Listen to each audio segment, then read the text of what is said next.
Good morning, everybody, and welcome to the second day of the ISM Empowered Musician Conference. Yesterday, I mentioned where the inspiration for this conference had come from, and it is, of course, Rishi Sunak and some of his comments, which he may or may not have made, no one's really very clear, as to whether the music sector was viable. Well, I think we saw the answer yesterday because we had over 500 people attending the conference, the biggest conference the ISM has ever run since it was set up in 1882. So thank you so much for tuning in yesterday. Today looks as if it's going to be another really interesting day, and we're doing everything from is tech the answer? And that's quite a challenge to those of us who are a bit older, which is certainly me, trying to work out how to use tech in all its various forms over the last 9 months or so, through to looking at COVID and the impact on diversity, because certainly it has had an impact on everything from gender to race to disability. So we're going to be looking at that as well. And we've also got an exclusive, wonderful concert from Shlomo, who is also going to be doing a music tech masterclass at lunchtime. So I am definitely going to be tuning in to that to learn how to use tech in a slightly more creative way than I can currently do at the moment. So please join us for Shlomo at 1:15. We did ask some questions yesterday in a poll. And the first question was, what has your experience been of the various COVID lockdowns on your work? And we asked you to rate it from very negative all the way up to very positive. 2% of the people who responded said that it had been very positive, but 65% of those who responded said it was very negative or negative. And I think that very much accords with the ISM's experience over the last few months. We have seen huge numbers of legal cases coming into our legal team. Normally we get through about 1,000 legal cases a year. And this year it looks as if it's going to be 2,000. And we have expanded our legal team considerably in order to take on the amount of work that is coming in from ISM members. Another aspect, of course, of ISM work over the last 9 months has been lobbying. And we touched on lobbying a bit yesterday. We mentioned Brexit and the huge implications for the music sector, for our country and musicians in particular, if there is no trade agreement. And I'm sure all of us are scanning the newspapers every day to see what the progress has been in relation to a trade agreement. It's unbelievably important for musicians because musicians need to be able to tour Europe without hindrance. And that is what they've been able to do ever since we went into the EU, because of course we've had freedom of movement. We haven't had to do border checks in relation to instruments. There has been a streamlined system in relation to tax and also health insurance. So all of those things are going to be falling away. And that's why we really do want a trade agreement which tries to give some kind of support to the music sector.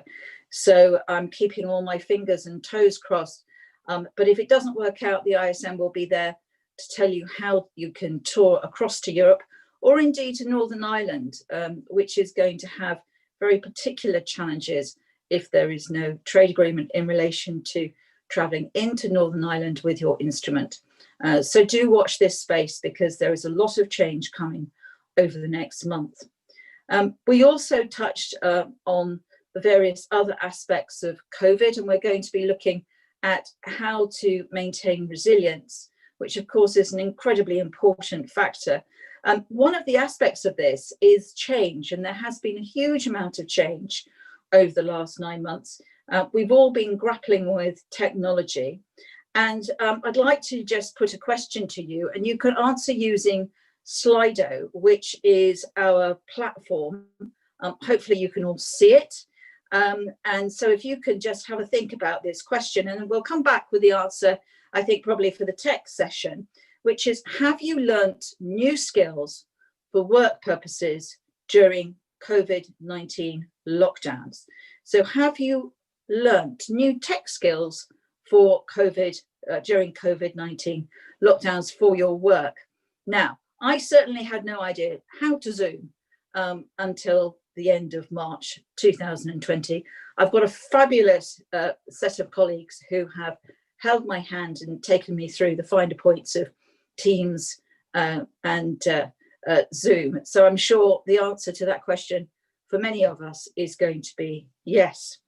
But that really kind of points into something that we also touched on yesterday, which is automation. And automation is a huge threat to many, many jobs in this country.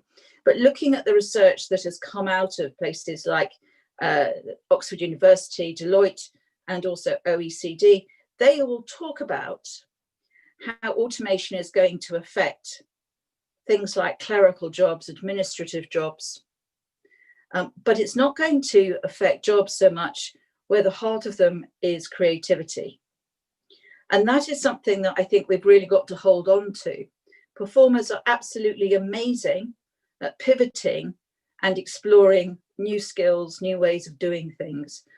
There's no doubt about it. Most performers do want to get back to being able to see their audiences and perform directly for them. And that is something that hopefully will be coming in 2021. But in the meantime, I think we need to maintain our belief in creativity and music, because looking at the arc of history, automation is going to be impacting on an awful lot of jobs out there, but it's unlikely to impact on music education, composing, and performing. So that's something I think we should hold on to over the next few months. Now, I am delighted to be able to tell you about two very special speakers today. We have Kadiatu Kanu-Mason, who is going to be giving our keynote in a couple of minutes.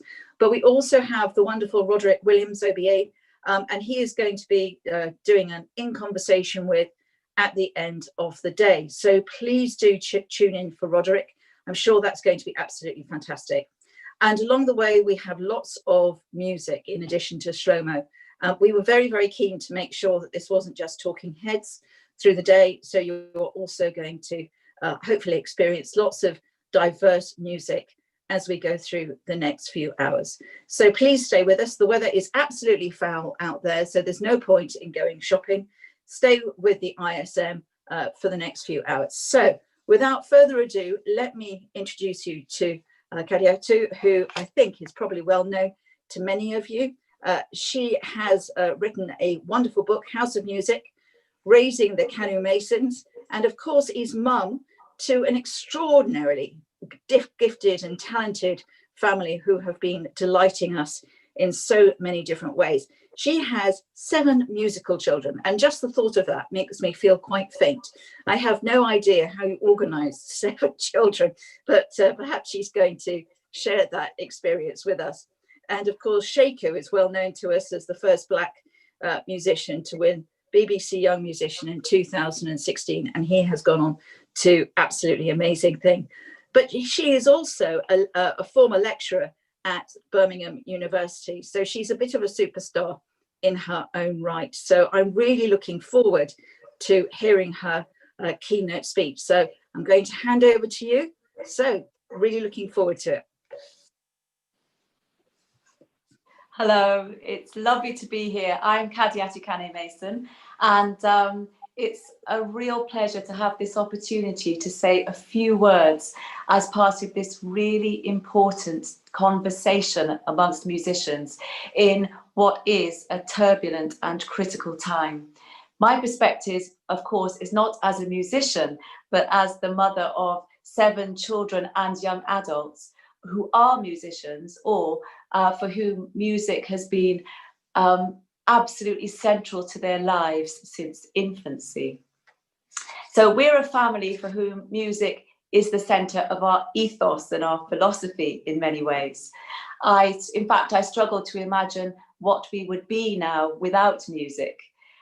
Stuart, my husband, and I brought up our 7 children to play and to appreciate music from a young age. It is part of their conversation, it's their means of communication, It's what builds their self-esteem, forms their creative intelligence, and allows them freedom of expression. We see music as a gift and a privilege.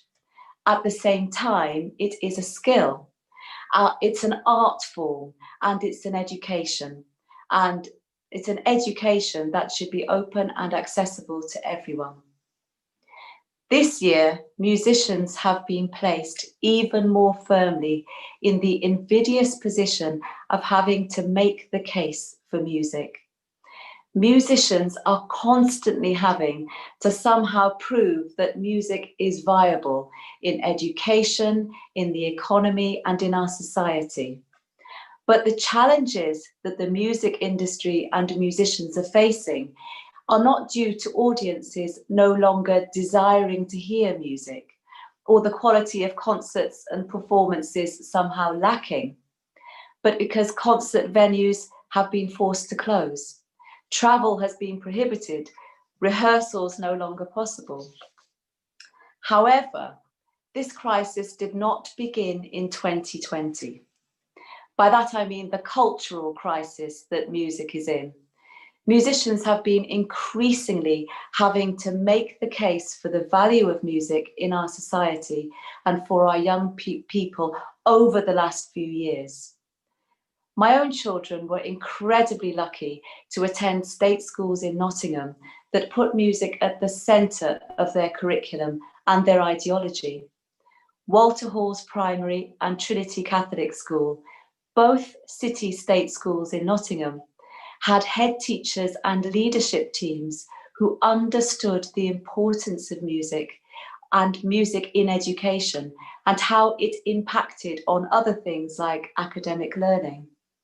They were able to go to schools every day that championed skills of teamwork, communication, performance, self-confidence, hard work, expressiveness. There were regular concerts, music nights, choirs, orchestras, bands, school shows. Every child was expected to learn a musical instrument, encouraged to listen to others, and admired for joining in as well as for shining. The results were not confined to music appreciation. The sporting achievements increased, academic results went up, and the children were happier. They were part of a family, they were acknowledged. Now, I'm almost shy to make the last point about well-being. What has happened within music education and the systematic attack on it in recent years is that it's often been berated for being a wishy-washy, touchy-feely, non-academic subject, and that it should be on the sidelines. Music is an academic subject. It does demand intellectual rigor.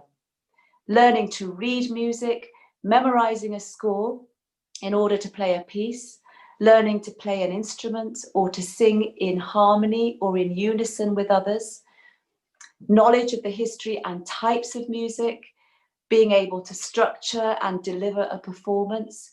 These are incredibly developed skills. But music is part of what makes us human. It is central to much of our cultural life, our identities, our communication with each other, and yes, our well-being. 2020 has been a devastating year for musicians. For us as a family, the beginning of March was a time of looking forward to a year of concert tours in Antigua and Barbuda, in Australia, in Ghana, to the US and Europe, as well as exciting concerts in the UK.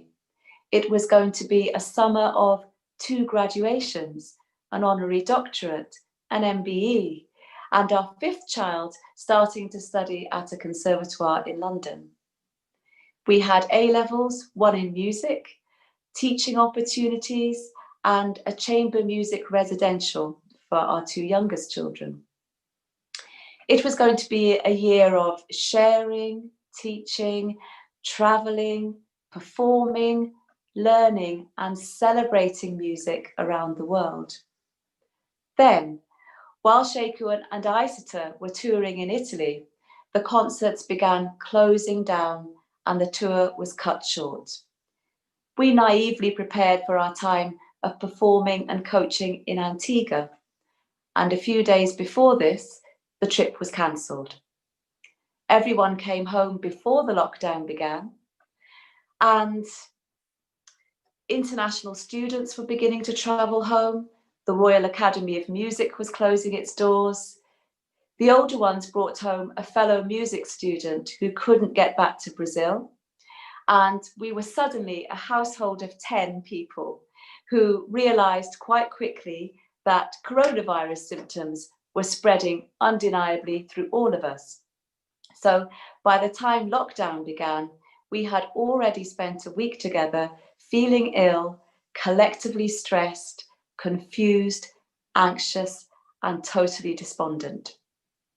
But what music had given everyone was a fantastic resource. We had brought up the children to turn to music as a way of expressing themselves and communicating with each other. And they did that immediately.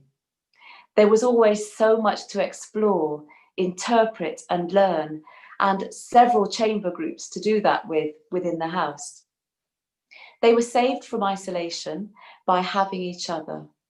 The soloists had accompanists, the concerto players had a chamber orchestra, and the performers had an audience.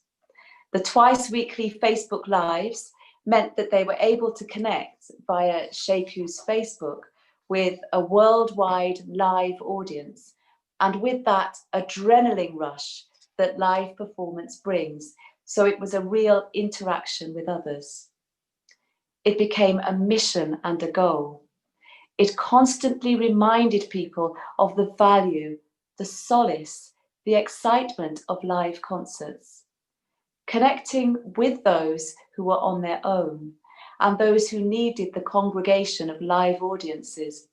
It also gave a real meaning to those months in the first lockdown. The psychological and emotional resilience that comes from playing music and having the skills to keep learning and sharing music is extraordinary.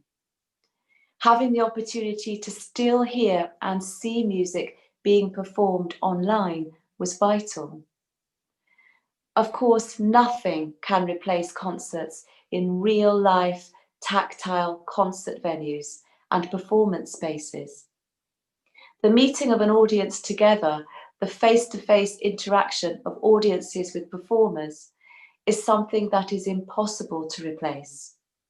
What we have discovered is how difficult it is to replicate the sound of a full orchestra or a solo performer online, or the experience and the thrill of live in the flesh performance. However, there can be a wonderful close-up intimacy with online concerts, a beautiful depth of detail and sound that makes it a very different experience. But what all performance artists and those involved in staging concerts know is how impossible it is to sustain a livelihood exclusively online. You cannot pay the rent, or feed a family, or keep a venue going with streaming and recordings alone. The incredible, irreplaceable gift of music is, of course, a vocation, but if we value it within our society, it has to also be a living. Before lockdown, music was a fantastically profitable sector of the economy. It's still critical to our cultural life, to who we are as humans, and to a hope of coming together after this crisis with understanding and with a shared language. The crisis has put in sharp relief how important the musical community is. Everyone, those who manage the artists, run the venues, book the concerts, sell the tickets, direct the lighting, the stage, the sound, the orchestras, the soloists, the chamber groups, the bands, the teachers, and the conservatoires. From grassroots, the local music societies, the choirs, the church recitals, the venues that offer discount tickets to the young, amateur and youth orchestras, courses, residential and peripatetic teachers, school teachers. All these provide steps on the way to the Royal Albert Hall, the Wigmore Hall, Carnegie Hall, all the grand concert venues and international performers. And without all these layers and tiers of music support within society, we risk the loss of the next generation of musicians, the next generation of audiences. And without music, that incredible resilience, generosity, and expressiveness that we experienced as a family during lockdown will not be there to carry us through. Our experience as parents, setting out to help our children with music learning from a young age, has made us realise how much practice for how many hours a day and how many years go into the training of one classical musician. To achieve excellence in an instrument and a high level of technique involves a training schedule equal to any top-class tennis or football player. And an accomplished artist, whether dancer, singer, actor, or musician, shares a similar nexus of skills with top sports people, the ability to bring together creative thinking, technique, and performance. The power of creativity and the gift of expression that music facilitates was painfully evident to us during lockdown. Grief-stricken, we witnessed the events surrounding the murder of George Floyd and lived in the emotional overload of shock, mourning, rage, and despair with so many around the world. Our family's response was to be articulate, to protest, to call for strength and love through music. It gave a voice to our sadness and frustration. It communicated our sense of fear and loss. The children wanted to create a moment of connection through music. They live streamed to as many people as would and could listen. Through music, it became a moment of eloquence and redemption. To be a musician, a performance artist, a creative person, is to have been given a great gift, the fundamentally human gift of communication. We learn to listen to each other, to bring up new generations of people who can make themselves heard. When all my children were home with us for the months of lockdown this year, we were back to how life had always been before the older four left home to study. They were all playing music at the same time as each other, or to each other, or with each other. It was from this heart of interaction that so much new music was created, including their album Carnival. But it was simply a continuation of what had been happening through their lives together as young children. It was a daily demonstration of the value of music as a creative force in all young minds. In the book House of Music, I gave a description of what our family life was like, with 7 children growing up together with music as a living presence. And I hope it's a vision of joy, humour, hope, and fun. And I'll just give you a little bit of what I wrote. This was not a house of lonely soloists. The children often burst into each other's spaces, giving advice, remonstrating, or simply singing and celebrating another's efforts. There were regular spontaneous moments where a duo or a trio would spring up. What began as a solo on the violin would be joined by an improvised accompaniment or a cello harmony. A classical string quartet would flow into a reggae or a jazz beat, and everyone's voice was loud. Sometimes instruments were swapped, and the children would play their second instruments to try out a different part of the music. Sheku would often take a violin and play a violin tune, holding it like a cello on his lap. Brymer would move from his violin and accompany Sheku on piano, or sing astonishingly accurately in mock opera style. Often an instrument would be strummed or rapped to provide percussion. Whenever they launched into serious trio or quartet practice in order to prepare for a concert, there would be prolonged shouting. Perhaps Isata had an idea that was being ignored, or Sheku was grandstanding, flying into a solo routine in the midst of an ensemble piece. Brymer would want to perfect one bar of music and finesse the collective tuning exactly, and Konya would want to perform a dramatic flourish to the end. And then the collision of intellectual, instinctive, and emotional reactions would suddenly coalesce into a melting moment of such intense harmony that I, passing through, would sink onto the stairs and sigh. So I hope that what I've said reaffirms the extraordinary power of music, the ability to reach so many people in so many different ways, how it can enable a diversity of voices and collaborations, and how that diversity, the transformative power of music, is so vital to our future as a society and to our hopes for the next generation. Thank you.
Hello, and welcome to this panel where we will be discussing tech. Is it the answer? Tech is obviously a very important issue, and I understand that early on today a survey was carried out, and 94% of people participating in this conference said that they had learned a new tech skill. My name is Julia Haferkorn. I'm a senior lecturer at Middlesex University, and I'm the program leader of the MA Classical Music Business. My connection to tech is that I'm currently carrying out a research project with my colleagues Sam Leake and Brian Kavanagh, and we are looking into the monetization of live streamed concerts. So basically, how can musicians make money from live streaming? In January, we'll be asking musicians to fill in a survey about their experience and expectations of live streaming. And if you're interested, you can find out more at a project-specific website, which is livestreamingmusic.uk. Before we move on to our panelists, I wanted to encourage you to ask any questions that you might have using Slido, and we will then be able to see them during the session and pick them up. There will be a Q&A session at the end of the panel discussion, but if there's anything more needed, we can pick them up during the next hour. Also, if you're posting about the event on social media, please use the hashtag #empoweredmusician. I'll be introducing our panelists one by one, and I would like to start with Pippa Reid-Foster. Pippa is a teacher, a performer, and a composer. She plays the small Scottish harp, or clarsach, the penny whistle, and the piano. And during lockdown, Pippa was working on her new album, which is minimalist in style and will be available in the coming year. Unfortunately, because of the pandemic, her tours to England, Scotland, and Finland have been cancelled, and she has had to move her instrumental teaching online. This is something she has recorded a talk about for ISM, which you can still find on SoundCloud. So Pippa, what has it been like to do instrumental teaching online? Well, it has been interesting, to say the least. It's been an experience, and it's been a good experience, really good experience. At the start, it was a bit daunting, but it only took a couple of weeks to get into it and get going, and the students settled into it, and yeah, really, really good. I've had to change the way I teach a lot. I've realized that actually the way I taught before was very, very much music, playing all the time throughout the lesson, whereas now I tailor the lesson and make it more fun based during the half hour. And actually that during the half hour, I actually don't teach for more than a half hour lesson now. I've realized that actually more than half an hour on doing this is a lot for the student to concentrate through. So what we do is we do a little bit of playing, a little bit of fun warm-ups. I do a little bit of playing, and we do a bit of theory, and yeah, have a bit of fun doing it. Yeah. Excellent. Have the relationships with your pupils been different? Has that developed in a way you didn't expect? And if they're different, how are they different? I think the relationships with the students, they're a lot more relaxed now. It's forced them just to come out of their shells a little bit more. Even though I saw them in school, they're a lot more relaxed in their home environments, a lot more relaxed. I'm seeing a lot of pets, actually, a lot of kittens and a lot of puppies and a lot of dogs, which that also relaxes them a lot. But yeah, the students are, I wouldn't say that it's hugely changed, but yeah, I definitely have a lot more relationship with the parents. They are way more involved than they were before, and they're getting to learn a lot as well, an awful lot, because I have a conversation with them at the start or at the end of the lesson, which is really good. Yeah, that's very useful, I guess. And so do you teach mainly children, or do you have adult pupils as well? I have a mixture. I have about 50 students, and I would say 3/4 of them are younger students, and I would say 1/4 are adult students. So yeah, I've got a good mix, ranging from 5 right up to in your 80s. Yeah. Amazing. What about technical issues or the technical setup? Has that been an issue with pupils or for yourself? At the start, it was a bit of an issue, just getting the setup right. So making sure that you could clearly see the student. I still have a few who think that they basically don't want to be in the picture. And I said, I need to see your face. I need to see that emotional side to your learning. So I do make sure I can see them, and make sure I can see, especially the harp. You need to make sure the harp is like visible, and the hands. Sometimes you get a harp straight on and you can't see anything. I can just see a head bobbing to the side, so you need to make sure they've got it. But they're so used to it now. They're tech savvy, these little ones, really tech savvy, which is great. Excellent. Yeah. But what happens then if it all goes wrong? So is that, has there been any frustration because of, say, buffering, or because somebody couldn't get online, or how do you handle those situations? It happens. It does happen a lot, and we do pause, we freeze, and it's kind of second nature now. It happens, and we don't make it a big issue. We usually hang up and just call straight back and go straight in where we left off. And I mean, some calls you do find that it just is not working, and I just say, right, that's it, let's just leave it, and I'll owe them the lesson. So I give up a lot of my free time now, so say at the weekends, because I'm not going anywhere at the moment, so I will give up usually a Sunday afternoon to make up. So if the kid my student hasn't had much of a lesson, then we'll make up for it at the weekend. Yeah. See, this is one point that I find really interesting, because in theory, tech should mean that everything is more efficient, that we do things more quickly, because we don't have to travel, we just click a button and the student appears. Yeah. But is that the case? I mean, is it, or is it actually also some of the other side that using tech all the time is actually quite intense and potentially energy sapping? What is the experience? Completely. I'm exhausted, completely exhausted.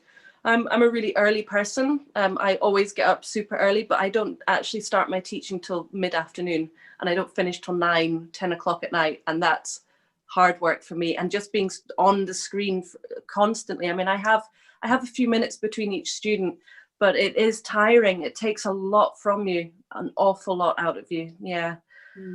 So would you say you work more now, or do you work less, or in terms of hours? Teaching, I'm working more, definitely, because I've actually gained a lot more students, students from all over. I mean, I've got a few students worldwide, which is great, which I didn't have before.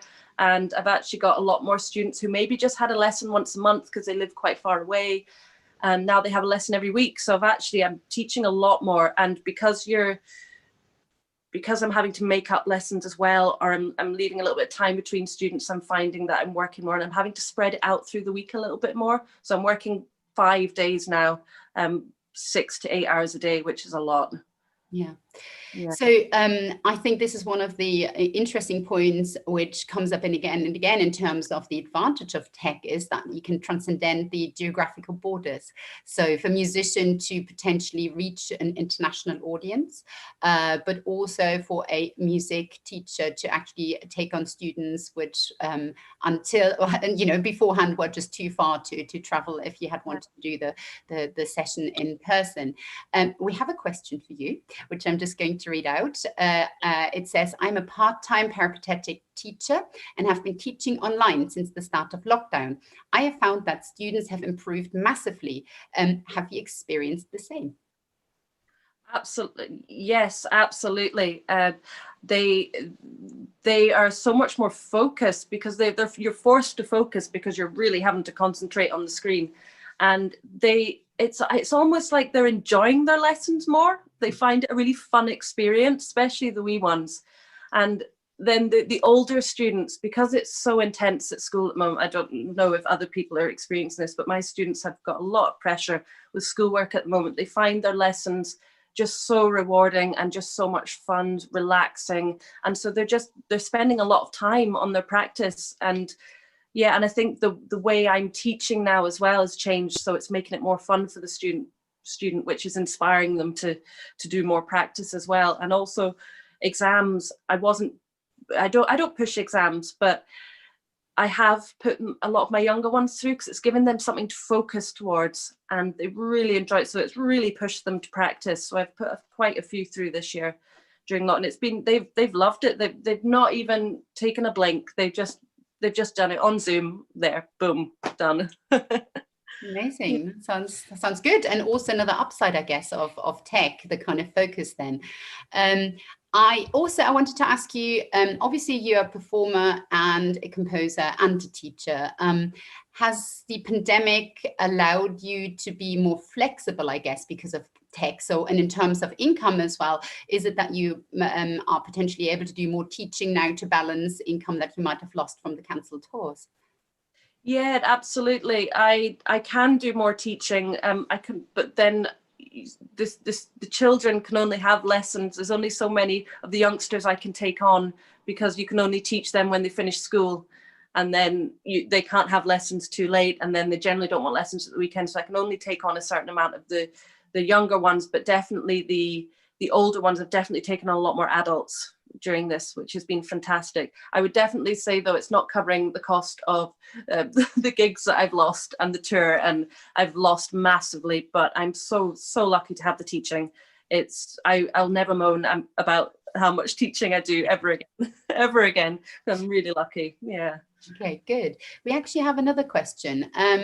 Do you think online teaching is here to stay as part of music teaching toolkit, and will mainstream progression look different in future as a result? For example, not just grade exams. Absolutely. I will definitely be doing a lot more of this, an awful lot more, and I'll take on more international students as well, and I will continue to do it. And I'm not scared of this anymore. I hated anything to do with this kind of thing beforehand, but with it, yeah, it's second nature now. It's really easy. Fantastic. What was the second half of the question? Sorry. It's will mainstream progression look different in future as a result? So not just graded exams, I think it means. I think so. I don't think exams are. I don't personally push students through exams. I think the main thing is that they're learning an instrument and they're having fun doing it. Is that answering the question? No. Okay, and one last question before we move on. Do you find different age groups react differently to online teaching?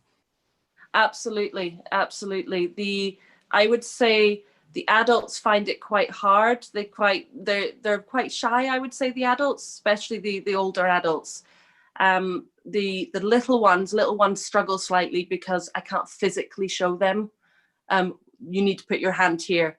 So I'm having to explain. That takes a little bit more time, because you're having to say, right, instead of me just going, right, do this, do that, show them, I'm having to go, right, do this, do that, and then they're still not getting it. And then you sometimes have to get the parents involved. Can you just put their finger on a red string?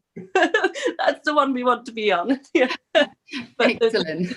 The older ones are the older students, kids are absolutely fine. Great. It's nothing. Yeah. Wonderful. Well, thank you very much for sharing your insights, Pippa. Very much appreciated. Thank you. And if there are any more questions for Pippa, you can always put them in the chat, and then we get back to them at the end of the session. So now let's move on to our next panelist, Sandra Schembri. And Sandra is the CEO of the UK's largest music therapy charity, which is Nordoff Robbins. And Nordoff Robbins works across the UK. They have 13 regional hubs providing free music therapy sessions. And importantly, the charity actually works in 3 areas. They educate music therapists, they deliver music therapy, but they also, very importantly, carry out research into music therapy. Because of the pandemic, most of the charity's fundraising events and activities have had to be cancelled. So if you can, please do consider donating to their Christmas appeal, which will ensure that the charity can continue their work as before. Sandra, so what has it been like to do music therapy online? Sandra, you still got your microphone off. Brilliant. So you can tell I'm not tech savvy from the first off. So we all do it. It's been a mixed bag, actually. So our therapists have told us that it is useful for some, it's neutral for others, but for some it's actually been negative. So online music therapy is still very much in its infancy. You mentioned there about the exhaustion, And that for our therapists, we've actually had to do fewer sessions in a day due to not only the physical setup, but also the mental capacity it takes for that incredible focus online through the therapy sessions. So we use a digital where helpful approach rather than a digital first approach. So again, one of the questions there was about a toolkit. And what we've come to, like 9 months later, what we've realized is we would like it to be a part of our toolkit going forward, but it won't necessarily be the first thing we reach for. So we're very, very person-centered. We work with people. And for us, it's about what's going to be right for that person at that time. So an example is where it's kind of neutral is how when we work with people with mental health conditions, there's a latency in online. And you can actually, so you really get stuck at music turn taking, and turn taking is fine, session or two, but it can get quite frustrating. And actually you don't meet your therapeutic goals. So after about 8 sessions, it's not really right. Whereas for a child with quite severe autism, what we found is how they use a screen is very particular. Their screen, they're in control. So they are interacting with music in a way which is pre-recorded. They can stop, start, fast forward, put it down, pick it back up. It's ultimate control because they don't want the world to change around them. So for them, it's a very safe place. And what we found is trying to their therapist to try and meet them online and come into this world and all of a sudden pop up on their screen, even though their parents are talking them through what's going to happen. It's actually anxiety inducing and it's quite stress inducing. So what we found is for some children, actually, it's incredibly negative experience and it can cause stress within the whole household. So certain people we've said, okay, we're not going to engage. But for those individuals, what we found is pre-recorded musical interventions have worked very well because again, they can choose when and how they interact with them, pause, control, fast forward. And that was quite an eye-opener for us. But the way we found it to be very useful for individuals is young adults with profound and multiple learning difficulties. If they have a carer that's quite tech savvy, we found that online sessions can actually be really beneficial and that exceeded our expectations. So that was actually wonderful. But there's a particular part that we weren't expecting, which is online choir. We have an online choir, an inclusive choir. And again, if anyone's been on an online choir during lockdown, you're all on screens, depending on how many people, there could be like 50 to 100 people on a session. And you're hearing the music, but you're not actually in the music in the same way you are in the room in a choir. But what we found is for some people, it's been an absolute lifeline because they have already been very excluded from society. Shielding has done even more so. They're even more excluded.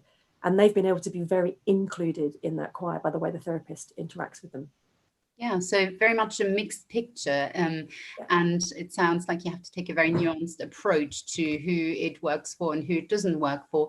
You've said a little bit about online music making, but how does that work? Is it all call and response, or how does this work? I was particularly thinking of the lag and so on. Can you tell us a little bit more about how you might have gotten around some of the tech issues or not? Or does it matter even? Does it matter? So again, it depends very much on the person. So call and response is the most obvious way to do it. But what we've also found is songwriting can work very well, so that you're creating a piece of music together, but you can't really play it together. What we have managed to do with some people with the songwriting is then, okay, I'll record a part, you record a part, the therapist would splice that together. So the next session they come to, it's like, okay, this is what we've done thus far. Now, what are we going to do together? So there's this sense of creation. But rather than the creation happening real time in that session, it's happening over 4, 5 or 6 sessions. So it's kind of an extended creation process. But what people have told us, again, was an unintended positive consequence, is they've got this thing they can hold on to and say, I made this, in a way that they wouldn't have in a live interaction sessions. They have that experience and they hold that experience, but they now have this thing, or their family have this thing that they can point to and show people, which again was a lovely positive unintended consequence. Yeah, absolutely. What about those of your clients or patients who don't have tech? How do you get around that? Can you get around that? So there's those that don't have tech, there's those that actually can't and won't engage with tech. And then there's those that have tech, but their carers have no idea how to engage with tech. So there's all these varying degrees. If we think about care homes in particular, what we found is you need a conduit, you need a tech conduit, who doesn't mind having a go, plugging it in, whether it's the, you know, the smart speaker, or whether it's sitting there with a laptop, getting Zoom up and actually being in the room, helping the person interact. We still need that intermediary to help the music making happen. There is a massive problem, and the inequality is shown with those that have access to tech, but not just access to tech. You know, the speed of broadband, how many people are in the house, and how many people are trying to do all these things in the house. So it's been a real challenge for a lot of people that already, there's an inequity for them already. Yes, it's quite a complex issue. So it's not just about having equipment or not having equipment. It's also about knowledge and support, and also very much who else is in the household, who else needs the broadband as well. But there's also the thing about time. So if you think about a family where both parents are working, maybe even 2 jobs, we're then saying to them, we'd like you to be a conduit for your child's session. They're looking at us going, we'd love to, but how? So again, it's very complex, very complex. Yeah. I also wanted to ask, we already talked a little bit, or Pippa's talked about the strain that being in front of a screen can cause as well. So how are the music therapists coping with all the screen time? Has that had an effect on how therapy is done? You've already mentioned some of it, but you know, or how much therapy is being offered in terms of number of sessions, not just how it's delivered, but how long are they and how many sessions are being delivered now compared to beforehand? So I think in the beginning, it was exhaustion, absolute exhaustion for our therapists. They all keep reflective journals, and when you look back to the beginning, it was just because we're trying to read all these cues off the screen, so the attention, the focus, but also you're only focused on a very, very, very narrow area of field of vision, but also a field of sound in a way for the therapist. So they're trying to get all these cues that they can't get. It has got slightly better, but it's never going to be the same rounded experience as being face-to-face in the room with people. So what we've done is we've decided to try and do fewer sessions where possible. I get the shortening of sessions as well. But also we're trying to engage with people in a group setting that may not necessarily have been ready for a group setting, usually when if we're seeing them one-to-one, so that they can have a bigger experience than the very focused attention, which for some people can be quite stress-inducing on a screen. But the therapists themselves, we've been doing a lot of work on well-being, and it is that we've just done a piece of work where we're focusing on, well, are we tired? Are we exhausted? Or actually, are we at risk of burnout? You know, what are the signs going on? And it's a real risk. So it's something we are monitoring, and it's across the music therapy community. It's something we're watching. Okay, great. Thank you. Well, thank you very much, Sandra. That's been super interesting to see how music therapy is coping with the move to the online platform. Let's now move on to our next panelist, and that is John Williamson. John is a bass player who has performed jazz, funk, big band, pop, and avant-garde music. But interestingly, his academic background is in physics, where he has published numerous research papers. At the moment, he is doing an MA in jazz performance at the Royal Academy of Music, which was made possible through support from Help Musicians. Now, during lockdown, John made use of his physics background, and he investigated online real-time music, or ORM, software. And he's interviewed a series of experts, and he wrote an article for the ISM on the topic, which is available on the ISM website. Hi, John. And my first question would be, what prompted you to investigate online music making? Well, hello, and thanks for having me. I think it's a feature of the type of music that I tend to work in, which is jazz, and it's a type of music where the rhythmic interaction is very important. So the rhythmic hookup between bass and drums, for example, is a very important part. But if you try to record to a metronome, for example, okay, so say you're trying to collaborate remotely, and you know, one person records against the metronome, the other person records against that, and so on and so on. That really kills the sort of organic feel of jazz music. So it's a type of music that is particularly ill-suited to online music making unless there is this real-time component to it. So perhaps I can just do a quick demonstration with you, Julia, actually. I'll count the beats of a bar, 1, 2, 3, 4, in time, roughly. And if you can try and say the 1 of the next bar, okay, so I'll go 1, 2, 3, 4 in time, and you say 1 when the next project would be, okay? 1, 2, 3, 4.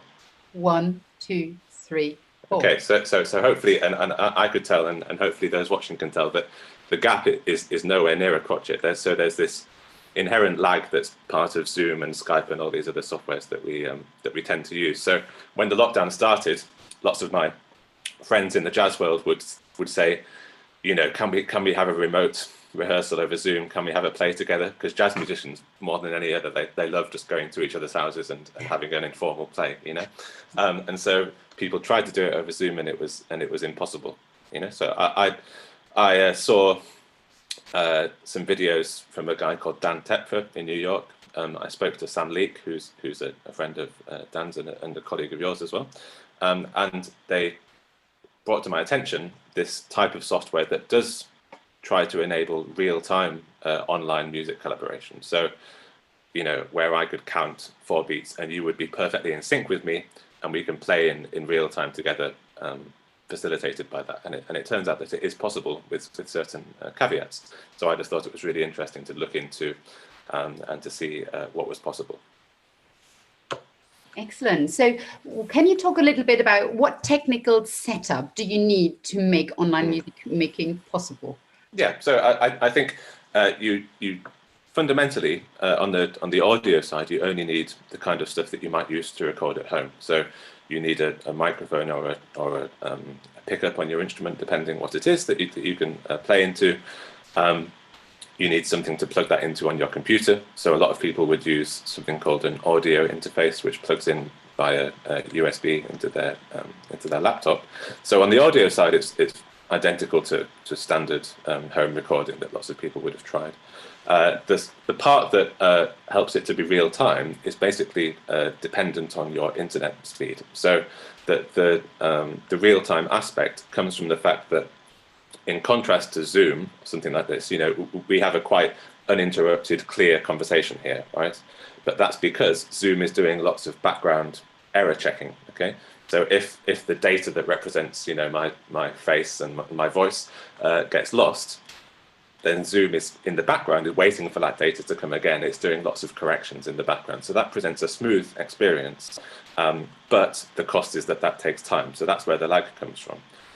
This ORM, or online real-time music software, of which there are many brands, I suppose, it works by doing away with all of that checking. So it just is essentially blindly firing data across the internet. It doesn't check whether it arrives. It doesn't check that the data comes in the right order. And so that gets rid of a large part of the latency. The downside is that it is then very dependent on the internet quality. So if you have a good internet connection from you to your partner that you're playing with, if the physical proximity is within the hundreds of miles, you know, something like that, then the internet can be good enough that that approach to data, the non-error checked transmission of data, works well, and that can remove latency and let you play together. So the technical requirement on that side is essentially to have a good enough internet connection on both ends, and something about geographical proximity. So even with the best current technology, going from London to New York across the big transatlantic fiber optic cable is not possible. You know, so it's basically internet speed, which is the key thing. And I think that's where it fell down initially. When people looked into this software, they tried to use Wi-Fi, which already causes too much latency to be useful. So lots of people tried it and then bounced off because it was impossible to make it work. You have to actually use what's called an Ethernet, or a wired connection to your router, for example, that kind of thing. But that's all explained in the article that I've written in detail. Okay, so in summary, basically, it very much depends on your internet connection, on your speed. Yeah. Try use an Ethernet cable if you can. Yeah, Different software packages for real-time music making. You wouldn't recommend any in particular? Not particularly. I mean, so there's Jack Trip that we used, and I'll show you an example for that in a minute via when we talk about these quick videos that Sam and I made. So we use Jack Trip. There's one called Jamulus, which is quite popular. There's Soundjack. So they all have these different names, you know, none of which particularly swish-sounding names. But the technology is more the same than it is different. So they all depend on the same underlying technology. Most of them are free. That's worth saying, I think. So you know, there's no additional cost overlay, and they're not completely plug and play, you know, but it's no more difficult than learning a bit about, say, Logic or some kind of home recording package like that. It's no more difficult than learning how to do your taxes, you know. So it's definitely possible. Yeah. Okay, so bringing it back to internet speed and connections and so on. When we talked earlier, you said that to make music together successfully online, the technology needs to be on the same level as high-speed financial banking or professional gaming. So what do you think could be done to make that technology available for the music sector as a whole? Yeah, I think it depends, right? So the analogy with high-speed finance and professional gaming comes from the fact that those are both areas where any lag or latency on the internet is you know, equals lost dollars, so to speak. So you know, they really push it to an extreme case. I should say that most consumer internet these days is possible to have real-time experiences in music within geographical proximity of a few hundred miles. So you don't need to be paying £50 a month for the best internet connection you can afford. But in terms of looking at transatlantic collaborations, that sort of thing, that's the kind of area where, you know, because of the speed of transmission through a fiber optic cable, which is how we communicate with the US, you know, there's an inherent limit on the speed there. And that could only be overcome when perhaps you know, the global internet switches to a satellite-based communication, you know, because then it's a lot faster. But I don't want to put people off too much, because you know, I just have plain old internet of someone in London. You know, it's nothing special, and you can check your internet as I describe in my article, and check that it's feasible. You know, it has decent speeds that are going to enable you to at least give it a go. And that, I think SK Shlomo will want to talk about this as well and his experience. Sure, We'll come to him in a bit, but no, really, that's really interesting. We do have a question, which is a general question, but how can performers increase their knowledge of tech? Where should they be looking for? Well, for my particular corner of it, read my article, I think, because there's not much other stuff about online real-time music specifically. So that would help. For tech in general, I would defer to people like Shlomo and people who do a lot more kind of home-based recording and mixing and stuff than I do. You know, I'm sure there's plenty of good guides out there. Yeah. Okay, excellent. Yeah. And what do you think could be the future application of, or future applications of online? Okay, yeah. So once the pandemic is over, could online music making still be useful? Yeah, I think it could. So maybe I can play Paul. Let's just go straight to the second video that I sent in. But I'll just show you an example of me and my colleague Sam Leek just having a quick rehearsal over this real-time thing. I just want to show you what's possible. So if you can play that, it's quite a high-tempo tune, you know, it's rather rough, but you can see how we can keep in time quite steadily at quite a high tempo. So if you can go ahead and play that.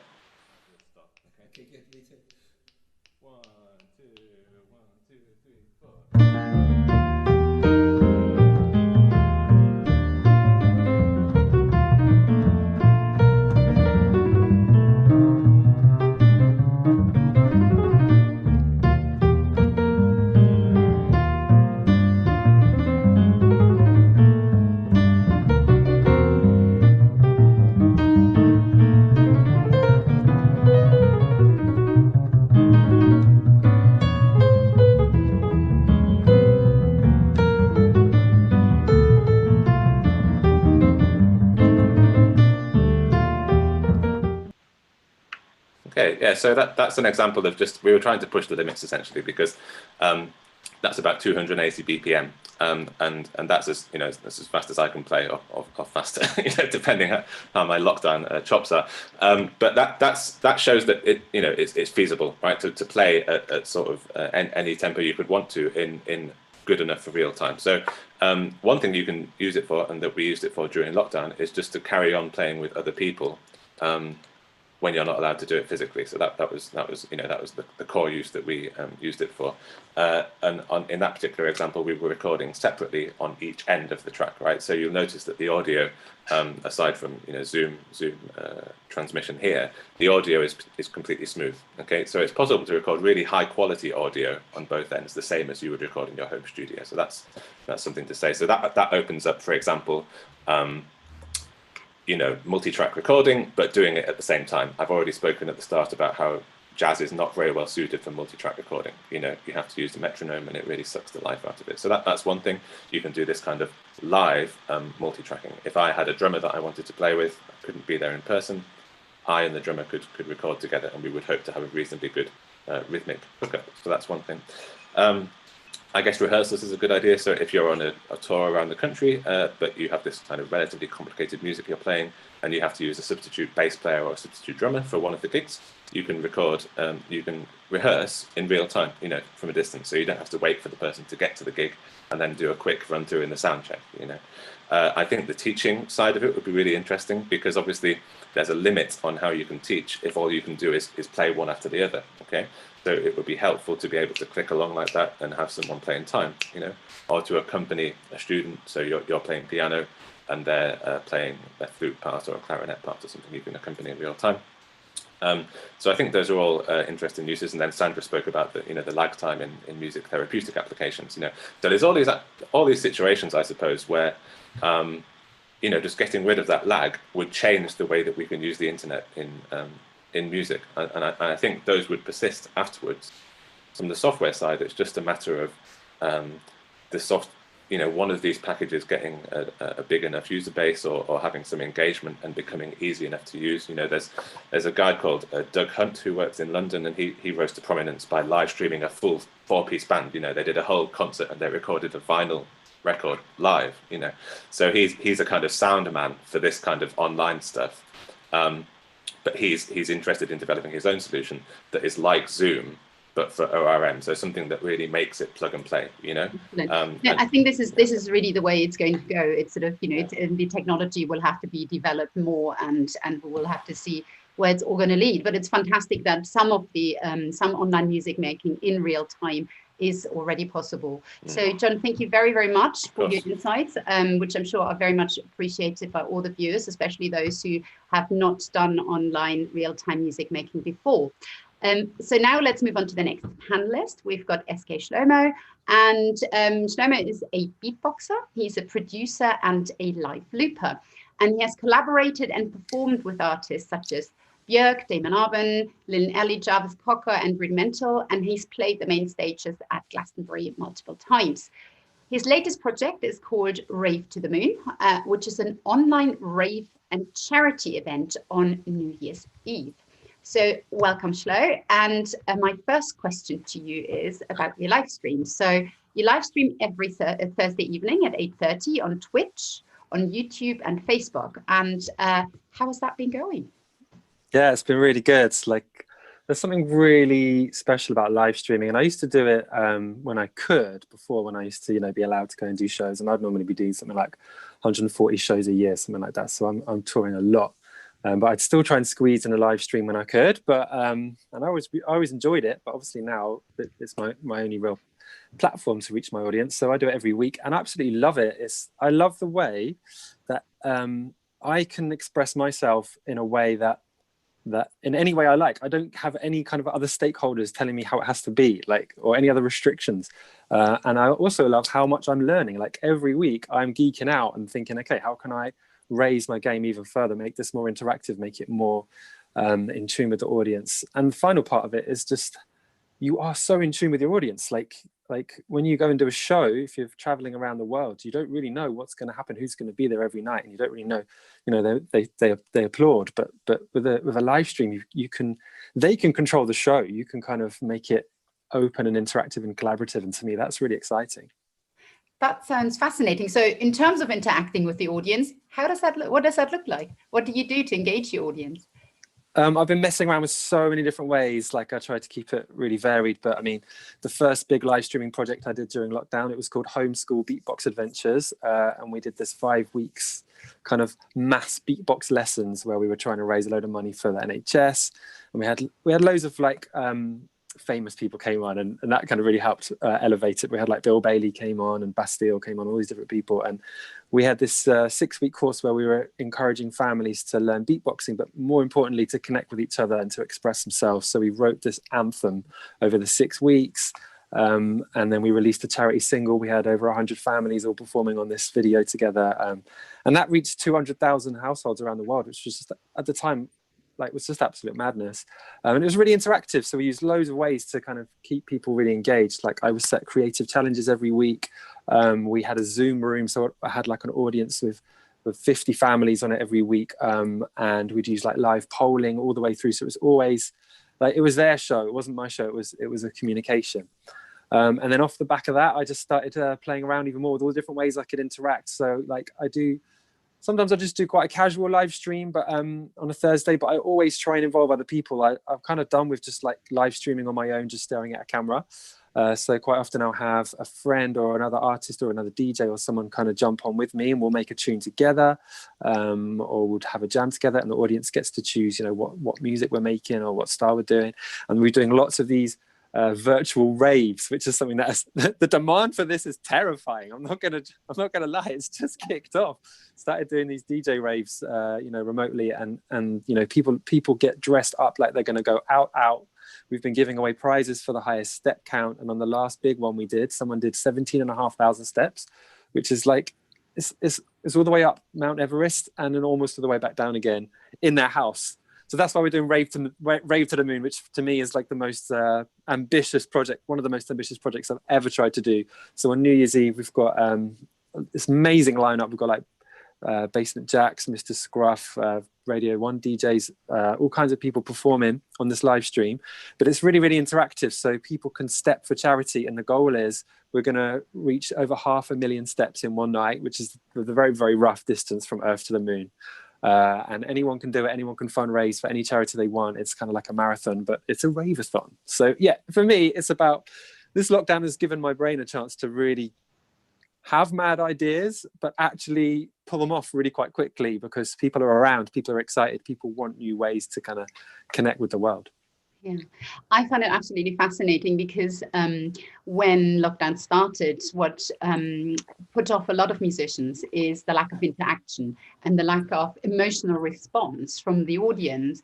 And what put off a lot of live music attenders is that they said, "Oh, we don't get the vibe from the room. We don't really know, you know, what others are feeling. You don't get the joint emotional response."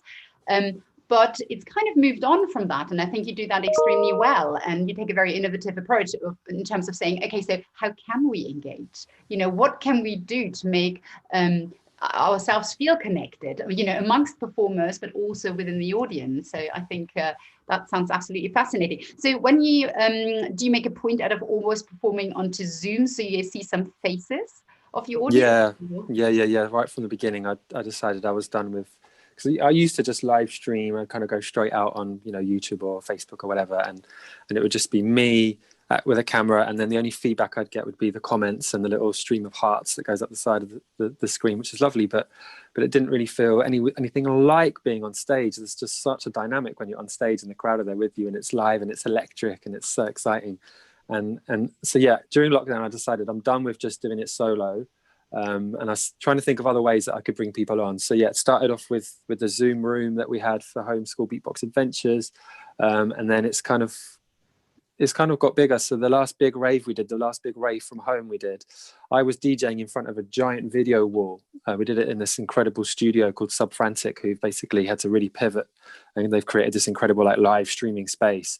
And I had this huge 3-meter high video wall, 3D, so it's like 2 video walls at an angle, so that created like a 3-dimensional space. And we had 250 people raving from home behind me on this screen, and that was so exciting because I could kind of, it's hard to explain, but I could kind of move around this space and I could see people interact with them, and they could see me interacting with them. And that energy, like if you do something and you see people dancing, you see people having fun, you see people expressing themselves, it's just it's still strange, I'm not going to lie. Like, it still kind of has a sadness to it. Like, all of these events, like, you know, even what we're doing right now, it's not the same as what we would have done, but there's also a real energy and joy to it, and I think that's what we're all craving right now. Yeah, absolutely. I think it's just a way of looking at different ways of communicating and getting together and so on. It does make me think of money, though, because tech is also very expensive. So many musicians will kind of listen and say, oh, gosh, that sounds amazing. I'd love to do that. But, you know, I don't have the tech equipment, or I don't have access to that kind of tech. So it just led me on to think about monetization as well. So do you think it is possible to make money from live streaming for musicians?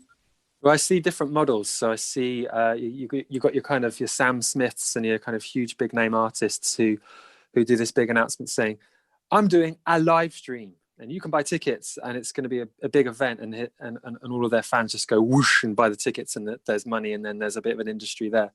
But for people who don't have that kind of profile, like there's just no interest in that. Like, if I said to people, I'm doing a live stream and you could buy tickets, I don't think I'd sell one ticket.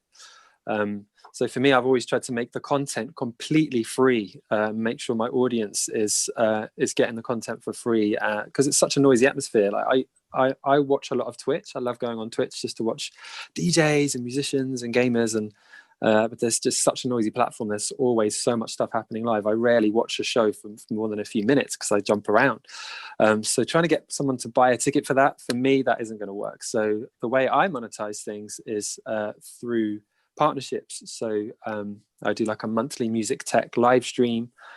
So for that, I charge a very small fee to be in the Zoom room. It's £5 to join that. It's kind of a token fee, and that's just to make sure people actually show up, because when you give people a free ticket, they don't always show up. And anyone can watch the live stream for free. But then I do like brand giveaways. So we've been giving away a pair of these Yamaha monitors that I use, and on the next episode we're giving away a Roland loop station. So I'm connecting with brands and I'm giving them a platform to reach the people who really want to know about their kit. So it works for everybody. And then the other thing is, like, the more you innovate, the more you create, the more you tell your story, the more likely you're going to get a chance to get paid to do it. So I feel like we shouldn't try and let the cost of the tech get in the way. Like, that sounds a bit like an excuse. Like, the very first live streams I was doing, I literally just had a laptop, and if you can't afford a laptop, I totally understand, but you might have a smartphone, you can do it with a smartphone.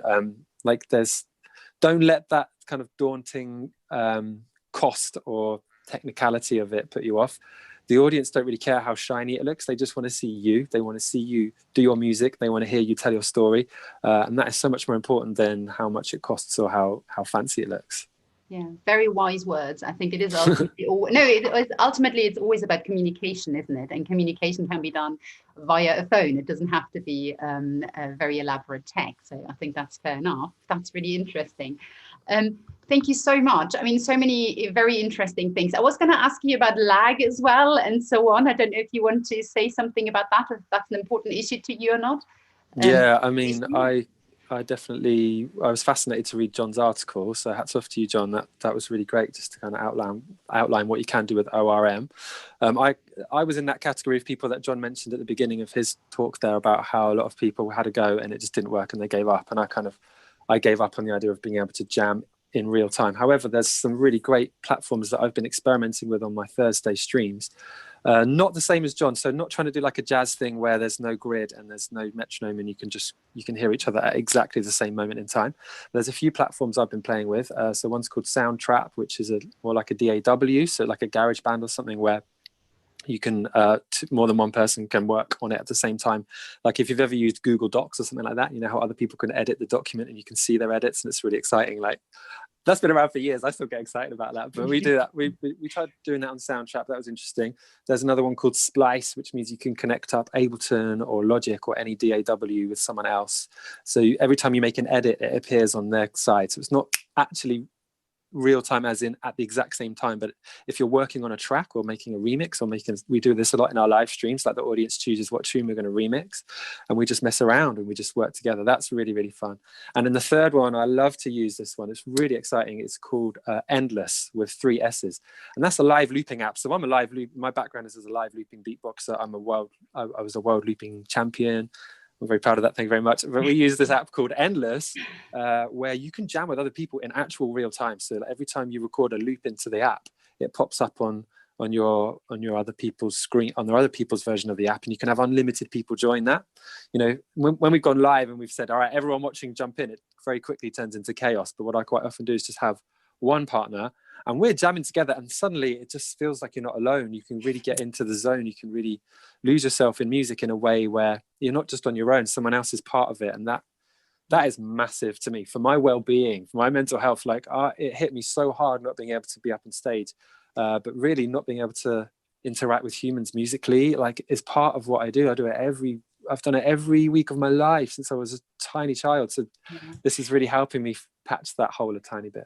Absolutely. I think, yeah, again and again, we keep coming back to it. It is about communication, and music, ultimately, music making is about communication. But what I'm also hearing is that in answer to questions from the audience is it's really something that everybody needs to explore individually, because it depends on your genre. It depends what you want to do with the tech as well. So brilliant. Thank you so much, Shlo. That was really, really interesting. Thank you. I also wanted to mention that Shlo will be performing at 1:15 today, and he will also give a music tech masterclass where you can pick up some tips and tricks about live looping. So that's wonderful. Do join that if you can. Thank you, Shlo. And our next panelist is Luke Hebblethwaite. And Luke is the Insight and Innovation Manager for UK, and UK is the UK's body for the games industry. He's also set up two great and really useful websites. So one is for games composers, which is gamescomposers.co.uk. And the other one, called gamesmap.uk, shows organizations involved in the game sector across the UK. Welcome, Luke. And I wanted to ask you about the game sector and how has it been affected by the pandemic? Yeah, so well, thank you for having me. And yeah, so my day job, you know, my sort of lengthy job title there is a sort of long-winded way of saying my job is to look at the sort of the economics, the diversity and the health of the games industry, especially in the UK, but also globally. I think, you know, we've been fairly lucky compared to some of the other creative industries, I think, in that we haven't been as affected in the same way that, you know, obviously music or theatre has been by the pandemic. You know, we don't have venues that have been closed. We tend to be online and digital, and to make games, you basically need a computer and the internet. So, you know, we've shifted over to remote work fairly, you know, easily in that sense. So the industry part's happening. You've probably read some of the stories in the paper about, you know, it being sort of boom time for the games industry because everyone's at home playing video games in their, you know, their newly found, you know, hours of spare time, which I guess, you know, it's partly true. I think we saw a bit of a bump at the start, but there was a couple of sort of big titles that got launched, you know, just when we all went into lockdown in the UK. So that was a bit of a headline time. But generally, I think, you know, we're in good health, sort of sales wise. But we're not, you know, it's not stratospheric. It's a small rise, and it tends to be with those kind of sort of well-known blockbuster games rather than the sort of broader diversity of the market. But yeah, so it's an industry where things are still happening, I think. So you know, it doesn't mean it's not an interesting time, of course. Yeah, interesting time for everybody. So one other aspect I wanted to ask you about is, what can the music sector learn from the game sector in terms of tech, or more specifically, and this links into what Shlo was saying. So in particular, do you think that the Twitch model, where live streams are often monetized through subscription, so either you watch it for free or you subscribe to specific people putting their streams on, could that work for the music sector, do you think? Yeah, I mean, I think with you know, if you look at you know, the majority, I guess, of content that's on a platform like Twitch is generally people streaming themselves playing games or game-related content. And I think one of the things that really stands out for me about Twitch as a platform is it's all about engagement with that audience. You know, in the games world, you know, the people, you know, are playing the games, for they're continually interacting with the people that are watching them, whether in the chat or whether through things that come up on screen and so on. And I think it's about understanding how you're going to have that interaction, how you're going to build that community. A lot of what Shlomo was talking about there, about, you know, creating a way to visualize that audience so that it doesn't feel like you're yourself talking into a screen, you know, with nothing coming back to you. In the games world, you know, streamers have their own language and their own memes and all this kind of stuff that helps keep all that going on. I think, you know, and that's going to depend hugely on the different kinds of musicians that you are. You know, as you say, if you're Sam Smith and you're going to do a one-off mega concert, that's one way of monetizing. But for, you know, for the vast majority of musicians, it's about, you know, are you going, you know, there's a, you know, with, I guess, you know, repeating to some extent what I'm saying, you know, it's about this commitment to doing something regularly, or having a kind of sustainable set of events that occur that, you know, that have their own flavor, that feels unique to you. And I think it's about those things really, and engaging in platforms like that. Yeah, I think you make an excellent point about like the regularity, because on Twitch you would have to subscribe to somebody. So the challenge for musicians would be, and I am aware, of course, that some musicians are already on Twitch, but it is this thing where they have to, it's like a concert series or like a series of gigs where you have to keep offering something for it to be worthwhile for people to subscribe to it, which can work. But then again, it is about engagement as well, I'm sure. What other tips would you have for composers or performers or musicians in general who are interested in getting into the game sector? Yeah, I mean, this is a question I've had a lot recently. So before I was in the games industry, I spent a lot of time in the music industry. I was about 8 years in the music industry, and I've been a musician all my life. And since doing things like the gamescomposers.co.uk website, I've had this question a lot, really. I think my sort of general advice for musicians who perhaps aren't working in games already is that, you know, it's about understanding what you want to do in games. Games is not one thing. You know, there are games at all kinds of different scales, what we call AAA games, which are kind of the blockbuster games, which are, you know, the sort of things you'll see adverts for on the telly, Fallout, Assassin's Creed, those kind of things. They're very, very competitive to be the composer for that, and they're, you know, very top end names, The Flight, Enon's, people like that, Lorne Balfe. So that, you know, if that's you, that's great, and, you know, good luck getting those gigs. But I think for the, you know, there's a huge wealth of other games out there, you know, across what we call the indie market, which is independently made games for smaller businesses. There's lots of things at the mid scale. There's a huge diversity of mobile games out there, and I think, you know, it's about engaging with the people that make those and the communities around those games. That is the real key to getting into it. I think one of the advantages we have here in the UK is that, like the fact that we have a world-leading music industry, we're very lucky to have a world-leading games industry as well. So there's a lot of opportunity here. We have, you know, representation from companies of all sizes, from the very biggest through to small 1 or 2 person teams working from home, and 99.9% of games have music in them. So it's about meeting those people who are making the games, thinking about what kinds of games you want to write for, and yeah, making those links. Okay, and how could you enter that though? How could you enter that world? Because I guess games is sort of like, gaming is a community. So if musicians who might already be gamers, how would they start doing that? How would they get more involved? Yeah, I mean, first off, I mean, playing games is a good start. I mean, if you're not playing games and you want to think about, you know, writing music for games, you know, what kinds of games are you interested in, and learn about the different genres and that kind of things, and also the different kinds of music that occurs at different times in games. So if I said to a games composer, make some town music, they would go, oh, I know what sort, you know, as somebody who plays games a lot, I sort of know what town music is, sort of without you having to explain it. But yeah, in terms of meeting people in the sector, you know, we are lucky to have a pretty diverse industry here. And if you look at the gamesmap.uk website that I created, you'll see that there are games companies kind of everywhere. So there's lots of local meetups. There's lots of sort of, you know, you look on meetup.com, there'll be a game jam or a game development meetup nearby, and those are great places to go and meet people who are creating. There's a lot of universities around the countries that have really good student programs for games development, design, artwork, and those people are all out there creating. So there's lots of opportunities to get involved at a very small scale and get your foot in the door and understand what's going on. I think also, you know, obviously meeting people in the real world is a little bit harder at the moment. So there are some really good online communities. I'm part of one called Game Dev London, which is a Discord channel, has a website and a Discord channel, and they've got a really good audio community within there, sort of looking at both sort of game audio and game music. And it's a really active discussion. They have I think it's every 2 weeks, they have a kind of a Zoom catch up, really, I guess, with about 20 or so composers, and you get people, you know, who are very experienced from the industry, you know, and also, you know, people who are quite new to it.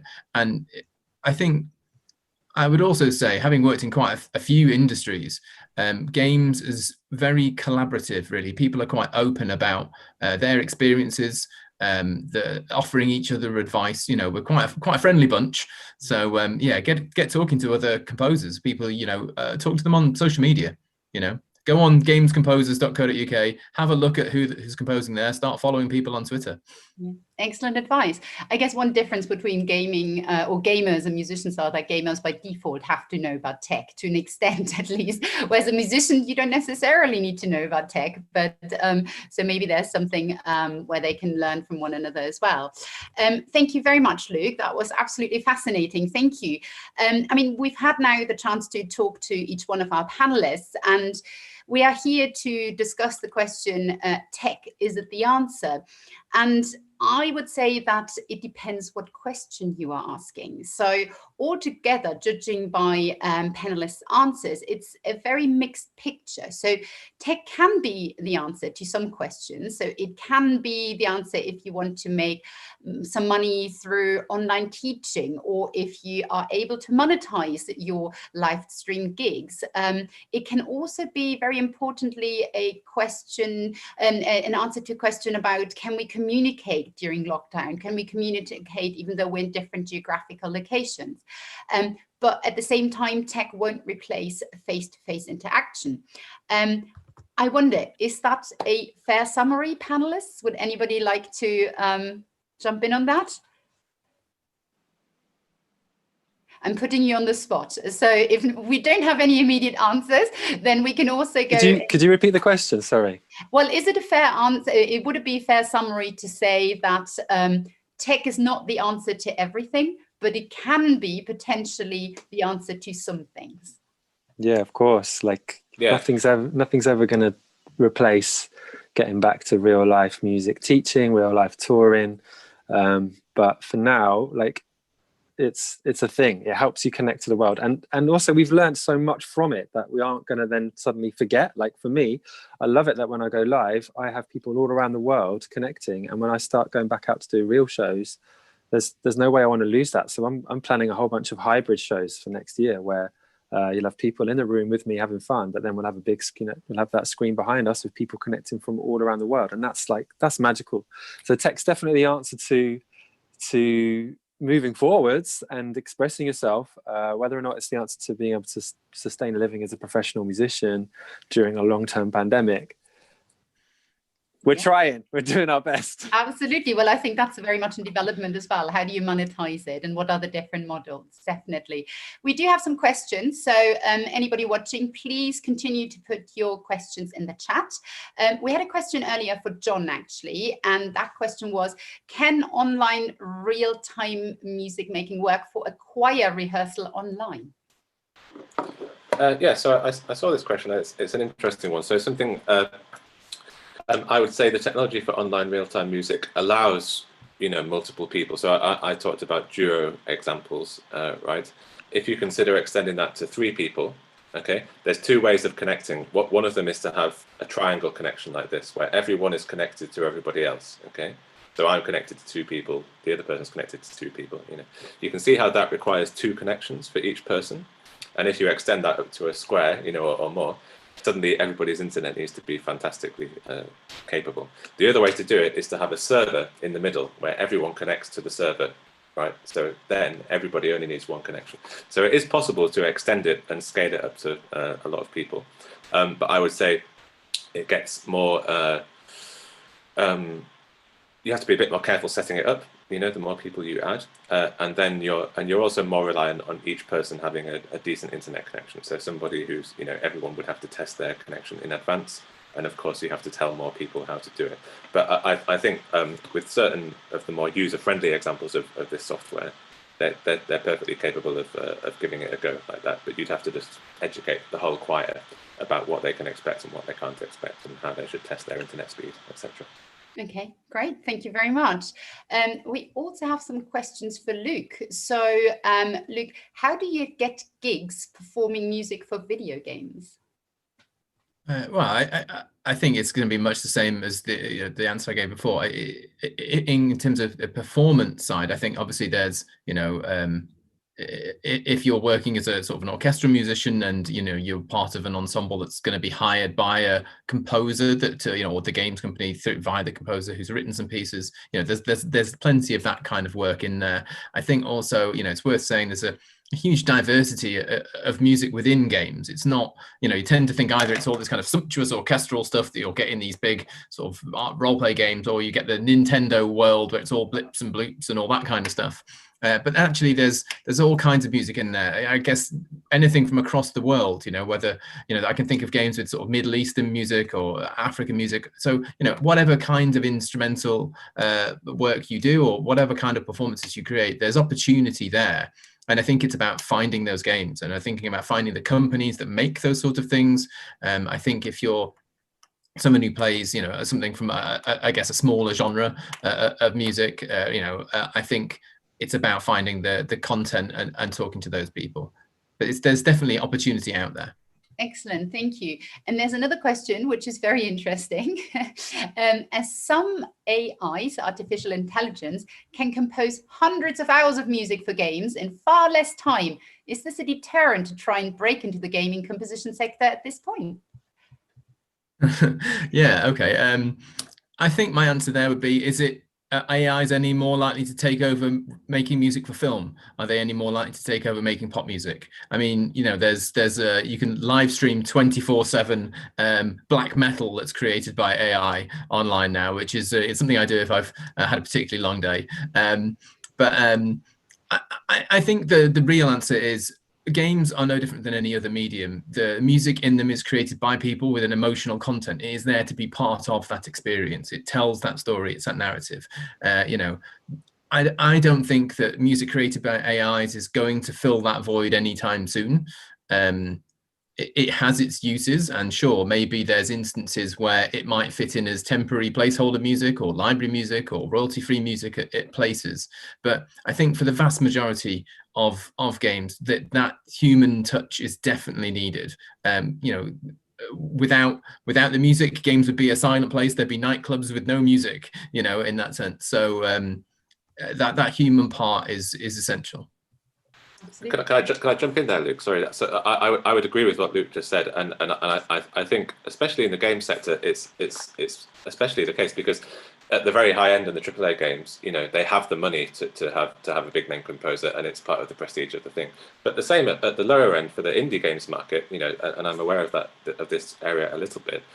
People like the sort of cottage industry sort of quaint thing about indie games, and it would be a completely different thing to replace that with AI generated music, So I think at both ends of the sort of cost spectrum of the games industry, that there's a driving force for real people generating real music. I think that's it. Yeah, absolutely. And I think as well, there's so many games where the composer is actually as much of a draw as anything else. I think about a UK games musician who I know quite well called Chipzel, and she makes kind of this Game Boy sort of chiptune music. But she's kind of a bit of a celebrity in our world, and having her on your game is a real draw, and it brings that kind of energy and a kind of aesthetic to the product overall. And I think that's something that people really appreciate and look for. There's loads of examples of games out there with amazing soundtracks. I've got quite a collection of soundtracks on vinyl these days, and it's I can't see it humans being replaced quite yet. Excellent answer. Thank you very much. We also had a more general question, which could be answered by any one of you. But what is your top tip for people who want to improve their tech skills? Pippa, what do you think? How can people improve their tech skills? Well, for me, when I was starting all this online teaching, it was a case of just doing it and trying it out with people and seeing what works best. I got myself a good microphone, which actually I use for recording music. I don't use it for teaching. I'm just on my phone at the moment, and it works perfectly fine. And just, yeah, I didn't do any reading into it or anything. I just did it. And I wasn't tech savvy before any of this. I am not a tech person at all, but I think I'm doing okay. Yeah. With it, yeah. Absolutely. Sandra, what about you? With Not of Robin, did you train your music therapist in terms of, what might you have advice or knowledge might you have given to them in terms of what they needed to know in terms of tech? So for us, it was very much in the first couple of weeks, just try. And then it was, okay, what have we learned? Okay, what are we not going to do again? Okay, so it's that do test, that do review circle that you have to keep doing. But now I think it was about 12 weeks in, we realized, okay, there's some key gems in here that we're going to train across the organization. And what we'll do is every 3 months is the same thing. What gems, what do we need training? And actually in our September intake of students, there'll actually be a focus on, okay, what does online music therapy look like? But again, it will be a evolving part of our training. Yeah, knowledge sharing, very, very important. And I think what all of you said is trying it out to see what works best. Shlomo, do you want to say something about what are your top tips for people who want to improve their tech skills? Yeah, my tip is don't try and get it perfect from the beginning. Like, the perfection doesn't exist. So all you're going to be able to do is a series of less terrible things. So I'd say, don't let there be a big entry barrier. Just go and start playing around with small micro improvements to what you've got set up already, and very gradually you'll start to get more and more confident with it. Like, that's all I did. Like, I've been meaning to mess around with the green screen for so long, and I didn't because I was, I guess, afraid. But the minute you just try it, like, it starts off not really being that great, and gradually they say suck until you don't they? Just keep being bad at it until you're gradually, one day you realize, oh, I've improved to the point where I'm actually quite good. Same as you went with learning music. Yeah. But it's also about the human aspect, isn't it? It is kind of, we all try things, we all fail and we all get better. But it's also nice, I think, for an audience to be on the journey together with the musician who's just trying something out. I think, again, it is all about communication. I think this is all we have time for. So thank you very, very much to all of our listeners. Thank you for your questions and for listening in. And an absolutely massive thank you to the panelists for their contributions. I think we've covered a very, very wide area of different topics. Anybody, please do continue using the hashtag empowered musician. And the next session starts at 12 o'clock and it will be on COVID-19 and its impact on gender, race and disability. So thank you very much indeed, and hope to see you again all soon. Thank you. Thanks, guys.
Sangwadi swpar gan wrbon heddig hawdgar a chanid i'r wedi lladd a ffet ar gwad a wywar mahw Sangwadi gino a chal pintls wedi stiwo barahad fel risgel coed ni ches o rioed fel gyrraeso mahw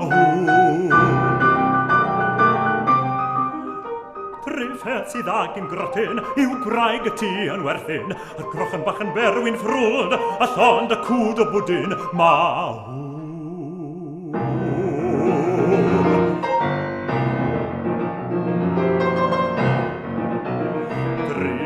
Trifedd sy'n gas a lletwydd yw hwch a ywc mewn gwenith at gwrgwan yn torri ton a ffac o graddio llawydd mahw Trifedd yn hawdd yn nabod, dyn derwan a diwarnod A pren yn goi ar dydd yn troi, a dyn yn ddoi wynebog Mahw, mahw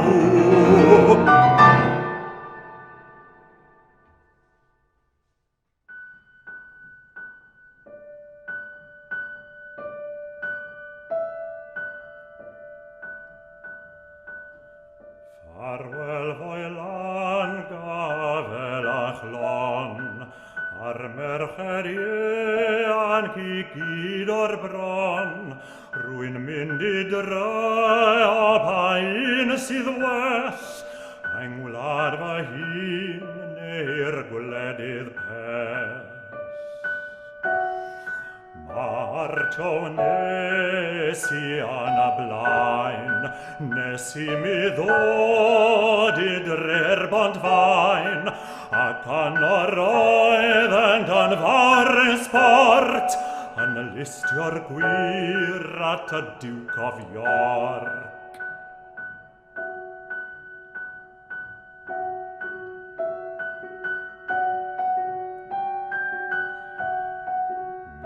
Oes am hen ac I ryw di, ar air ar arian oedden o'n ffri, a drwms ar ffaifs yn cario'r swn, a listio nes at a light dragoons. Farwel van Adam Hanwyl fam, sydd wedym magu am dwy'n i'r lan, yn dynerian ar eilwyd lan, a chan ffarwel fo i'r merched glan.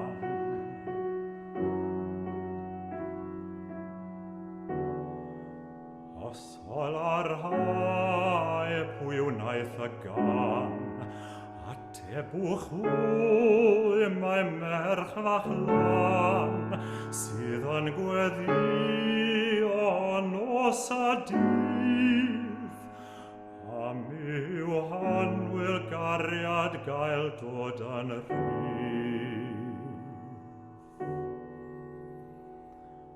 Fe aeth am calon gyda ge, ond eddoi hun roedd yn ele, a deddf a taniad cariad cyn, a wnaeth ein glonau bach yn un.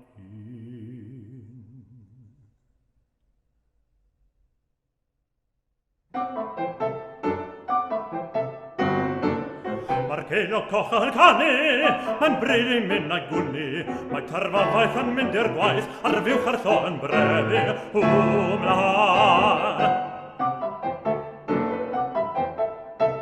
Mae'r i'r wrth rwsa hysgubor, yn erbyn I me agor, mae carro'r cyn fy ngalw hi, ni chysgof ddim yn rhagor, mlaen. Mas I weithio, dos tithan mal I odro, Cawn frecwas diach mewn tipyn bach, a bar y canig yno, mlaen.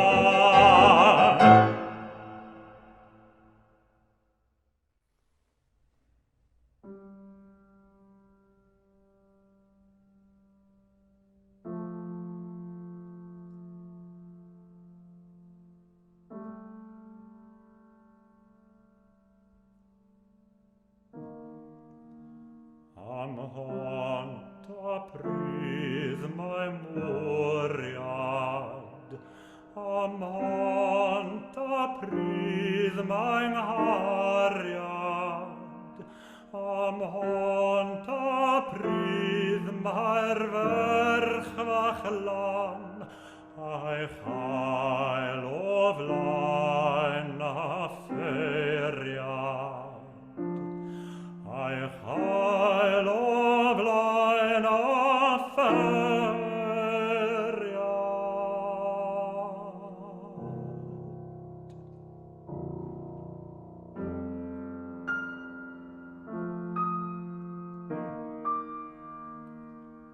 Mae'n bwth yn ger ar afon, mae gennyf wartheg blithion, mae gennyf fferm ar lan a taf, o tared ataf Gwenfron, o tared ataf Gwenfron.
Good afternoon, everyone. Welcome to the ISM discussion panel about COVID-19 and its impact on gender, race and disability on those who are working in the music industry.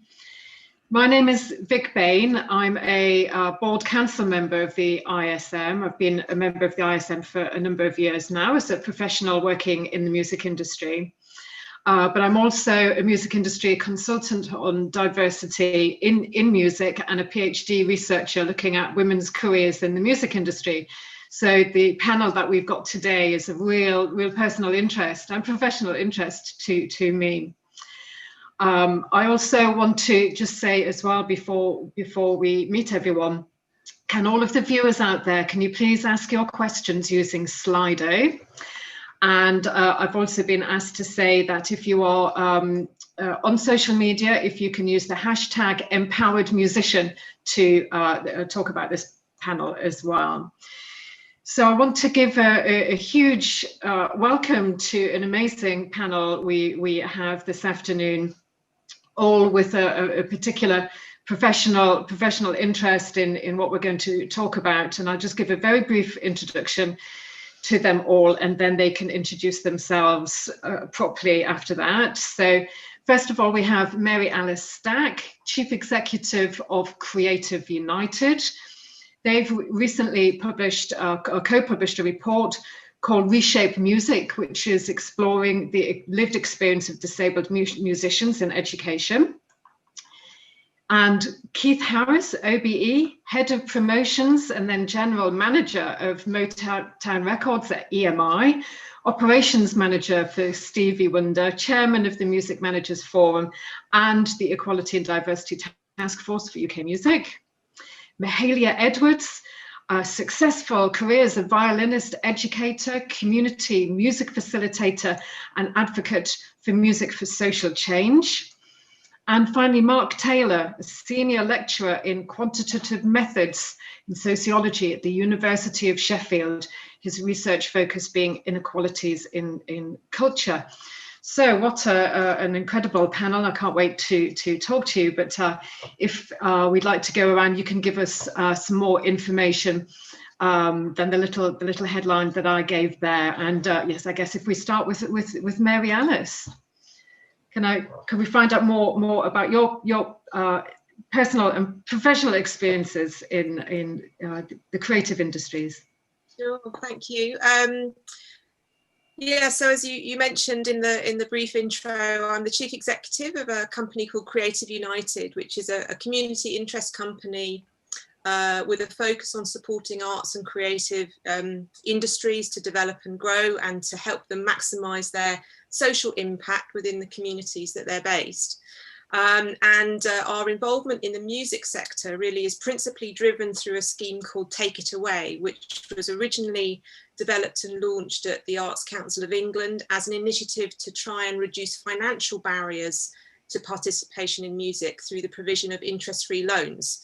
So right at the beginning, my journey in the kind of music industry was to try and understand kind of social inequalities in terms of economic barriers. You know, what does participation in music mean if you don't have the money to equip yourself with the right instruments to play and develop as a musician? So social and economic considerations around access to music was my starting point. I'm not a musician myself, although I did learn to play the flute when I was a child, but my professional involvement in the industry has really been looking at the kind of mechanisms for increasing financial inclusion and participation in the music sector. And in the last few years, that focus has pivoted slightly to be more directly looking at a combination of financial and other barriers that exist for disabled musicians. So where the instrument itself may be a physical barrier to participation in music, if you don't have the use of 2 hands, 2 arms, in what other ways might you develop as a musician and play a traditional musical instrument if the kind of technical capabilities of playing it in its conventional form are not open to you? So I've had the most fascinating journey really in beginning to understand what those barriers really mean in practice for a huge range of people who have different forms of disabilities and a real passion, desire and talent for music. So how do those barriers present themselves, and what can we do as an industry and as a society to allow those barriers to recede into the background and to not be present, and to allow as many people as possible to have a full opportunity to participate in music and to develop professional careers in music too. I think you've launched right in and raised some really important points that we're certainly going to come back to. Both with economic and physical barriers. And we'll return to those certainly with a prism through COVID-19 as well. What additional impact has that had? Thank you. Now, Keith, you've had an absolutely fantastic career, and I always love hearing about it. But if you want to share with the ISM audience a bit about your personal journey. Right. First of all, I'm always very reluctant when people describe what I've had as a career, because a career always feels to me like something that has a bit of a plan and a structure. And in fact, I have entered into the music industry because I just happened to be absolutely fascinated by particularly pop music, and always wanted to work in it, and was fortunate enough to find myself in there, and then stumbled from one lucky accident to another as I kind of went through my working life. So I would describe myself these days as a music business has-been. Most of the things that you describe me as doing in the introduction are things that I have done, but I no longer do. With the exception of I still do work with Stevie Wonder after however many 42 years. But for the most part, most of the things that were mentioned were things that I have done. And what's happened really in this particular context, the one that we're talking about today, is that I was kind of catapulted forward in the whole debate about diversity in the music industry, which is something which I've obviously been aware of and worked behind the scenes towards achieving, for really throughout my career, because there have been very many obstacles and barriers that have been put in my way, as there would be with any other black person in British society, if you like, over the last 45, 50 years. But I was catapulted forward in this because my children persuaded me to write something for something that was called Blackout Tuesday about 9 months ago, the other day when everybody shut down their social media. And I was asked by initially my oldest son, who is also an artist manager, whether I wouldn't write something about the situation with racism in the record industry and so on and so forth. Something which I've kind of spoken about behind the scenes, but have never really been prominent in saying a lot about it openly. I've rather tried to get on to do something about it rather than just talk about it.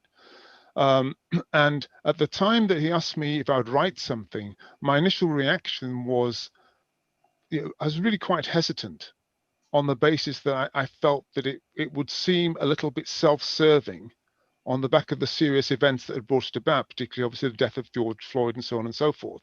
For me to be writing about my particular journey in a way sounded a little bit, or felt like it might be a little bit trivial.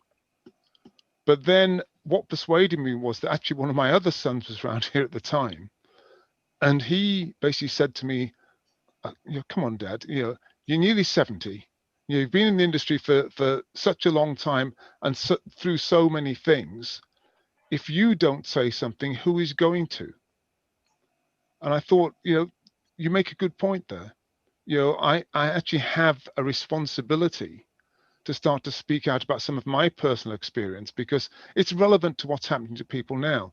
And so I wrote an open letter to the captains of the music industry about a little bit about my experience, but more poignantly about how important it was that the lessons that have been learned in the last 6 to 9 months were not temporary, that they had to basically be learned and carried forward for the years to come and for the generations to come. People like me, I've been actually very fortunate, and I've had a life in the music industry which, I certainly can't complain about. But it doesn't mean that I've been immune to some of the things that other people are going through. And I wanted to say something about that in the hope of making other younger Black British people in the industry aware that it is something that we've all basically faced, and we all need to continue to strive to get proper equality so that in future people don't have those barriers coming into the industry. Thank you, Keith. And do you get the impression that your letter has is actually going to impact some meaningful change rather than just lip service? Well, what happened was, again, I am unusual in several ways, but one of the most unusual things is I have no social media presence whatsoever. So I don't have Facebook, Instagram, nothing. And so what happened is that I'm obviously aware of social media and its impact, but what I hadn't figured out was the impact of being able to write this letter, which I then sent to several music industry trade papers, because I knew the people who ran the papers. So I knew Mark Sutherland at Music Week and Ting Ingham at Music Business Worldwide and Paul Scaife at Record of the Day, who were the 3 people I sent the letter to. And of course, they then published the letter very kindly. But what I didn't anticipate was that Billboard magazine would then tweet it out to its 6 million followers. So it actually made a much bigger impact than I originally anticipated, and more importantly, because it wasn't about me or my letter. More importantly, it seemed to be a bit of a catalyst for a lot of people also to come forward and put forward their personal experiences, and these things then snowball, and so I think it is having an ongoing effect. And the important thing is it is carried on until next year and beyond. Yeah, I really sense a sea change out there across the industry. But fingers crossed that we do have some meaningful change. So Mahalia, and I'd like to know more about your journey and in Hi music. everyone. Hi, so I'm Mahalia Edwards. I am a violinist and a recent graduate from the Royal Birmingham Conservatoire. And aside from performing, I'm really interested and dedicated really in ensuring that everybody, every child, every young person has high quality access to high quality music education. And I've spent the last few years working with initiatives such as Systema Europe. I worked with London Music Masters, now Music Masters, and I'm currently a music teacher, whole class education at the Nottingham Music Hub. And Nottingham is one of the most deprived cities in the country, but I think we do a really good job in providing access to lots of children around the city who through socioeconomic circumstances or cultural values, they wouldn't have access to high quality music education. So it's really something that is really quite close to my heart, because being somebody who is quite a rarity in the classical music industry, being Black, being a young Black female, I think it's really well, it just became apparent that why am I the only one? I've been to conservatoire, I've done all of these things. I went to the Purcell School before that, and even in a very highly specialised area, the higher up you go with achievements, the smaller the bubble becomes and the less diverse it seems to be. So my kind of life's dedication really is to kind of ensure that this changes.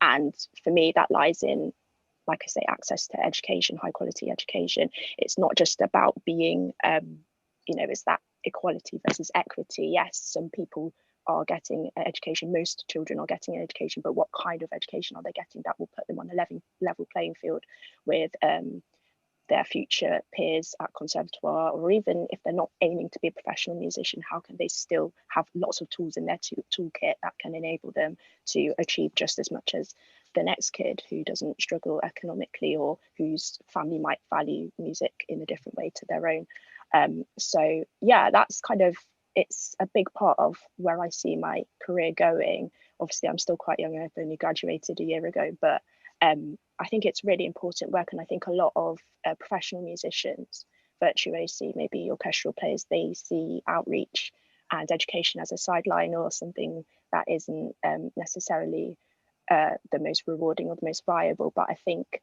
instead of it being something that I just do to kind of tick a box, I think it really is integral to changing the music profession from the inside out. And I'm not just talking about classical music, even though we do have a big problem with diversity. I mean the whole music profession, the whole music industry. I think there needs to be a lot more variation, and that can be in the forms of the composers or the artists that we listen to, that we promote, but also, who's on the panels of audition, who's teaching at the conservatoires.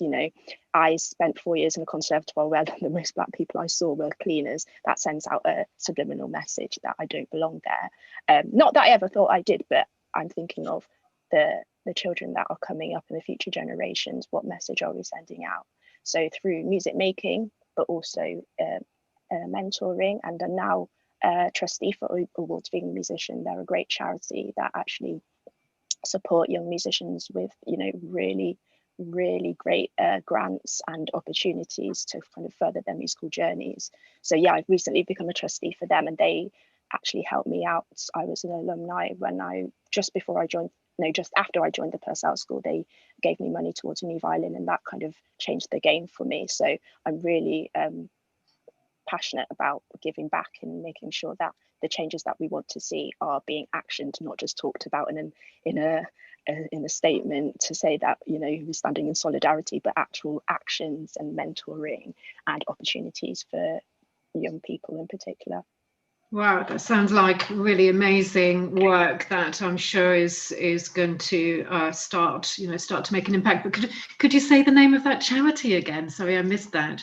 Awards for Young Musicians. They're based, well, there isn't actually one office there, loads of people, but it's a small team that are based in London, I believe, and they give grants, they give opportunities, arrange masterclasses in lockdown for gifted young children who need an opportunity. They say that talent is everywhere, but opportunity is not, and I think that's a great tagline that rings so true. And especially with the pandemic, the opportunities have kind of dwindled.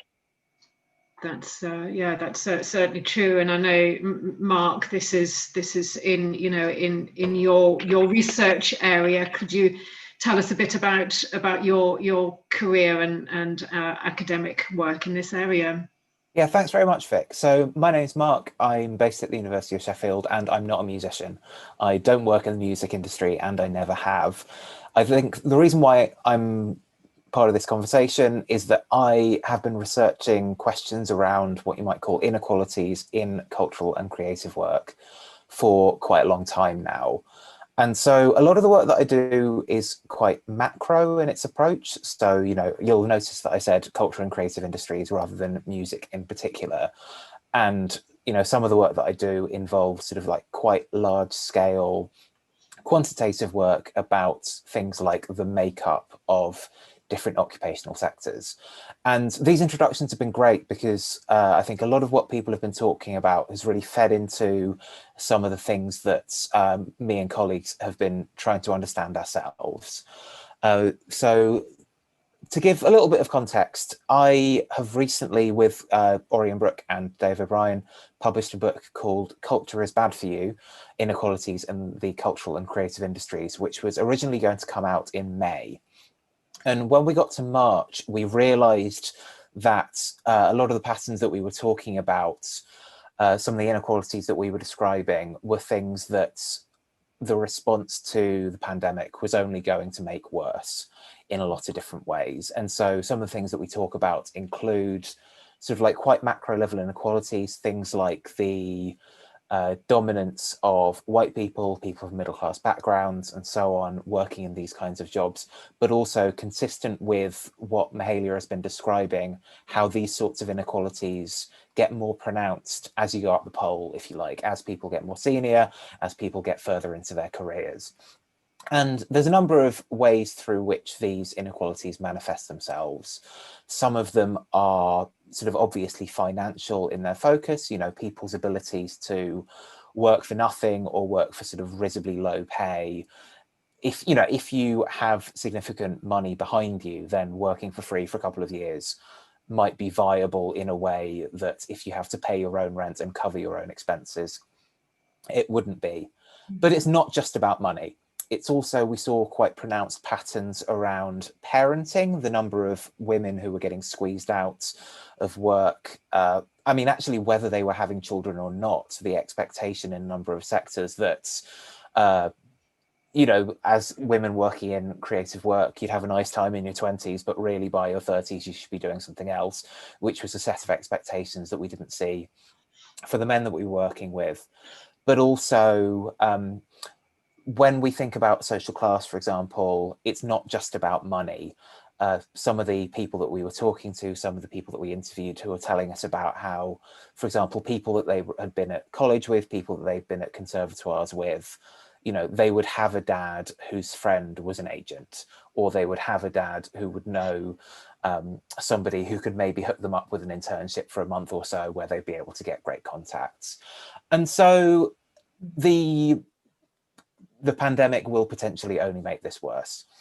You know, if the current patterns, and I can talk a little bit about the numbers on this in a minute, are indicating that, you know, the financial support that's currently being offered really isn't sufficient, particularly for musicians. A number of musicians are falling through the cracks, which are, you know, in the government's current support strategy for workers, and in many ways those people who are being supported by that, that's nonetheless insufficient.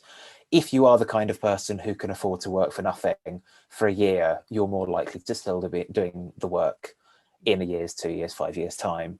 And so this is going to have major implications for the makeup of the music industry in a post-pandemic society. Very, very serious, I think, consequences that we all need to keep an eye on. But you know, does anyone have any thoughts about you know, what we can be doing to address some of these barriers? I mean, Mahalia, you talked about the charity work that you are doing. You know, have you seen this year?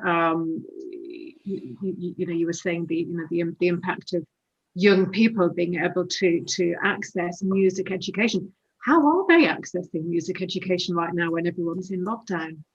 Well, simply, if those who have the means to pay for online lessons, or those who have the means to have opportunities, access opportunities online, if they have the equipment to access those opportunities online, are accessing them. In my work with the Nottingham Music Hub, we have a problem where we were sharing instruments because we didn't have enough instruments at certain schools. Not every child had their own instrument. We provide the instrument for free. The children use it at school in their lessons. However, with the pandemic, no one wants to share instruments, and that was a decision that our board felt needed to be taken.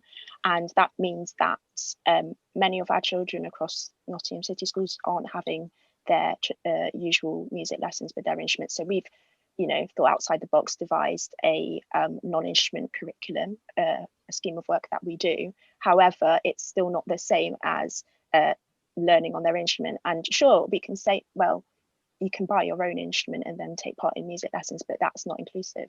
And you know, we've applied for grants and things like that to kind of make sure that everybody has the chance. But yeah, that's just an example of how we've gone from having a provision where everybody has a musical instrument, everybody takes the time to learn in an inclusive way, and now because of the pandemic, that's kind of stripped back a lot of what we do and how we do it. So those who can, a lot of our online provision has been really successful, but again, not everybody has a electronic device to even access that. Not everybody has supportive parents who value what we do and what benefits that passes on to their children, because even though the children themselves are the beneficiaries, the parents are the people who are kind of buying or subscribing to the product of music lessons. So that question of value as well, and whether that ties in culturally, you know, a lot of people have religious reasons why they don't want to participate in whatever. So that's really kind of thrown a spanner in the works for a lot of what we do, but we've had to think outside the box and really creatively how we can, you know, retain enthusiasm from the schools, from the parents, and from the pupils themselves during the pandemic. And of course, it's going to affect group lessons as well. I mean, I understand there's some sort of technical issues with getting people to play and perform music all at the same time over such things as Zoom. So have you been able to do any of that, or is it just you have? Yeah. Yes, since March actually. We run the Robin Hood Youth Orchestra in Nottingham, and we've been doing online rehearsals over Microsoft Teams since March. And it kind of works where one person, like I'm speaking now, I would play, everyone else is muted. So there's not a sense of communal playing because you can only hear yourself, but you can see other people playing. You can see your desk partner playing with you, and then people can unmute themselves if they're feeling confident to play by themselves. And yeah, that's how we've been keeping the kind of communal spirit of orchestral playing and group playing alive, and so that our children and young people don't feel isolated. And actually for some people it's worked a lot better because they can come out their shell, they're in the comfort of their own homes making music. So yes, the pandemic has exacerbated some of these issues and completely made it worse, but in other ways it's enabled us to think creatively. Okay, in the future we know that should anything happen, or we can try this way to improve what we do as well as have a solution for a problem. It's actually helping things to be improved in lots of different ways. I think with all crises, sometimes we see the worst, but sometimes we see the best of people as well. So that sounds like wonderful work. And Mary Alice, I know that some of the things that Hayley talked about you would resonate with you and your work. Do you want to talk about what Creative United has been doing this year? Yeah, I mean, funnily enough, a lot of the work we've been doing in the last year has been in partnership with the Nottingham Music Hub, and it's so great to meet Mahalia and to hear about your direct experience as one of the teaching staff involved with the hub, because that's really been a very pioneering project. So what we were doing with Nottingham starting last year, 2019, and continuing in the current year was to conduct an audit of the children in primary schools who were coming into year 4 when whole class ensemble teaching would take place, to understand if there were any children who had a physical disability that might prevent them from participating alongside their peers. And prior to that pilot project starting, the team at Nottingham, who've been so fantastic, they said, well, as far as we know, that there aren't any disabled children. Those children haven't been presented to us for support, so maybe there aren't any there. And statistically, we knew that was very unlikely, because the statistics show that 1 in 5 people have a disability, and we knew from the local authority data that there were thousands of children in Nottingham City who were on a list of children with physical disabilities and had support provision in place through SEND or other other provision. So we knew that they existed. What we didn't know was why they weren't showing up in music classes, why the teaching staff in the hub were unaware of them. And partly this is all to do with information exchange. Unless you can ask the question at the appropriate time, do you have any children who've got any additional needs? You can't prepare to meet those needs. You can't prepare to make the appropriate adjustments to ensure that their experience is as inclusive and fulfilling as possible. And that experience of inclusivity is there for every child, no matter what their playing ability is or whatever impairment they may have to contend with. So asking the question at the right time was really, that was the essence of the intervention, is to say to the schools, please tell us, are there any children who might need a bit of extra help or an adaptive instrument or a bit of assistive equipment? Because if they do have that need, we can provide those instruments, assistive equipment, and think creatively about the solutions. But we've got to have a little window of opportunity in which to make that happen. Otherwise, you get to your first class, you get to bringing everyone into the room, and what is the choice of instrument? In Mahalia's case, it's probably strings, but in other schools, they may be playing recorder, clarinet, trumpet, trombone. So the choice of instrument is different in different schools. And if there are children in that class who can't physically accommodate that instrument in exactly the same way as everyone else, then what happens? Then are they told to leave or given something different to play, which immediately sets them apart, immediately makes them feel different, excluded? They can't learn in the same way because they're on a different instrument. So this whole kind of principle of whole class, which is good in a sense, is because it sounds like inclusive, doesn't it? Whole class sounds very inclusive, but in practice, unless you're able to understand and identify difference that exists within that whole class in good time, and unless the teaching staff are aware of what accommodations can be made, what adjustments can be introduced to make that a more equal experience and opportunity, then unfortunately the result is that those children are not part of whole class at all. They are absolutely not getting a parity of educational offer, and this is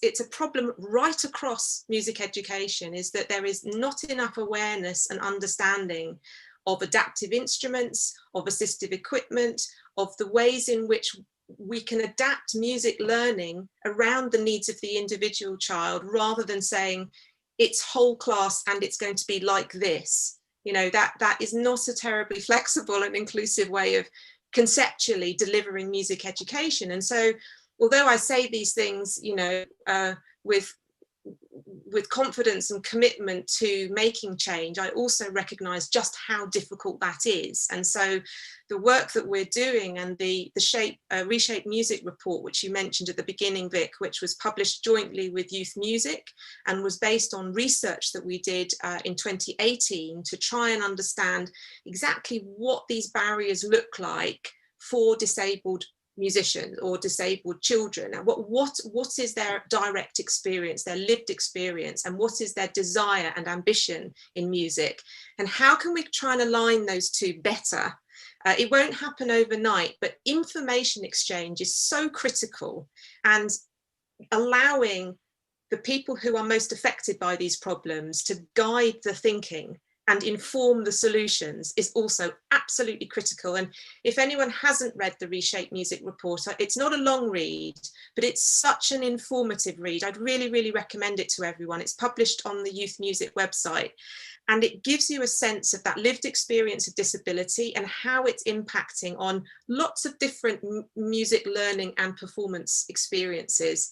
And the work that we're continuing to do in Nottingham, what we're hoping is that based on that experience with the team in Nottingham City, we can begin building this approach, this intervention as an example of best practice. We can begin extending that learning across other music hubs. And then we arrive at a point, hopefully not in the too distant future, where the notion of whole class is is finessed to understand how to be more sensitive to difference, as well as delivering something that is for everyone, in that sense of the whole class. So that's you know, so really I think there are, you know, explanation of what some of the barriers can be in music education for the younger children wanting to learn instruments and start on their music journey. But I'm also interested in some of the barriers to entry for the professional music industry. And Keith, I wonder if you have anything to say about that, and about, you know, what you view as contemporary barriers to the people wanting to enter the UK music industry in your experience. What I think that Mark actually made some really good points, which are really relevant here, because obviously the discussion we're talking about today is you know, music in the COVID world. Mm-hmm. I'm actually much more interested in what's going to happen in the post-COVID world. In what's over the last 6 to 9 months, everybody's suffered. It's one of those unusual situations where I don't believe that from a music and a music business point of view, that being an ethnic minority has been a particular disadvantage. It's been terrible for everybody. It's basically what I'm saying about that. But one of the points that Mark made, which I think is a really important one, is that a lot of the way that the music industry operates, both for professional musicians, but also for educators, for music business people, is that you are as good as your social network, right? And particularly, you're as good as your parents' social network. And this is the thing that I thought that Mark raised, which is really interesting. A lot of employment in the industry has traditionally come through knowing somebody who knows somebody who can advise you or point you in the right direction. Now, what I think will happen is over the last 9 months, so many people who are economically disadvantaged have had to drop out of even any aspiration of being involved in music, because obviously there's never been a great deal of money around for most musicians, but money has kind of dropped off a cliff for most live musicians for the last 6 to 9 months. And those particularly who are already economically disadvantaged will disappear altogether from the landscape. And that is going to have a knock-on effect for their children who are also trying to get into the industry. Because even those tenuous and tentative connections that they already had are going to disappear. And I fear that it's going to be a lot more difficult for people to have any kind of entry point into the industry. Mm. You know, I think that as a Black industry professional over the years, it has all surprised me how many people have kind of reached out to me, not because I had any particular connection with them, but they just see another ethnic minority face in the industry who might be a starting point for them to get on the ladder. And I've always felt, obviously, it's part of my responsibility to help where I can.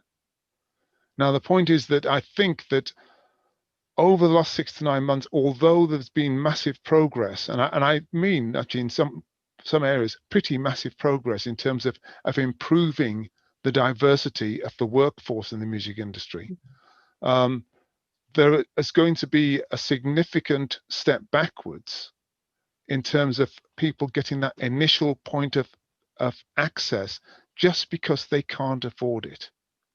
Yeah, I think that, again, Mark made some very, very good points on that subject, which is that only people who can afford to work for nothing for a significant amount of time can cling on there to get to that next step. And that's really my fear and my concern, is that I'm not sure how we're going to address the leveling up of financial opportunity in the post-COVID world to make sure that people who are already economically disadvantaged can actually get a foothold in the industry.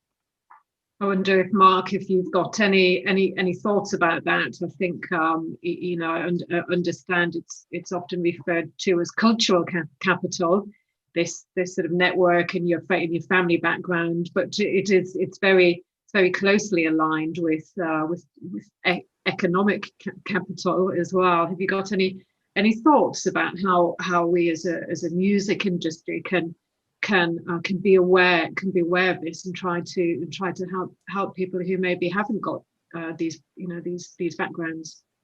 I think it's really tricky. I mean, one distinction that I would make that I think is maybe important is, I don't know, I'm maybe less concerned about barriers to entry as I am barriers to retention, because, you know, music is not like getting a job working in consultancy or working in finance or whatever, where getting the first job is the hard part and then you're in.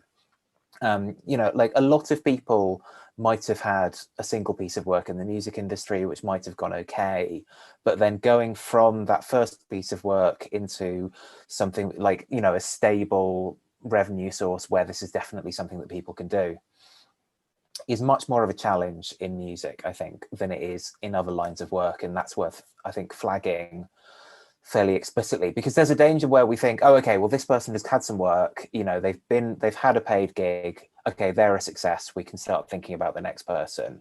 And one of the, you know, like looking at creative work, the diversity of people doing their first job is often not too bad. And so, but there's a danger in thinking, okay, well, this new generation coming in seems to be really diverse, this is really encouraging. What's going to happen is we just need to wait 10 years and they'll be in mid-career and sort of more established roles. And we know that doesn't happen. We know that the sort of the attrition, what people sometimes refer to as a leaky pipeline, is really pronounced. And so while I think a lot of the mechanisms are quite similar, we should maybe be more explicit in our concerns about retention as opposed to barriers to entry.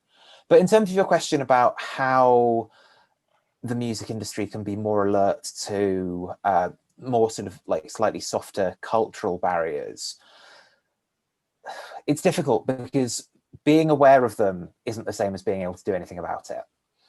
You know, like if somebody has, you know, if somebody started having lessons when they were very young, and then they maybe through personal networks, through social capital, their parents' contacts, were able to get auditions and they were able to, you know, like perform in ensembles, you know, that experience will have been beneficial. In their case, it's not just that, you know, the networks meant that they knew somebody that knew somebody. It meant that they will then find it easier to drop into professional contexts. There's loads of good stuff going on. You know, on top of the schemes that have already been discussed, I'd point people towards Arts Emergency, who are a tremendous charity who work nationally, where young people who are interested in working in creative industries, they've got a lot of people working in music, are paired up with mentors. It's what they call the Alternative Old Boys Network, which I think is an amazing title that really summarizes how things work and, you know, the underlying inequalities and how they can maybe be challenged. But it's, you know, like we can't change things overnight. There needs to be a sort of sense of realism, and equally there needs to be an acknowledgement that music can't maybe challenge a lot of these inequalities on its own. You know, these social systems that reproduce themselves in a lot of the ways that we've been discussing can be seen in other occupational sectors, in other bits of cultural and creative industries. And so, like, I don't want to be too negative, but people often ask me, you know, I've sort of described these problems and people tell me, you know, what's the solution? It's like, well, none of this will change overnight. And, you know, you don't want to get political necessarily, but having another diversity panel and having inequality, diversity and inclusion working group in your place of work will not overturn these inequalities overnight.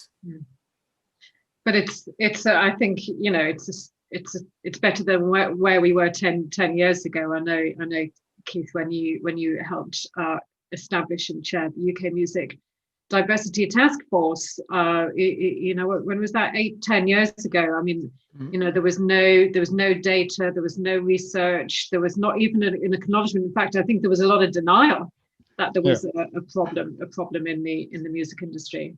Yeah, it wasn't even as long ago as that. I think it was only about 5 or 6 years ago that we first started the diversity task force. And yes, the starting point was trying to get some data, because there's so much anecdotal evidence but very little concrete data.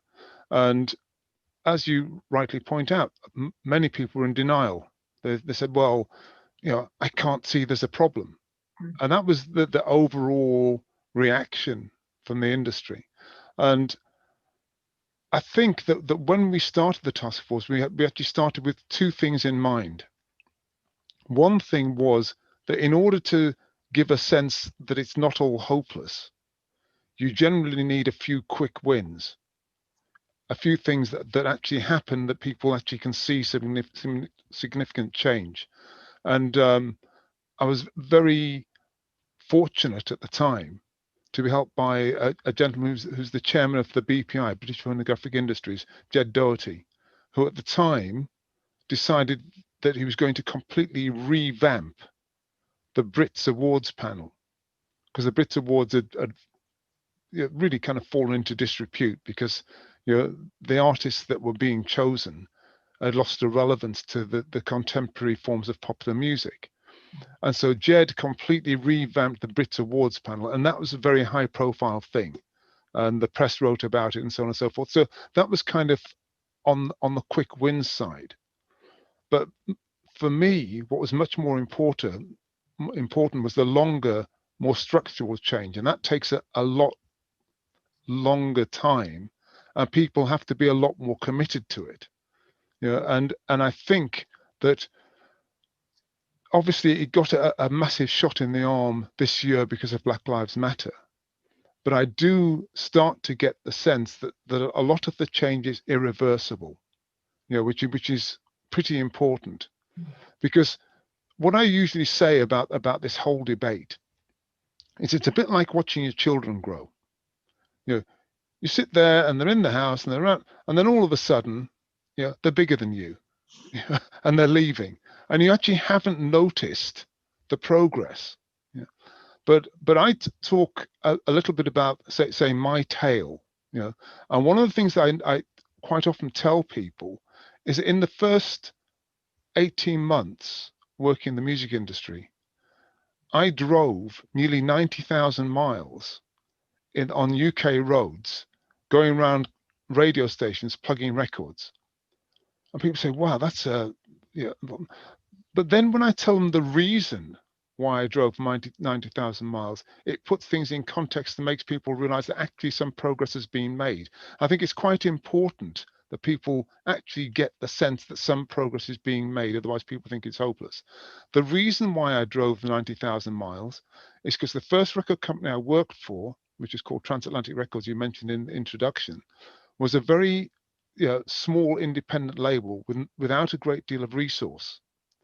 And as a result, at the end of the day, instead of like my colleagues in the bigger record companies, at the end of my working day, instead of going to a hotel and spending the night in a hotel, they could only afford to give me the money to get a bed and breakfast. And in the early 70s, it wasn't easy for a black person to get a bed and breakfast in cities outside of London. So for the first couple of weeks, I would finish my day's work and try and get a bed and breakfast. And I got so sick of being humiliated by the fact that the vacancy signs came down and blatant vacancy signs were up, and people were telling me, actually, no, we haven't got any rooms, that I decided after about a week that I would just drive home. Didn't matter where I was. So if I finished in Manchester, I'd drive home to London. If I finished in Nottingham, I'd drive home to London, because I wasn't prepared to put myself through the humiliation of being turned down for a room at the end of the day. Now, that was when I started in the music industry. Now, when I tell people that story, people, especially a lot of young people, are totally incredulous. They cannot believe that it was legal for people to do that. But it was when I started in the industry. So some progress has been made. So the sense of hopelessness is really an important thing to get over, and realize that incremental change actually leads to significant change over a period of time. Wow, well, that's a story I hadn't heard before, Keith, and that's very sobering, I think, reminder. And I'm pleased we do not live in the early 1970s now. So, for me, I think one of the great things about the diversity task force is that it is tracking data, and it is tracking some progress, and what we're seeing, as Mark points out, is that actually if you look at those who are in their 20s working in the music industry, actually it's majority female now. There are more women who are working in the executive jobs. I'm not talking about as musicians. So it is that retention, I think, in the workforce, and certainly with my own research, I have found the situation is still not very good for female musicians. Although in the classical music genre, it's better than some of the others. So, right, for the last sort of 20 minutes or so, I'm going to turn to some of the questions that have been coming in, and then I'll put the questions to the appropriate person or whoever wants to jump in. So yes, a question from Paul Barton Hodges. What about parenting? COVID-19 has been tough on people trying to continue working in music, but also parents and carers, and I absolutely agree with that, with my parent hat on. So, Keith, you've mentioned you've got kids, but maybe they're grown up now. Has anybody got anything to say about the impact of COVID on parents working in music? Nobody got any. Well, I'm also a board trustee of a charity called Parents and Carers in Performing Arts, and they are just about to do some research next year looking at parents in music. So if anybody is interested in that, they can look at pippacampaign.com, and because it's for sure. I think there are some real barriers being raised there. Yeah. And another question is, how can we tackle inequality in performance? Key Change are doing great work around making festival lineups more diverse. So is anybody, maybe Mahalia, you've got some thoughts about how do we tackle inequality in performance? You are a violinist. What do you think about that? I think it will take incremental change, but there are a few kind of basic baseline things that people can do, which are looking at your concert program. What's going on there? Do you have the same great composers, but they're the composers of the canon to be constantly here? If you have a look at concert programs, especially in classical music, they're usually taken from the same literature, the same repertoire. They are very, very narrow in terms of what we put out there. So yeah, just adding in new composers, different performers as well, and that it's diversity within performance is not something that's specific to one area. It's an effort that is going to come from every single facet of the industry. So it's about publishers publishing music from diverse people of diverse backgrounds, more female composers, people who haven't had a great representation in the output. It's about agencies taking on different types of people. It's about musicians themselves going outside of their circles. I'd absolutely love to get involved with an orchestra that has people who aren't able-bodied like myself, and see how that works, and see how that can be a positive force for change in the output. It's an effort that has to come from all areas, from the basics of education. I'm literally the only Black person that I think some of my students have ever seen play an instrument in real life. I'm talking about like an actual tangible role model. So it's about education. It's about when we progress. It's about people who are publishing music, people who are representing artists. It's about artists themselves. It's got to be an effort from all areas. And I think it's one thing for organisations, like I said earlier, to put out a statement to say you're standing in solidarity. It's another thing to kind of action the things that you talk about. And I think someone put a question saying they've seen somebody being sort of bullied or ridiculed. And I think if you're not feeling confident to go and, you know, assert yourself in that situation, maybe it's inappropriate. I think the organisation or the charity or the ensemble, it needs to come right from the top that that's unacceptable, and do something about that. As I say, just putting out an action, putting out a statement is not the same as actually having action. And if the people at the top are enforcing that and making sure that is a real thing that they're doing, then it will trickle down as well.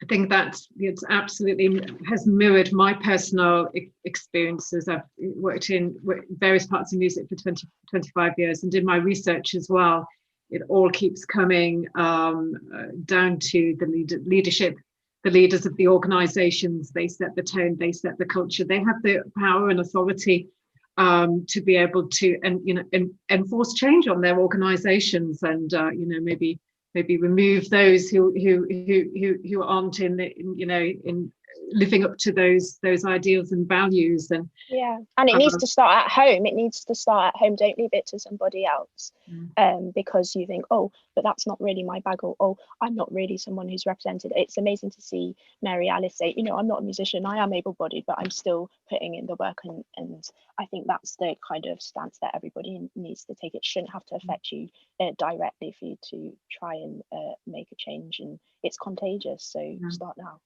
Great point. And Mary Alice, do you have thoughts about that? How can we tackle inequality in performance? Yeah, I mean, I wanted to go back to something Keith said right at the beginning, actually, about the impact of COVID and how it's affected everyone. And because it's affected everyone, I think it's created a unique opportunity in terms of the timing is right for change. So no better opportunity appears to have ever presented itself in my lifetime for systemic change, because it's been the great leveler, COVID. It's put everyone in a position of discomfort, and it's put everyone in a position of having to adjust and having for a moment to understand what it means to not be able to travel, to not be physically able to travel, or not have the financial means to get from A to B. We've suddenly all found ourselves in a unifying position to some extent. That there's still winners and losers under COVID as well. I'm not ignoring that, but in the sense of everyone's experience of having to suddenly step off the kind of hamster wheel and reflect and consider and listen to those arguments about structural inequality, listen to the arguments about how we're so used to doing things in a particular way that it becomes incredibly difficult to actually implement change. Well, now is the moment, if ever there was a moment, to implement change and to kind of start again and say, okay, let's just take a moment to think how we can make this better. Building back better is a sort of theme that our company is very focused on at the moment, particularly looking at the fate of creative freelancers over this past 9-10 months, the people who've fallen through the gaps. These are things that actually we can learn from and improve structurally the way that our society works, how people's portfolio careers are understood by policymakers, by government, how we can put safety nets in place, allow people who have caring responsibilities, parenting responsibilities, physical disabilities that mean that the cost of living is far greater for them because of their disability. How do we create a more equal playing field for everyone? And so I'm actually, we're still in the depths of this crisis, but I'm actually quite hopeful that this post-COVID world could really be changed for the better. And I think the work that organisations like Attitude is Everything is doing around accessibility for performance venues is great. I want to also pay credit to the work that is being done by the campaigning group, We Shall Not Be Removed. There are a huge number of professionals there in the music industry, in the other parts of the creative sector, who've established really strong careers. And the risk to our sector right now is that because of COVID, venues and organisations become far more risk averse, unnecessarily so, because they're trying to, they're trying to do the thing that's easiest in terms of reopening, but they need to absolutely consider the needs of the individuals and how the right kind of adjustments to take into account the needs of those musicians who may have additional shielding needs at this time for health risks, who may have other access needs. We should just be embedding as far as we can right now the consideration of individual circumstances when we roll out policy, when we roll out our reopening strategies, as we re-enter the kind of post-COVID world where hopefully social interaction, shared experience of performance, either as the performer yourself or as an audience member, those things come back in, is we should be a far more respectful, inclusive, diverse and empathetic society. I hope that's not, maybe I'm a dreamer, as they say, but I think that this experience has been so fundamental for me. It has, I'm sure, for many other people watching. It's been a very challenging time, but I've learned so much. And I feel like I am going to come out the other side of this better for it, and I hope that will be the case for lots and lots of businesses. I really hope you're right. Sorry, Keith. So can I just jump in and endorse what Mary Alice is saying there, but particularly with the emphasis on how we have an opportunity to reset. And I'm going to refer back to the first question that somebody asked about parenting and its effect on obviously the work of musicians and so on and so forth. And I would like to see more value placed on the extended family. Because when people talk about parenting these days, it's very linear. It's either the husband or the wife, but they don't think then about grandparents and aunts and uncles.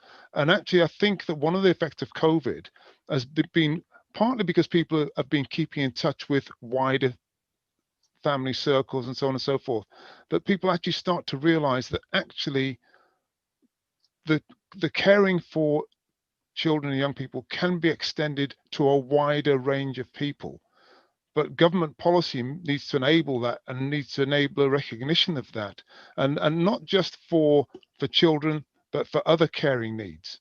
To actually extending that family circle would be a very good way forward in terms of making the maximum use of the resource we have in society. Gosh, I think that's a really excellent point. I come from a very huge Northeast Geordie family, and that's that's been very much part of my background. And I think we forget that, and you're right. It's certainly forgotten in government policies. We've got these natural communities to help each other already. I've also got quite an interesting question here, and I think to me, I think it's all about being one of the phrases I've sort of become much more aware of this year is about being an ally. It says, how can I, as a white middle class able-bodied classical performer, do more on all of these issues? So has anyone got any thoughts about positive action? What can we be doing now? We're all individuals, but together, I think we can maybe we can do more. I mean, I would certainly say get more involved with the ISM, because they are doing brilliant campaigning on all of these issues, and certainly about helping the excluded freelancers who've fallen through more government nets as well. But What do you think we can be doing, Mark? If I start with you, just very quickly in the last. Yeah, there's two things that I think are worth thinking about. One's more negative and one's more positive.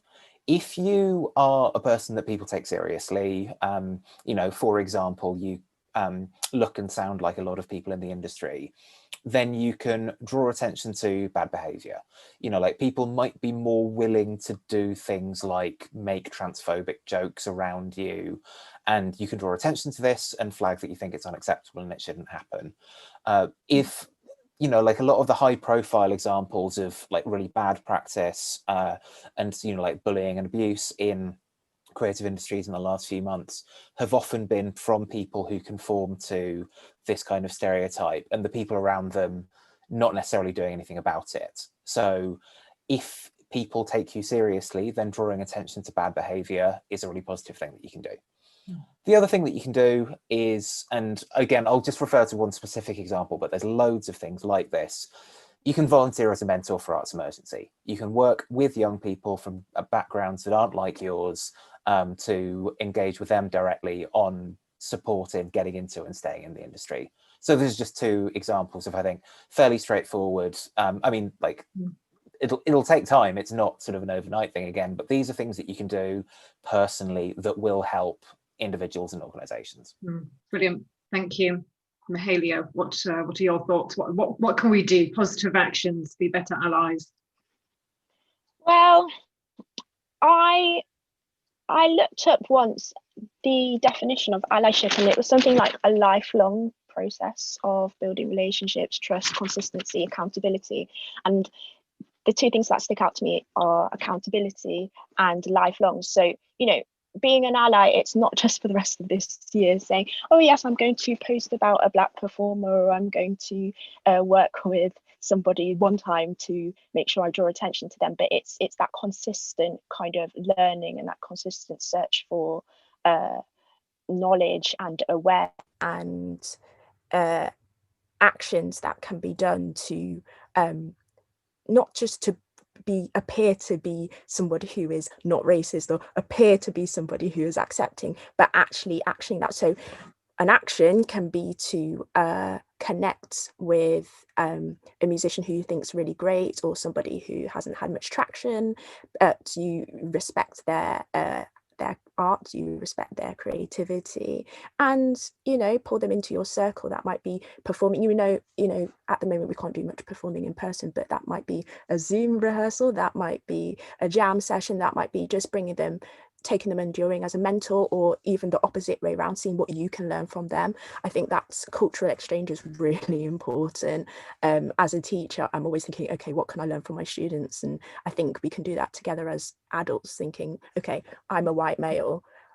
Well, a lot of what we do, a lot of the output is white male centric. So think about it in the opposite direction. What can I learn from the other person? And it requires honesty with yourself. It requires you to be honest, and that is hard. It's difficult to kind of look into yourself and think, okay, what can I learn? Because if you're a successful musician, or you've got whatever your definition of success is, you might think, well, I've done everything. But I think, pulling other different people into your circle, seeing how you can support with your actions through maybe outreach, maybe through mentoring, maybe through supporting different charities with whatever you have that is a strength in this industry. How can you put it to good use that is sustained and lifelong, and builds a sense of community that changes things for the better? There are lots of things we can do, but I think one starting point is to broaden your circle and bring other people in, because something that I've experienced is that you kind of don't know what you don't know. And until I went to the Purcell School, I didn't know about certain things, and I wouldn't have known about them had I not gone to a specialist music school that pays, that charges £32,000 a year. So people cannot possibly be aware of things or kind of upgrade if you don't broaden your circle. And I think that's somewhere that you can start now. And I think for musicians, I mean, surely it must have a positive effect on your creativity as well. As if you're just sort of confining yourself to one little circle over here. It's you know, when you've got this whole world. I think for me, the best music always comes out of these cross-cultural collaborations. But so Keith, what do you think about, you know, what can we do positively? I think both Mark and Mahalia hit the nail right on the head. I mean, both of them from slightly different points of view. First of all, Mark hit the nail right on the head because from the point of view of the question, the first thing you have to do is you have to be active and not passive. So in other words, just mentally thinking to yourself, you know, I don't agree with that, or, you know, I'm not really happy with the way that this conversation is going, is a very different thing from actually actively challenging it, and challenging it from a background where the people making the comments or behaving a certain way think, well, hang on a minute, this person's like me and they are challenging me on what I'm saying. I have to take this seriously. I think that's a very, very important thing. I think the other thing, the point that Mahalia made, which is you have to get out there, right? It's no good in employment terms. One of the things that people have always said in the music industry is, well, we'd like to employ more Black people or more people from ethnic minorities, but we don't know where to find them. Because you don't go and look. You know, actually get yourself out there and find out what's going on, and be prepared to have mentoring both up and down. So in other words, be prepared to learn from people that you meet. Don't always think that you are teaching people things. So I think both of those 2 points are really important. Yeah, brilliant. Thank you. And Mary Alice, what are your thoughts about, you know, what can we be doing as individuals? How can we make this better? Yeah, I mean, I think Mahalia put it beautifully in terms of the importance of broadening your circle, you're broadening your breadth of perspective through connecting with people who are not like you, who can help you understand how the world looks like from their side. And you know, Keith's just said it in a beautiful way too. You know, you put yourself in a position of a learner always in life. You can learn from other people. You are not the giver of truth. You need to understand how the world has been experienced by other people in order to really understand what inclusion means and strive for change and improvement. I mean, I endorse everything that all the other panelists have said.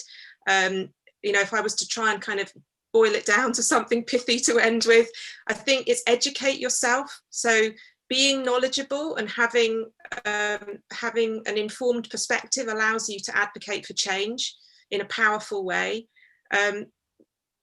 Ensuring that you challenge within your own organisations and you demand, well, you try and lead change through improved representation of all types of people. I think that's a responsibility we all have, is to challenge the norms that we live with. And also providing more access and choice for people. Joe Thomas, who we work with on the Take It Away consortium and who was involved with the Reshape Music report, there's a quote from her introduction, which is, choice is a catalyst for creativity. And I absolutely agree with that. If you give people the choices in life that give them the greatest opportunity to be creative, that in itself will drive change. And yeah, I hope that's something we'll see more of in the future. And I hope also to, you know, sort of put it back into the prism of COVID-19 this year, as you were saying earlier, Mary Alice. You know, I really do hope that we've all collectively learned some very humbling experiences, I think, and I often think about, you know, sometimes out of total disaster, things can be, you know, we do learn lessons as humans. Sometimes we do learn lessons, and hopefully we will be able to rebuild back better. I love that phrase as well, and hopefully, you know, the good work that you're all involved with will have a lasting impact, so that when we look at the research and the statistics ongoing in the coming years, that we see more inclusion in our workplaces in the music industry than has happened in previous decades. I really hope that we can. So thank you very, very much. What an interesting discussion. I'm sorry if we've not managed to get to everybody's questions, but hopefully it was just a brief overview of conversations that I think we could be talking about for the rest of the afternoon. So thank you very much, everybody, for your time. I've been asked to mention right at the end now, just to say that coming up, that you've got two choices now as attendees of the ISM Empowered Musician Conference. You can either stay tuned here. This is the main channel. We're going to have an exclusive lunchtime performance and a tech masterclass from beatboxer, producer, and live looper SK Shlomo. So that's coming up in 1 minute. Or if you would like to find out more about the ISM and how they can support you in your music career, you can join a Zoom session with a member of the ISM team by clicking on the yellow button at the bottom left-hand corner of your screen. So I think that's all from me and the amazing panel this afternoon. Thank you very much for listening. Thank you. Much. Thank you.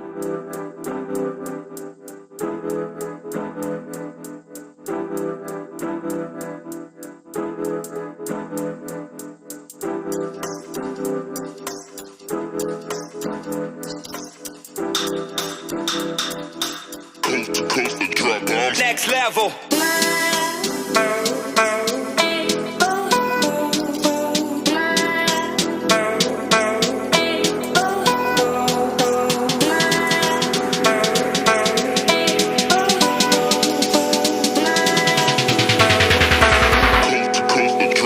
Next level.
you doing? It's SK Shlomo here. Hello ISM, hello Empowered Musician Conference.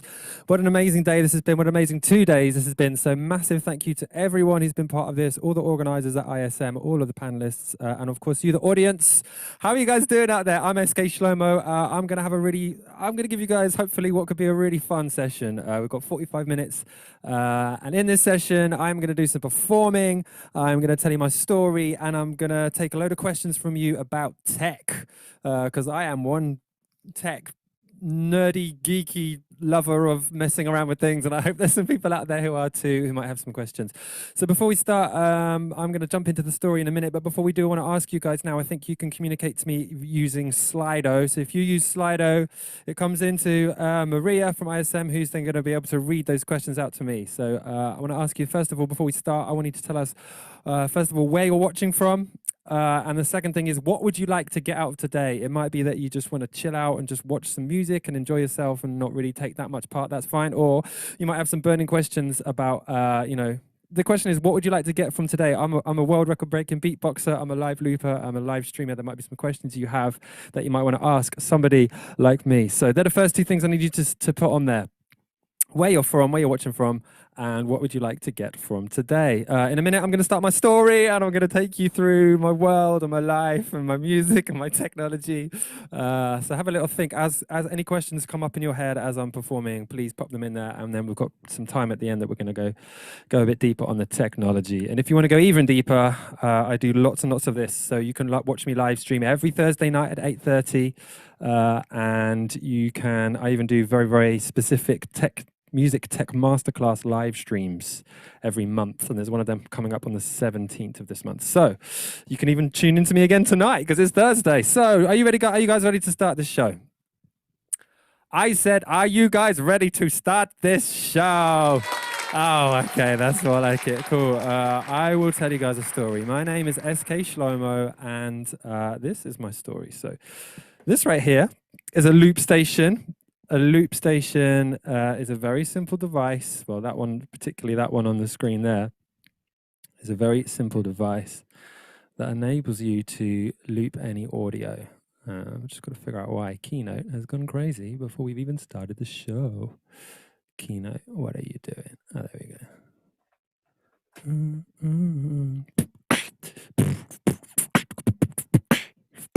Keynote has gone crazy. We'll come back to it. But a loop station is a simple device that enables you to loop any audio. Loop any audio. Loop any audio. Loop any audio. Loop any audio. Loop any audio. So that's a loop station, and is Keynote going to play? Because I want to show you what happens in my story. Let me just figure out why it's gone strange. Keynote, why would you choose now to go strange? Oh, I see what's happened. Can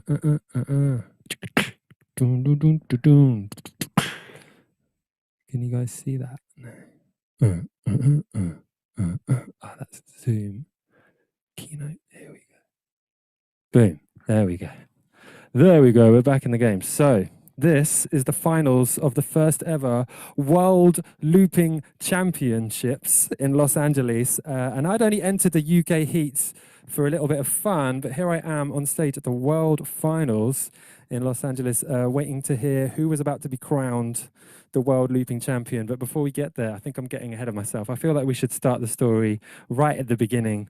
Yeah, let's go right the way back to the beginning, to the point where I'm 3 years old. Let's go right from the start. So when I grew up, there was quite a big Iraqi Jewish community based in North London. And my Nana, she used to host these huge parties. Nana, she's about this tall. Her real name's Julie. And if you ever hear this sound, you know it's going to be a very good night. So that's Nana. She's kind of intense, which is why you should meet the opposite. The antidote to my Nana over here is my grandpa. Grandpa Josh, he's the most chilled out human being you will ever meet. He's happy to just sit in his chair for hours at a time, radiating happiness and clicking on his worry beads, which is like a string of beads that old Middle Eastern men carry around to click together and alleviate their stresses about the camels or whatever.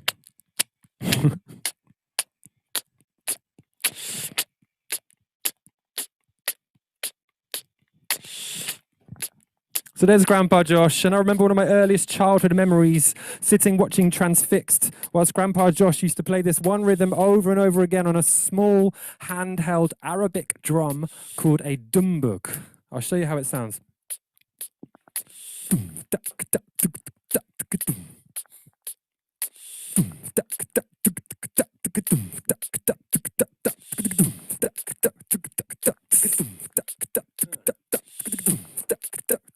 So Nana's parties, we'd always get there first, and you know something's going to happen because all the chairs are laid out around the outside of the room. And the moment you cross the threshold, you can smell the food. The Arabic food, guys, is to die for. And then your aunties start arriving. For some reason, there are hundreds of these ancient people who call themselves your auntie, and every single one of them, yeah, wants to pinch your cheeks as hard as she possibly can and tell you that you're the most beautiful human being that ever lived, which after a while you can start to believe. And then the band starts playing. There's always a proper Arabic band. I'll show you what it sounds like.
So Nana, she puts herself in charge of making sure everyone's having a good time. Every single person has to be laughing, joking, drinking, and clapping their hands. And one by one, she'd go round the room and she'd grab people by their hands and she'd pull them onto their feet until every single person in the room was on their feet and dancing. So here's me, right? Here's me, 3 years old, surrounded by aunties, yeah? When all of a sudden out comes the dancer, professional belly dancer, all the way from Egypt. And guess who she wants to dance with? She wants to dance with me. All my aunties are going, dance, darling, like something possessed. Man, which 3-year-old wouldn't do it?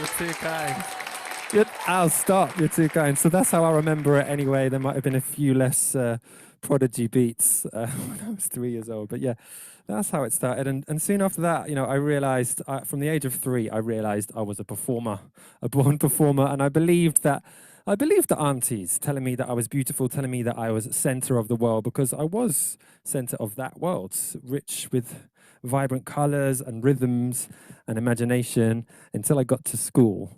Grey British primary school, where we were the only immigrant family, and I was kind of, 4 or 5 years old, painfully aware that I was different, and I felt like a real outsider until I turned 8 years old and I got my superpowers. My parents gave me my superpowers almost by accident. For my 8th birthday, my parents bought me a drum kit, and about 24 hours later, they banned me from practicing the drum kit. because the neighbors kept complaining. So I had these very strict rules about when I was allowed to play the drums and when I wasn't. And that wasn't okay because I had music coming out of me day and night. So I had to find ways to practice rhythms without the neighbors complaining. And that's when I started messing around with making rhythms and sounds using my voice, right? I had these 4 sounds I used to make when I'm about 8 years old here. So there's 4 sounds. The first one I called the hi-hat. The second one's called the snare. Number 3, I called it synthy.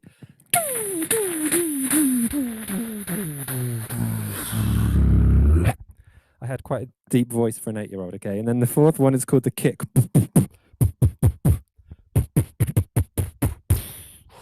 So, everybody watching the ISM Empowered Musician Conference, would you like to see me try and put those first 4 sounds together? You don't sound that bothered, I said, would you guys like to see me try and put those first 4 sounds together?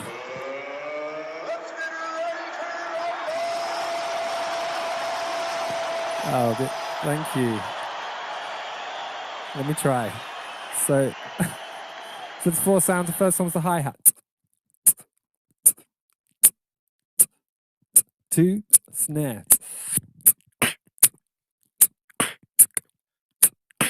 3, the synth goes.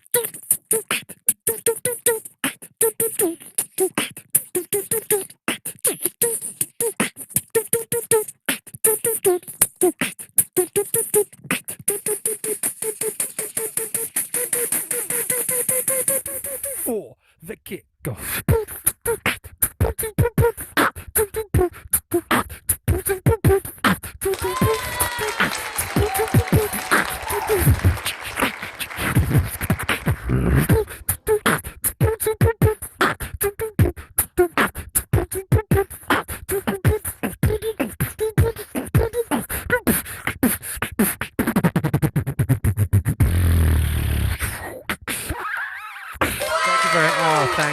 2 kind. Stop. Thank you, ISM. You're too kind. Can you tell I'm missing being on stage? I have to can my own audience and have animated characters dance with me. Yeah. Oh God. What is happening to me? This is cool. So before I was old enough to even shave, I discovered this deep bass in my heart that was just dying to come out. And all I had to do after that was keep practicing day and night until I became internationally successful. That's not quite true. In fact, as I grew up, I realized I could use this skill, this beatboxing, as I could use this skill to my advantage, right? I could use it to impress my friends, and I could use it to get free chips, which is true. If you ever want to get free chips at the chip shop, you just go up to the person in charge and you say, "Excuse me, if I can make your jaw drop, can I have the chips for free?" And they'll say yes, at which point you just go 1, 2, 3.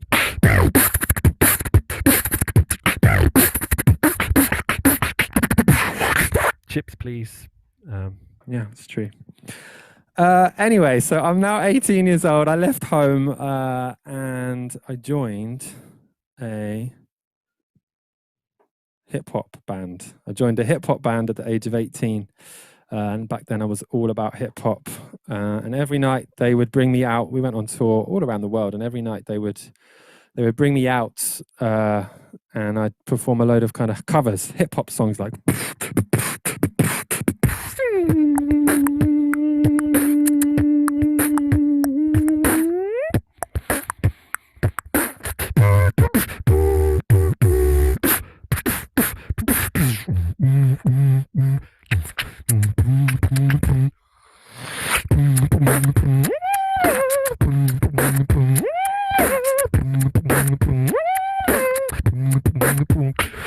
is it breath?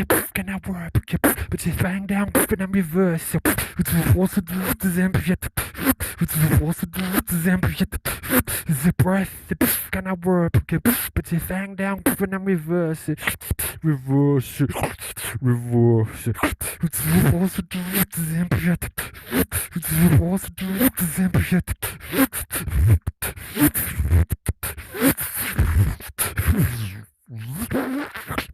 Oh, thank you very much. Thank you. I was having a good time. I was young, I was on tour, we were traveling all around the world playing at these kind of, went very quickly from playing small, sweaty underground clubs to playing big festival stages. And I was having a great time, but I never really felt like what I was doing was writing music or, you know, particularly artistic. It was just a way of, it was just a way of impressing people. And I was getting more than just free chips by this point, but I still wasn't taking it seriously. Until one day I got a phone call from Björk, the Icelandic singer-songwriter superstar, and I was very excited, as you can tell by my expression, to be called into the studio by such an esteemed musician. And what this made me think was I could take this a bit more seriously. Like Björk didn't see beatboxing as a trick at all. She didn't see it as a party trick. She saw it as a way to make music, and that was what she was trying to challenge me to do in the studio. She asked me to do all these different types of rhythms. She said, can you do a techno rumba? Can you do this? Can you do that? And I was like, okay, so hang on, I'm actually being used as more like how I used to when I was playing my drums as a musician. So maybe I could take this beatboxing a bit more seriously and create my own music. So I got into this idea of live looping, which is, you know, essentially having an orchestra of yourself. And that kind of first slide I showed you was the first loop station I ever bought. But these days I'm using something a little bit more complicated, a lot more complicated. This is my machine. She is called Beast. She is not called The Beast. Whenever the press review my show, they always seem to want to call her The Beast. She's not called The Beast, she's called Beast. And Beast is a very powerful, customized live looping instrument that I built myself. I had to learn how to write code in order to build this guy, this machine. I'd never really written software before, so it was kind of terrifying. But I wanted it to do more than what you could get out of machines that you bought in the shops. So I created my own. So let me show you how it works. You can do everything that a basic looper can do, like record a loop and add more loops on top, of course.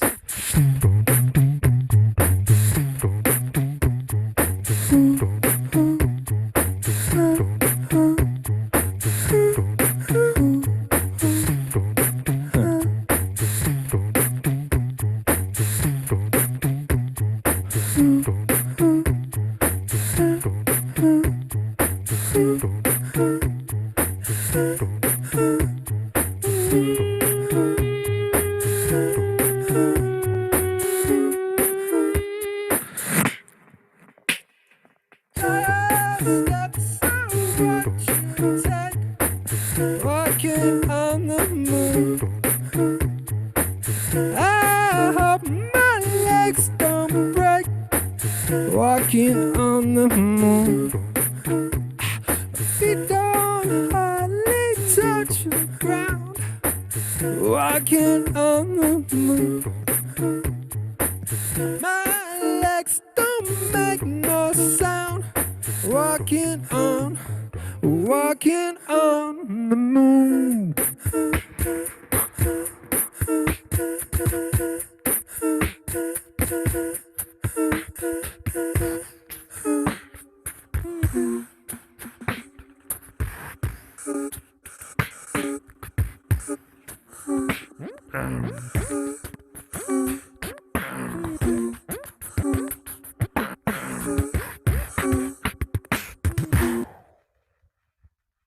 Thank you very much. Thank you. So I love this machine because it's so flexible, and because I wrote it with software, it's using Ableton on the laptop there, but I'm using some programming language called Max for Live, which enables you to hack Ableton. If this means anything to you, you can ask as many questions as you want. If this means nothing to you, don't worry, you don't need to know. But essentially, I created a machine that would allow me to make it do anything I wanted. If it can't do something, you can pretty much figure out a way to work around things and persuade it to work in the way that you want. So if you want to, we can get a bit deeper on how that's working. But I'll get back to the story and just tell you a bit further about my story. So yeah, in fact, let's go back to the World Looping Championships in LA. Let's see if this keynote is going to play. There's the World Loop Station Championships in LA, and yes, I did win it. Oh, thank you very much. But what changed everything was in the years that followed. Really, after that, I ended up playing bigger stages than I'd ever dreamed of, and I got to play, festival main stages like Glastonbury, and I'd bring out people like Ed Sheeran and Damon Albarn, Lily Allen, Basement Jaxx, breaking world records in the process. And it was kind of a trip. I mean, obviously, I'm talking about it like it's over because COVID, but the truth is, like, despite all of those kind of accolades, I'd still walk away with something not feeling right every time. And deep down, I felt like I wanted to be more than just a kind of vocal acrobat. I wanted to be a singer-songwriter. I wanted to be a producer. I wanted to be a recording artist. And I had this burning inside me to make an album of my own, be inspired, like how Björk, who would just make whatever she wanted to and turn that into her art. But somehow I never did it. Somehow life always got in the way.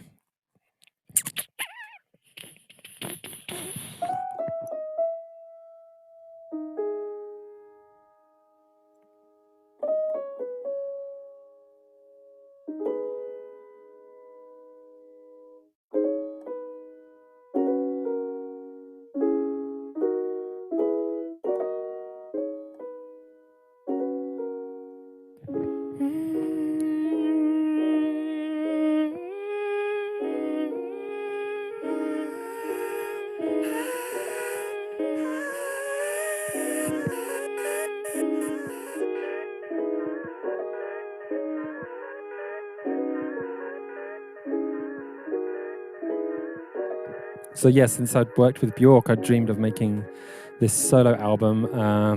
But yeah, life happened, the project always got bumped. And I guess I was afraid that the music wouldn't be good enough. That's probably the real truth. In fact, you know what? The real truth is that I was afraid that I wouldn't be good enough. And I found myself in a dark place with my mental health. I reached a point where I didn't just want to stop making music. I wanted to stop living altogether.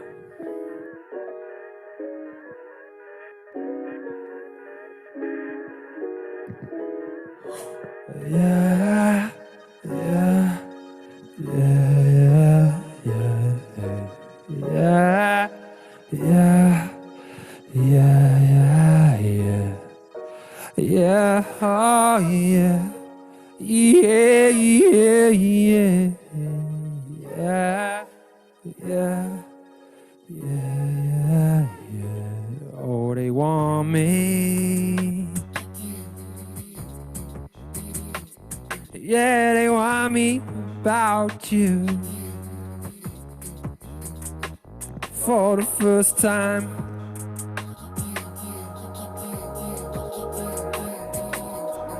I gave all myself to you.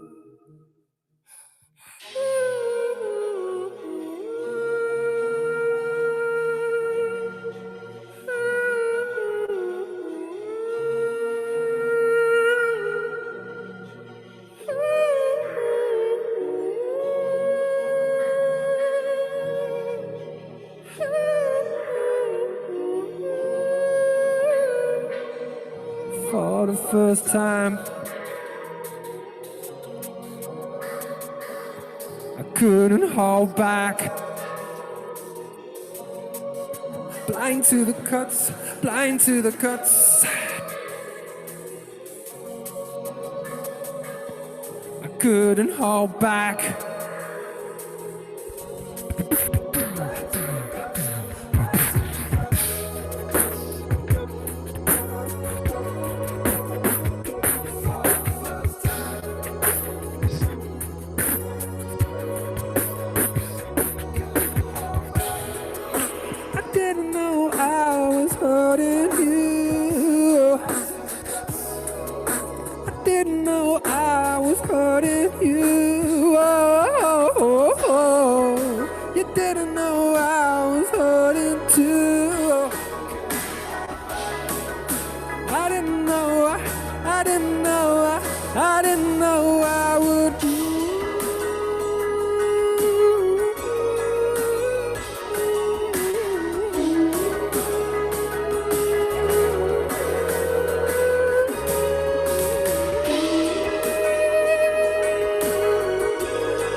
Wow, thank you. Thanks so much. So thank you so much. That was a tune called "The First Time," and that ended up being the first song that I wrote, but it was the first song I wrote for my debut album. And during the process of making the album, my mental health had gotten so low that I ended up off the road for almost 2 years. For the first time in my adult life, I couldn't do my thing. I couldn't get up on stage, having been a professional performer for a long time. And you know, 2 years is a long time, but there's something I'd like to share with you because I'm really proud with it. I've been back performing since the beginning of 2019. And since then, I've done over 160 shows, including giving a TED talk about my recovery with my mental health. I've released an album to raise mental health awareness called Surrender, which if I had thought this through, I'd show you a copy of right now, but you can get it on all different platforms. That was supported on BBC Radio 1. And the thing I'm most proud of is that I'm now here to be able to tell you guys the story and share my experience with you. So this year's been crazy. It's turned the whole world upside down. I'm sure the pandemic has hit you, and it's hit me hard. I'm sure will have affected you too. But I guess this story I wanted to tell you today is about finding your true voice, because the hardest part of finding your true voice is that first time you look at your own dark side, the part of you that you just wish didn't existed and that you do not want other people to know about. And that's really hard. But you know what? If you breathe deep and if you embrace your vulnerabilities and share even just a sliver of your true self, you will be flying. So that's all I really wanted to say in terms of the story. Thank you very much for listening. My name is SK Shlomo. If you want to find out more about what I'm doing, you can go to skshlomo.com or follow me on all the social media at SK Shlomo. And I live stream every Thursday from skshlomo.com. I go on all the different platforms. Every Thursday I go on Twitch, YouTube, Twitter, Facebook, all of them, Mixcloud. So come and be part of that community. I'm doing different stuff every week, lots of collaborative music making. And including tonight, we're doing a special show. It's a training rave. And what is a training rave, you might ask? Well, I'm putting together this huge event for New Year's Eve called Rave to the Moon, which is a charity rave-a-thon. We're challenging the world to take over 500,000 steps in one night, which is the distance from Earth to the Moon. And we've got this mad lineup of artists who are going to be DJing on the night. You've got people from Basement Jacks, you've got Mr. Scruff, you've got DJs from Radio 1 and 1 Extra, all kinds of, it's huge. I've been working on it for a while. We launched it this week. So that's New Year's Eve. And obviously you can't run a marathon without training. So you can't rave to the moon without training. So that's why on Thursdays at the moment we're doing training raves. So if you want to join our rave from home, a mini rave from home this evening at 8:30, go to skshlomo.com. And I also do these music tech masterclasses one every month, where I get a lot deeper about music technology and people can ask me direct questions about how I've done my stuff. And on Thursday, the 17th of December, I believe it is, we've got our next one.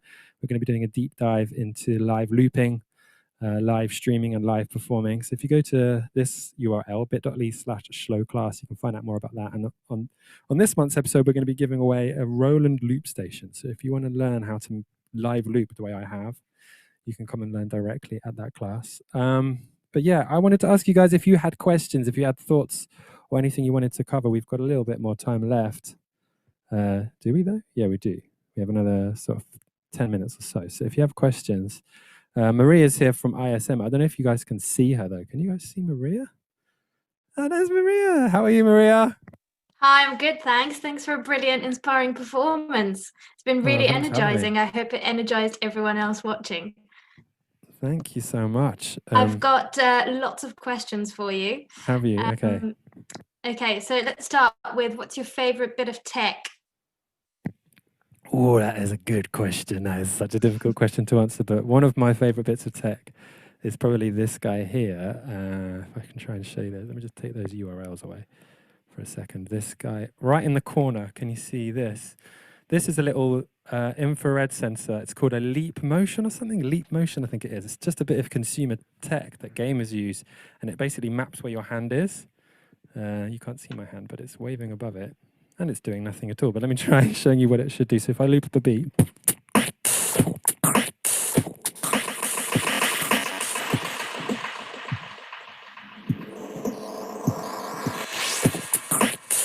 You can hardly see my hand because it goes off the screen, which is annoying. But I'm basically waving my hand around and controlling effects. It took me a long time to hack it to work the way I wanted it to, but I think that might be my favorite piece of tech, and I've had it for ages. I've had it for like 5 or 6 years, and it's just still going strong. So I think that would be it. My most favorite new piece of tech is this thing behind me, which is the green screen, which is new. I've only been playing around with the green screen for a little while, because you might have guessed, but I'm not actually stood on a stage, much as I would love to be. I'm stood in front of a screen. Should I show you what I'm stood in front of? Will this work? Oh no, don't spoil the magic. Don't spoil the magic. That's my favorite. That's my second favorite piece of tech. Great, thanks so much. Another tech question is, what's the largest number of loops you've layered? Wow, I don't know the answer to that question, because any decent looper has an infinite stack. So I've never my old loopers, the hardware pedals I used to use, you could crash them if you really, really pushed them hard. So that probably would have been like a couple of hundred, especially if you do like a short loop, like a you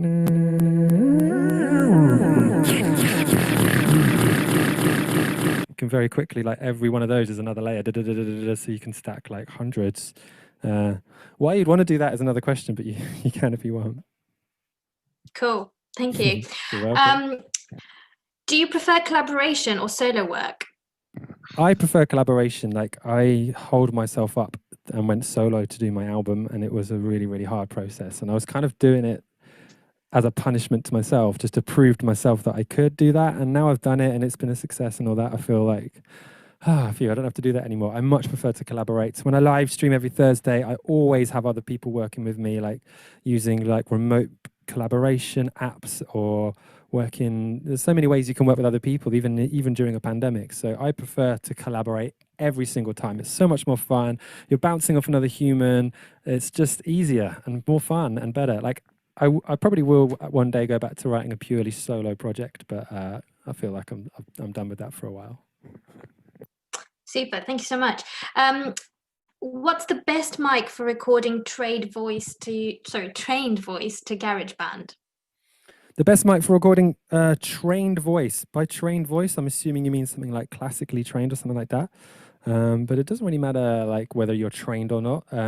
But there's all kinds of different mics. It depends what budget you've got. But if you're on a tight budget, I'd recommend something like this, which is a dynamic mic, and Shure SM58 it's called.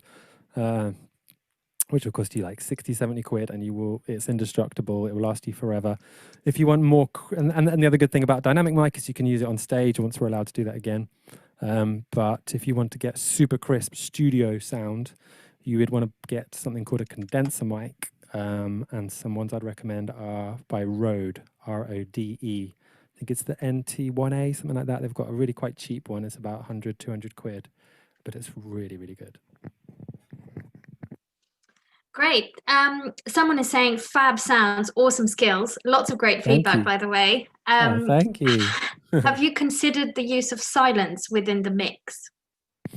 That sounds like a polite way to tell me to shut up. No, I'm just joking. Would I use silence in the mix? Yeah, absolutely. Like, it's a scary but powerful thing to use, especially on stage. But some of the music that I just performed there, the song that I sang the first time, that's taken from a stage show. So I wrote the song for the album, Surrender, and then I turned the album into a show, also called Surrender, a one-man piece of theatre that I took to Edinburgh Fringe, and it got nominated for the Edinburgh Fringe Mental Health Award, which I was so proud of. And one thing that was really difficult about that show was I had to learn not to be afraid to make the audience uncomfortable, something that I hadn't really done before. Like, most of my shows before that had been very much about entertainment and lifting your spirits and making you joyful, which of course that show did do, but it had a moment, a really difficult moment where I dived really deep into my lived experience of coming, into contact with suicide. And in that I used a lot of silence, which is a really scary and powerful thing to do, but just to leave a big gap when you're talking about something uncomfortable. It's powerful. Maria tried to speak over it. She thought I'd finished. That's it. It's hard. So silence is powerful, and I encourage people to embrace it. Super. That leads very well into the next question, which is, do you think it's important to use storytelling in your music? Absolutely. Whoever asked that question, great question. Storytelling is so key, because if you aren't telling a story, what are you doing? Like, what are you communicating? Like, all music is a form of storytelling. All music is a way of expressing emotion, of getting what's in your head and in your soul out of you, whether it's singing or playing an instrument or using technology, out of your soul and into other people's ears and into their brain. That is a story in itself. So, you know, if you're not thinking about storytelling, that's fine. You still are storytelling. But if you can think about it and really weave your own narrative, like that is what you have that nobody else has in the entire world. And we all get stressed out about comparison and worrying that other people are better than us. I struggle with this all the time. And I know very, very successful people worry about that, like your comparison all the time. But there's one thing you have that nobody in the world has, and that is your story. What's happened to you since the moment you were born until now is completely unique. So you need to tell that story. I want to hear it, and the world needs to hear it. So go ahead, do it. Amazing. You're so right. Thank you very much. I'm afraid we're kind of running out of time. So I just wanted to share one comment from someone saying, thank you for sharing your experience. It is so inspiring to hear to hear how you brought yourself back. Thanks very much, guys. Thank you very much. Thank you, ISM, for having me. Thank you, audience, for listening. If you want to support me, it's obviously a tough time for musicians, as I'm sure you're feeling, but you can buy me a coffee right here. If you go to coffee.com/skshlomo, then if you buy a coffee, then a coffee will appear on my screen and go, and it will tell us your name. So thank you so much for supporting me. Thank you for being here today. And don't forget to kind of come along my journey every Thursday night, absolutely free. We live stream. If you want to rave to the moon on New Year's Eve and help us raise a load of money for charities, any charity of your choice, you can go to, you can do that as well through my website right there, skshlomo.com. So thank you very much, ISM. You've been amazing. Well done for the Empowered Music Conference. And I hope you guys have a brilliant last part of 2020. And see you guys again soon. Thank you.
Hello, everyone. My name's Dr. Aoife Monks. I'm an academic at Queen Mary University of London. I'm also the Head of Arts and Culture for the university.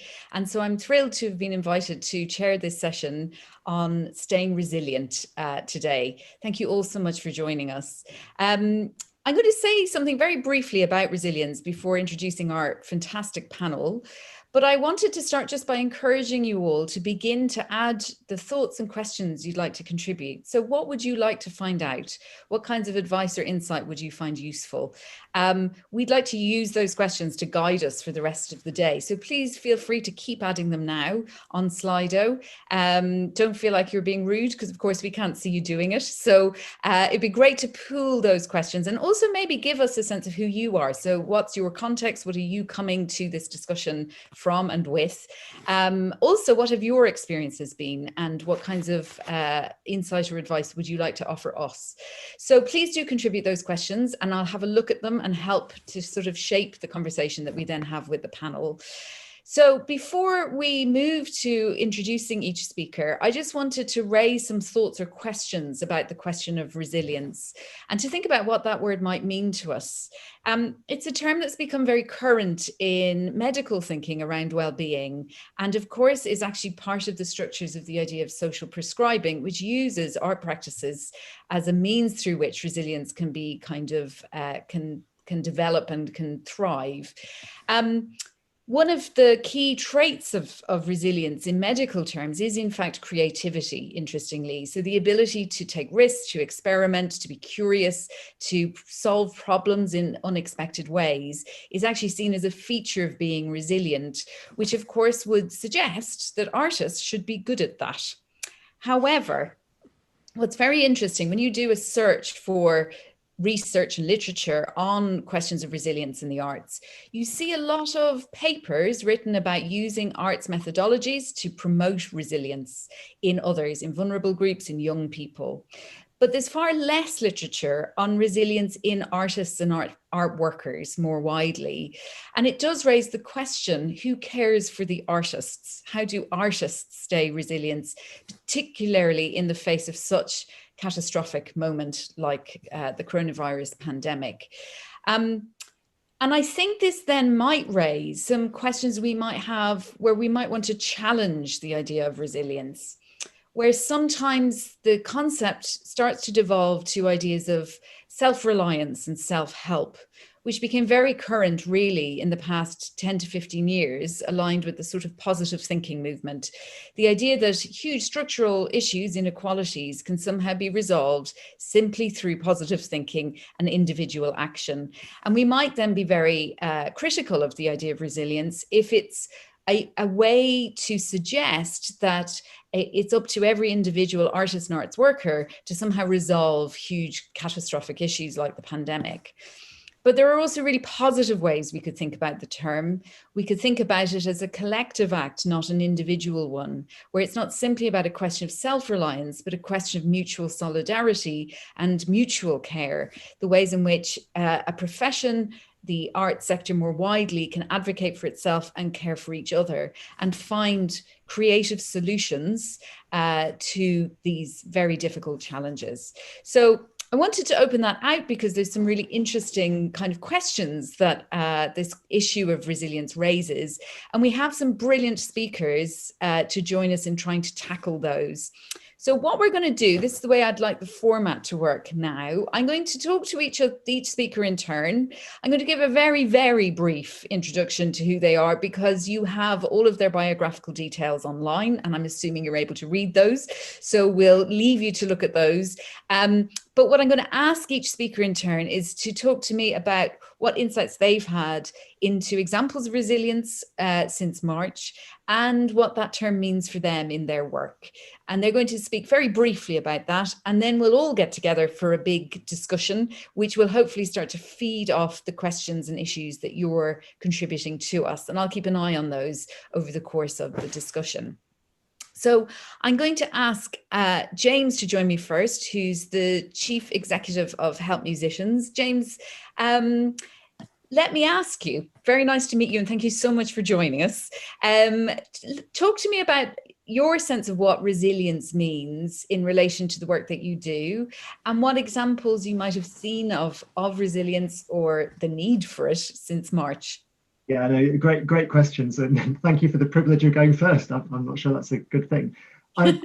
It sounded like quite a philosophical question, and obviously I did what all good philosophers should do, and I Googled it, and read a lot of things like you that I think made me feel uncomfortable. Not only that resilience was some kind of optimistic, positive thinking, but also that it might be a kind of stubborn strength that resists all things that are thrown at it. Or that resilience might be something that avoids failure. Whereas actually, I think failure, trials and traumas in life are unavoidable, and actually they help us build resilience. Suffering produces perseverance, and perseverance produces character. So the two little quotes I found that helped me get my head around what resilience really was first from I don't think a very well-known author, but he wrote this.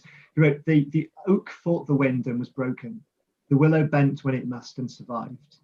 And I love the idea of resilience being flexing what needs to flex in order to preserve what's most important. And then the other quote I read from a US writer called Elizabeth Edwards, she wrote, she stood in a storm and when the wind did not blow her way, she adjusted her sails. And I think that idea of, you keep your mind fixed on the point on the horizon you'd like to get to, but you may well have to adapt how you get there in light of prevailing conditions. I think that kind of adaptability and flexibility is, I think, at the heart of resilience.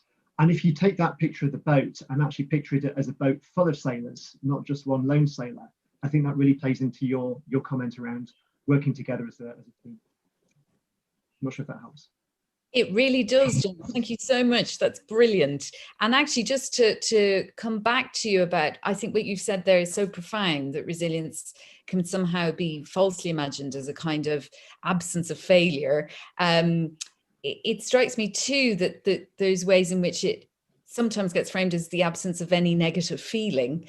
And I'm wondering almost where the space for grief or the kind of shared sense of difficulty might be necessary, rather than, like I say, the worry that sometimes positive thinking becomes this kind of means through which difficult experience gets avoided rather than acknowledged. That's a very long question. It's a really good point. And actually, I've got another quote here from Michelle Obama, actually. And she simply wrote, "Grief and resilience live together." And so we shouldn't think that when life is tough, that's because we're not being resilient. I think surviving when life is tough is resilience, isn't it? So we mustn't get discouraged if being resilient is a tough thing. I think grief and resilience living together is such a brilliant way actually to think about the past 6-7 months. Thank you. That's such a great sort of start to thinking about this question. That's fantastic. Thank you, James. I'm going to turn to Lucy now, who's a vocal and performance coach and does work on well-being in the music profession. Lucy, would you like to give us your sense of what resilience means and your sense of it since March? So thank you very much for having me, Aoife. It's a real pleasure to be here. Just to say, I love those quotes that James just gave us. I think it makes it a very human thing when sometimes it's very easy to just go to definitions, as you say, from academic literature, which was what I did. And it feels a slightly drier approach to James's.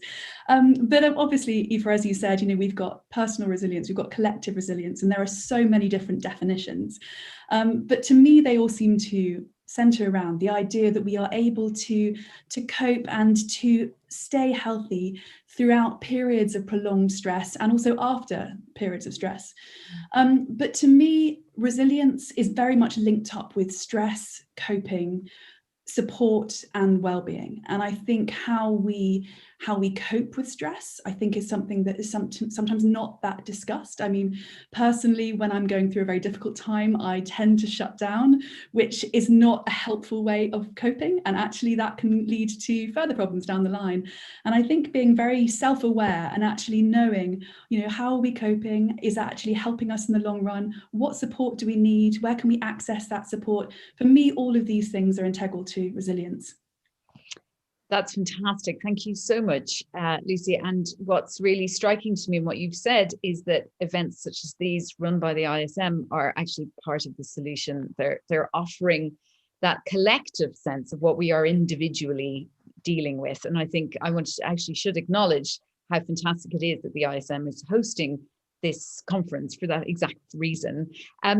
Lucy, I know you actually have done some work on your podcast with psychotherapists who are offering really useful insights into coping with stress. Can you share us a little gem for now? You want to drop one in?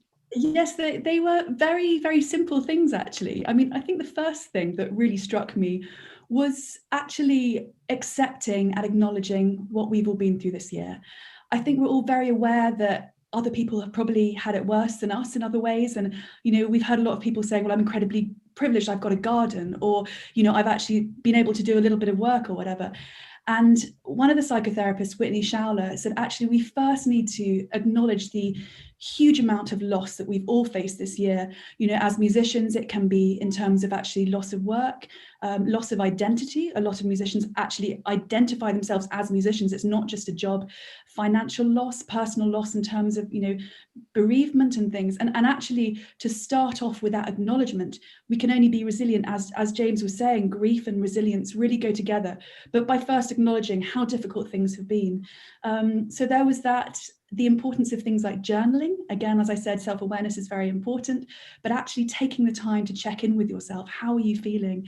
And another one that I really liked was around the idea of, excuse me 1 second while I just double check what exactly which one it was. I'm sorry, I've completely forgotten. Oh, sorry, here we go. This is a slight performance anxiety in practice. Was around the idea of grounding and actually breathing, really checking in, meditation exercises, and finding out what's going on for you. So meditation, breathing, and creating some kind of control around a daily routine. And that, really, really simple practices, but that apparently can make a really huge difference. And I tried them myself and I found them very effective. That's fantastic. Thank you so much, Lucy. Absolutely brilliant. And it would be great to come back to some of those insights actually later on. Thank you for sharing them. I'm going to turn to Kelly now, who is at Citizens Advice in Haringey. Kelly, would you like to give us a sense of your understanding of resilience and your experience of examples of the need for it or the examples of it since March? I think my experience is going to be slightly different from everyone else because I come from a different sort of background. But for me, resilience, I think, is a bit overused at the moment, because resilience is about being able to cope with changes in the short term. And I think since March, we've realised that this is anything but the short term. And I've seen a difference in the way that people behave, the way that people think, and the way people and the support people need. And one of the things that I've loved actually about the pandemic is the way people have come together. The getting rid, or sort of the recognition of the deserving poor and the undeserving poor as being unuseful terms. The way people who have found loss of work and turned to volunteering and offering their services in other ways, I think has actually helped a lot of people to get through it. Because I think particularly with musicianship and some of the areas that have fallen, there has been a complete loss of identity from individuals, and it's given them a short-term alternative to keep that feeling of self-worth. What I recognise in the longer term is more of a tenacity that people seem to string into resilience that I don't think should be there, personally.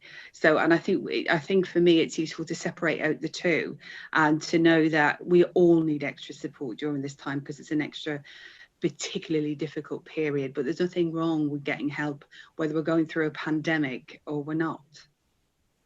Fantastic. Thank you, Kelly. What a fantastic insight. And I think what you're distinguishing there around short-term and long-term survival, I think, is really, really key. It makes me think a bit about the ways that we all, I think lots of us at least, imagined in March that it would all be done by June. So we were all sort of hunkering down and, you know, talking about making banana bread, and then the discovery or the slow realization that this was long term actually really shifted people's survival strategies. So that would be a really interesting question to ask. I suppose the other issue that you raise actually is something about long-term resetting, because what you're really referring to there, I think, is inequality and the ways in which there were problems that existed before the pandemic that seem to have become really acute and explicit now. So that's a really interesting issue, I think, to think about together. Thank you. That's brilliant. I'm going to turn to Jeremy now, who's the president of ISM and baritone, and has also recently returned from the United States. So he's in fact in isolation while he talks to us. So thank you, Jeremy. Tell us, Jeremy, what your sense of the term resilience is and any sense of examples of it since March. I can identify with Lucy. Certainly, I am a musician and everything about me is to do with music. I could not be a musician. And resilient, I've always considered myself to be a resilient person. I had to be as a solo performer. I've been a solo performer for nearly 30 years. And I need strength, I need courage, I need determination, and I need, above all, focus. And I think during the pandemic, as we heard from Kelly, there is that difference between short-term and long-term resilience. And of course, it has not been easy, but I have managed to adapt, and I have found new opportunities.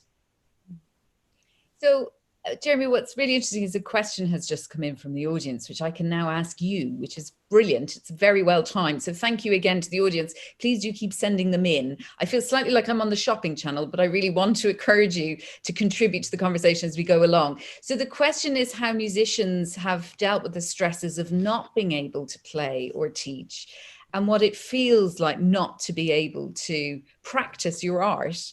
Now, I'm sure you have actually been playing, in performing, but what have you done to be able to cope with that absence? Well, it was a terrible thing to begin with.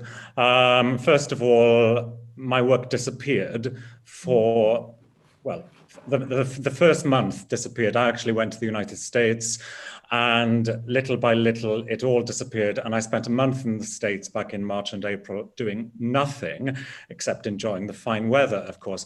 Then I came back and I had nothing. But I was determined to carry on practicing every day because I had not been singing very much in the States at all. I've been having a little holiday, as I said.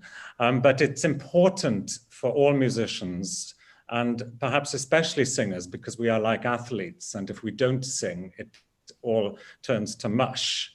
And so I did practice every day, just a little bit. And in fact, my technique got better. And I went back and I practiced early Italian songs every day, things that I started singing right at the beginning of my career.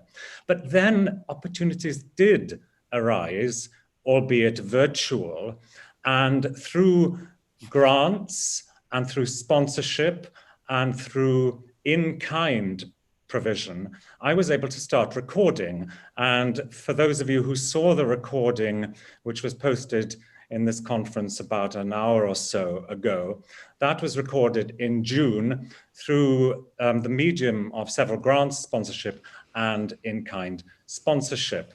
Now, that gave me such a feeling of gladness to be singing again in June when I had not sung since February.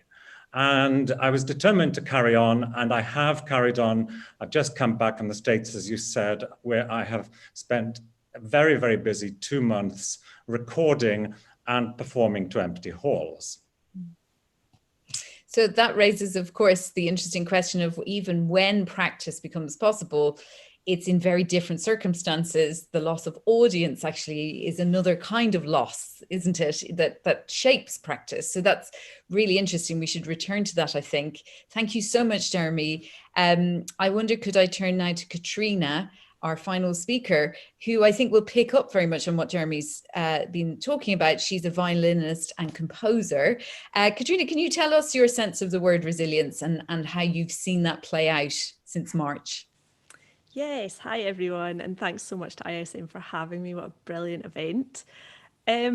So yes, resilience, I think, is something that we musicians all have a hefty dollop of anyway, as Jeremy mentioned there. It's the kind of career that you wouldn't really think about doing unless you can't imagine yourself doing anything else. And I think a great test in whether that is the career for you is whether you are prepared to put yourself through the ups and downs that come with building your resilience. Because I mean, even getting through music college, that you're going to come out pretty resilient.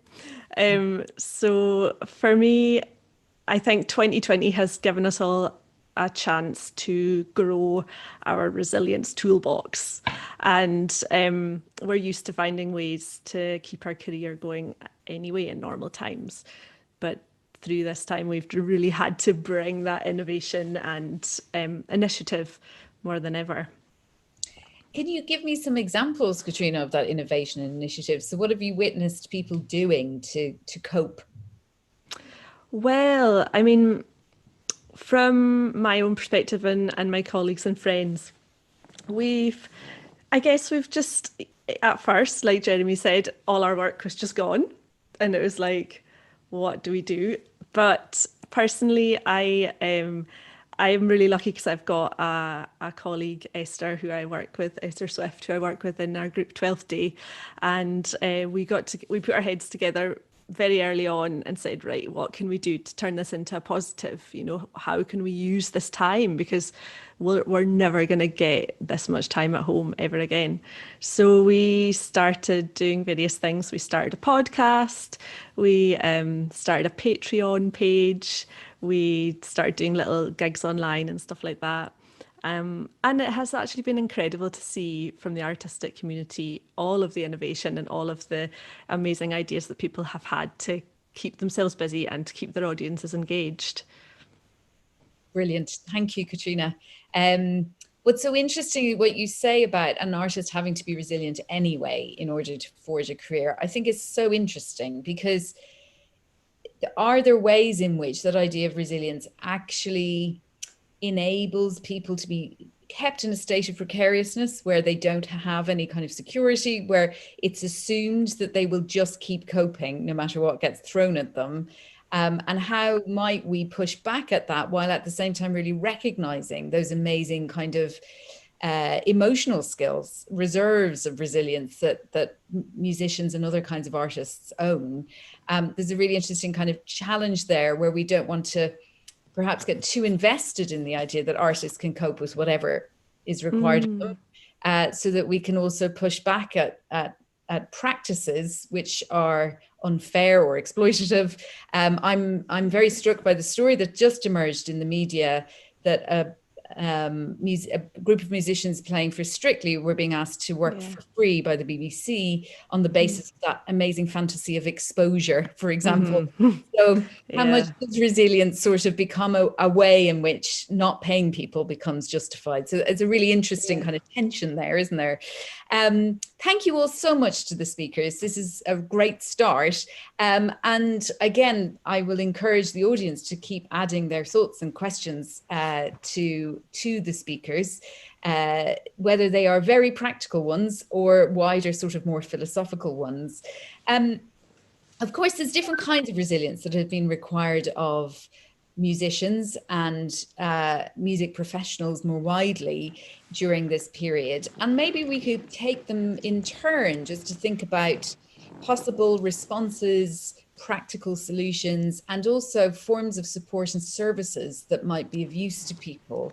So the first sort of challenge, I suppose, and Jeremy really raised this, is the kind of physical challenges of pandemic, where musicians aren't able to practice, where voices go to mush, as you put it, Jeremy. What are the forms of support? There is also, of course, the actual physical challenge of remote working, which we're all enacting right now, staring at screens, stuck in chairs, which is doing our backs and our necks no good. So I wonder, could I ask the panel to make suggestions to the viewers about sources of support, practices of support, practical solutions that might be of help? So please jump in with anything you can think of. Something that I've really noticed being off the road for so long is how we musicians we rely so heavily on connection with each other to stay inspired, but also to stay resilient. I think things that we just take for granted all the time, in my case, because I tour a lot, it's gigs, traveling, and through that meeting new people all the time, and how much that feeds you, and then how much that feeds into your work. I think it's been a big realization, and I've been lucky to be part of a couple of projects during lockdown where we've had the opportunity to connect with other artists around the world, and that's just been totally invaluable, just to connect with people who are going through the exact same thing, who you didn't know before and are going through the exact same thing, and you're able to pool your experiences and just give each other strength, and it also gives the day some focus as well. So I'd say a really good thing to do is just to try and make new connections any way you can, even though it's really challenging at this time not being able to go out. Lucy. I'd like to give a shout out to BAPAM's Healthy Practice Sessions.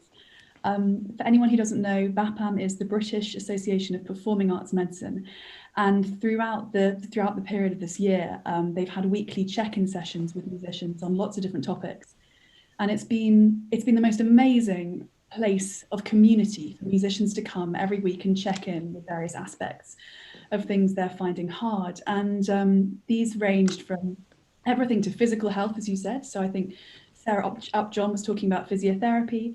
I did one on vocal health and also one on creativity. I think Richard Morrison wrote a brilliant article in the Times earlier this year saying, it's not a sign of weakness to not be able to work right now. I think some people were able to use the time effectively, but a lot of people were very frustrated that they were at home and they couldn't write and they couldn't use the time effectively. I mean, I was writing a book in lockdown, and there were many days where I was staring at a screen going, why can't I write? And he had a lovely quote saying, we revert to instinctive survival thinking, suspending creative processes. So in these weekly support sessions, there was a really great sense of community building. So I'd highly recommend anybody who is looking to try and make new connections and actually just check in, have a look at BAPAM, and they're going to continue into next year, and they're really, really great support. Brilliant. Thank you, Lucy. James. Yeah, if I can, I don't know. Well, firstly, BAPAM are a great organisation, and there's all sorts of resources on their website that are fascinating to read. And you know, although touring isn't relevant to the vast majority of musicians at the moment, when BAPAM did some work on creating a healthy touring checklist, what it showed is that there are some very small but important intentional things you can look out for to help manage your physical health that are very easy to do. So, you know, for example, a good diet is actually usually cheap for a start. It's a good diet isn't expensive, but maintaining a healthy diet is a very good thing. Maintaining a sleep pattern, no blue screens before you go to bed, a wind down routine that you do each day, each night will help you sleep. And also, I mean, just a personal thing. I've become very conscious of. I'm in different states at different times of the day. I have times when I feel full of energy, times when I feel lethargic, and I've taken to planning my day much more to suit the kind of state I'm going to be in. So when I know I'm going to be feeling quite lethargic, I avoid desk time where I have to sit and write. I try and have meetings where I've got people who will poke me up and pull me on. When I'm going to be feeling at my most sparky, then I'm going to sit down and whack out emails and knock issues on the head and so on. And so being aware of actually your own daily rhythm, as it were, is very helpful, because going back to Jeremy's point about the need to practice, but to practice with no performance to practice for, to practice with no audience to perform to, how are you going to motivate yourself to do that? And finding that sweet spot in the day where your body is up for it, as well as your mind being up for it, I think is a really important step to take. And it's very simple, very easy to do. You just have to self-reflect a little bit and spot the patterns.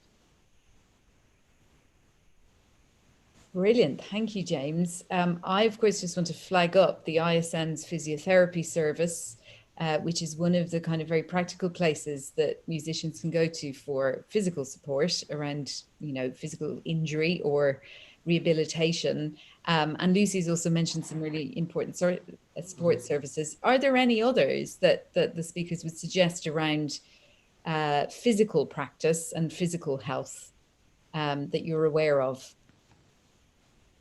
Well, sorry to butt in again. I should probably say, if you have your bigger, longer term health issues, help musicians, we have a casework team, and we'd love to hear from you and work out how we can help. We often usually work with BAPAM, so it will start with a referral to them, and they have a network of specialists who not only understand their medicine, but also understands what it is to be a musician and the very specific injuries and things that musicians have. So do contact our frontline team, who will pass you on to a caseworker if there's that kind of longer term support that you need. But I would also endorse the ISN services. If you're an ISN member, there's some wonderful resources that they make available to you. Thank you. That's fantastic. We have a question around financial support, which we might turn to next. So the question is that many musicians have been excluded from government financial support. So if someone is facing financial hardship, where can they go? Kelly, I'm looking at you. I feel like you're the person to answer this question, or at least partially answer the question. What would your response be? It depends really on the specifics of each case. But there's a lot of support and grants available and help from different charities and organisations like the Musicians Union that you can tap into. Far too many for me to go through here. There's also external charitable support from other organisations that you may not be aware of that relate to where you're from, where you live in the country. And this can be from anything from getting a local food bank bag up to getting support with rehabilitation help if you find yourself in the need of some long-term support. Because going back to the physical, we have seen an increase in the number of people who have been self-medicating to help them through this period. So there actually might be a prolonged outcome on that as well in the longer term. If somebody's in debt or need some support with that, the biggest tip I can give people is actually to get help early. You can go to your local citizens advice. There's places like Step Change or National Deadline Online to get you some help and support. And it's identifying it before it becomes an issue. That's the biggest challenge people face. Because from the musicians, I know quite a few musicians, I'm married to one, and they have a lovely tendency to always be overly optimistic about what the next check is going to bring in or where they're going to get the next gig from. And if you're not managing financially properly at an early stage, when you've got your jam and honey, when you get to the stage where you've only got your bread and water, you can really, really struggle.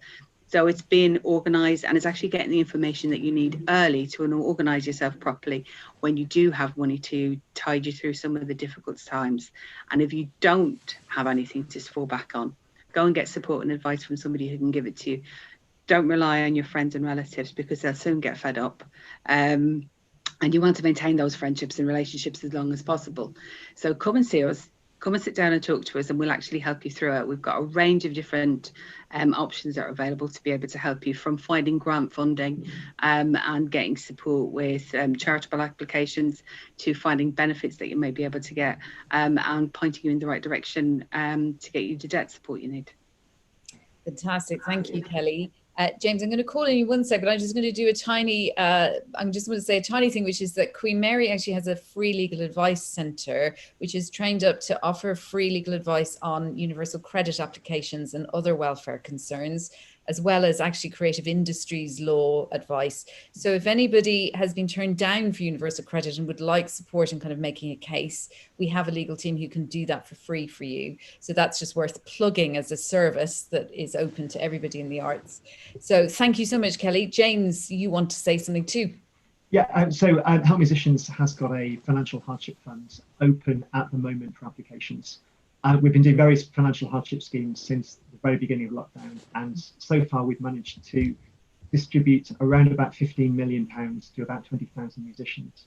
The current scheme is targeted especially at those musicians who have fallen through the gaps of the self-employment income support scheme, and we know there are many musicians in that situation. So if the only thing you have is universal credit, we can assess that and offer a top-up. And even if you're not on universal credit but still struggling to make ends meet, it's worth getting in touch with our scheme. It's a very, very simple online application process. And just one other thought on kind of financial matters, that this isn't for everybody, but yeah, it's not a mission of failure for a musician to have to find some sources of income outside music for a little bit.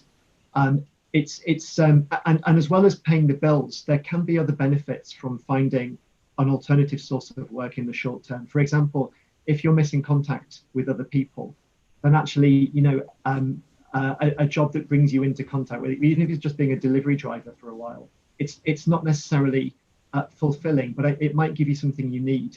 And some jobs fit around a practice schedule, for example. I mean, again, not everybody's cup of tea, but joining the track and trace team is a way to work from home and earn some money, but also have a little bit of flexibility as well. So sometimes non-music work for a while can be good for self-esteem and for other issues as well as for financial.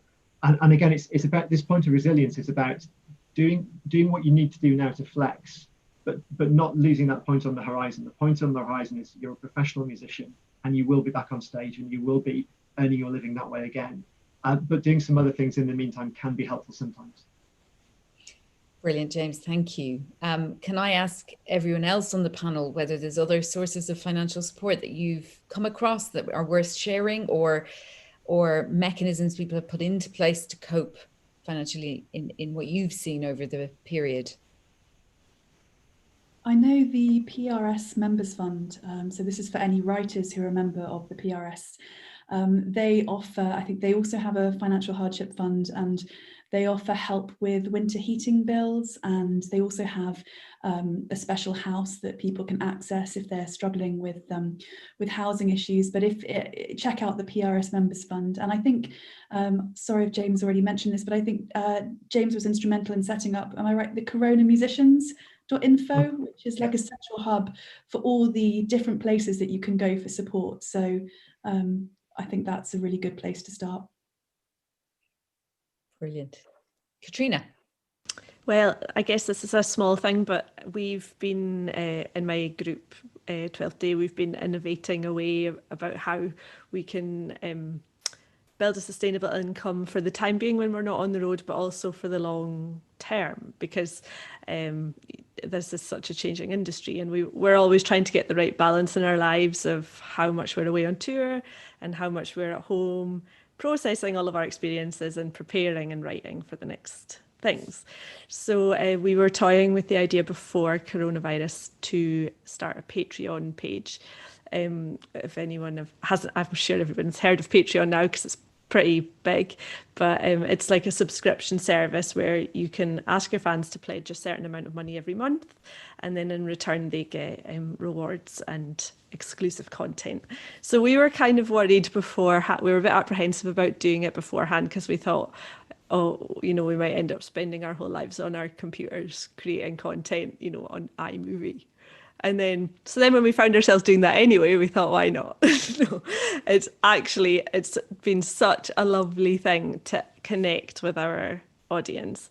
So not only are you managing to build up a wee bit of an income through this time off the road, it's also a lovely excuse just to connect with people who you might know slightly just from seeing them at gigs every so often, but just getting to know them a bit more and just getting their feedback on your work. We've just loved that, and it's a great way just to earn a wee bit of income too. Kelly. Sorry. Just one thing Katrina raised, and it sort of struck with me. One of the common themes that I've found when I'm speaking to musicians is that they don't always value their work and the hours that they put in, particularly the rehearsal time. If I was to do a job and was prepping for it for an hour, I'd expect to be paid for that hour. And I think it's really, really important that when you're actually judging the cost and the value of what you do, that you put a proper financial value on all of it and not just the bit where you're standing on a stage somewhere. And one of the things I'd like to say, I mean, I know it's widespread within the musicians themselves, but what I would really love to see is a campaign actually telling the wider public, so that you're not getting people phoning you up or sending you a message on Instagram and saying, oh, can you do a quick recording of you singing that song because I want it for my wedding, and not expecting to have to pay a reasonable price for it. And I think that kind of financial resilience, I think, needs to be built into the industry, but you need to get the message out wider. I only know because I'm married to a musician. I wouldn't even know about it. Otherwise, I would just think, oh, you're singing for 2 minutes. Why are you charging me 25 quid? So please publicise it more and be more vocal about the value of what you bring.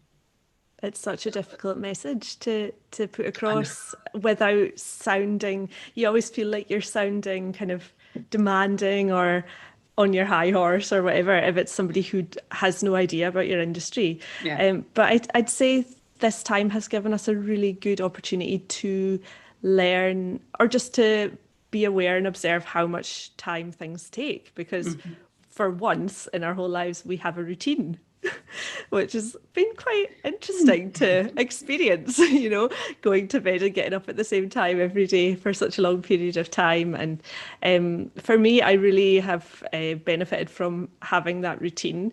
I think it gives the day structure and stops you from feeling like you're just floating around for months on end. But we've also started, might seem quite nerdy and boring, but we've started doing timesheets for both my groups, actually, just to make sure that we're all spending similar amounts of time on things, and B, just to see how long things actually take, because it's really easy to say, yeah, I'll do that, I can do that by next week, and then not actually thinking about how much time that task is going to take beside everything else that you've got to do. And for me, that's been quite eye-opening, just to really be aware how much is involved in being able to stand up on stage and do your thing. There's so much kind of background work which people don't see. It's so interesting, this conversation, because what it's striking me is that I think there is a widespread debate going on in the art sector more broadly beyond music, around whether the pandemic has become an opportunity for a kind of reset to tackle some of those questions that have been a problem long before the pandemic hit. around the ways in which artists and arts workers aren't properly compensated for their time, the ways in which selling music, for example, doesn't really bring in any income, the Spotify problem, the whole issue of the way in which arts work is valued or isn't valued as work at all. And so even this issue around financial the government financial support not really reaching lots and lots of people working in the arts, it suggests that there's actually a really profound misunderstanding about the nature of this work, of work patterns, of the ways in which people move in between being PAYE workers and self-employed, that they don't fit neatly into the categories which the financial support scheme has sort of established. So it's an interesting question of what the challenge of how to explain the nature of that work and advocate for it so that it can be better supported and remunerated. It's an interesting moment in which that challenge seems to be particularly acute. I've just actually had a question for Katrina to talk about how the timesheet works. So one of the audience wants to know how that all works. Tell us, Katrina.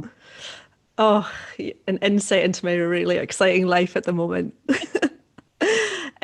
Well, it's a very simple Excel spreadsheet that we just have on Dropbox that everybody can access.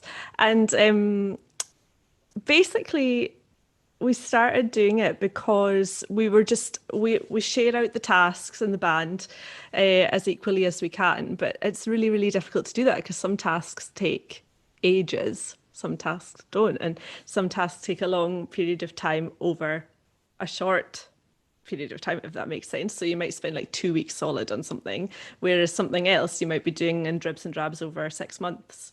So I wanted to find out how long it actually took me to write a funding application. And the answer is 65 hours, people. 65 hours. It was, I won't name any names, but it was a terrible form. Anyway, so we did that just so we could balance, I guess, that everybody was doing similar amounts of work. And so we just fill in on the Excel spreadsheet how much time a particular task took. So like spent half an hour on social media and 2 hours on the funding application or whatever. And then at the end of the week tot up how much time we each spent a week. And also, yeah, another thing, like I was saying before, time management. It's been such a useful thing to experiment with time management this coronavirus sort of fallow period. And usually, well, I've found certainly since the start of my career, like most people in the first few years of their career, you end up saying yes to everything.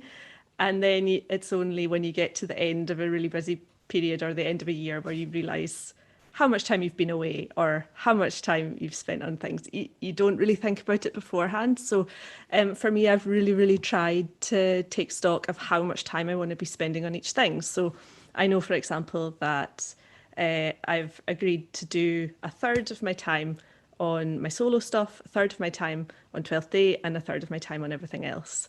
So a third of the week is about 12 hours. So I'll make sure that I don't do more than 12 hours. And obviously this is all with a pinch of salt.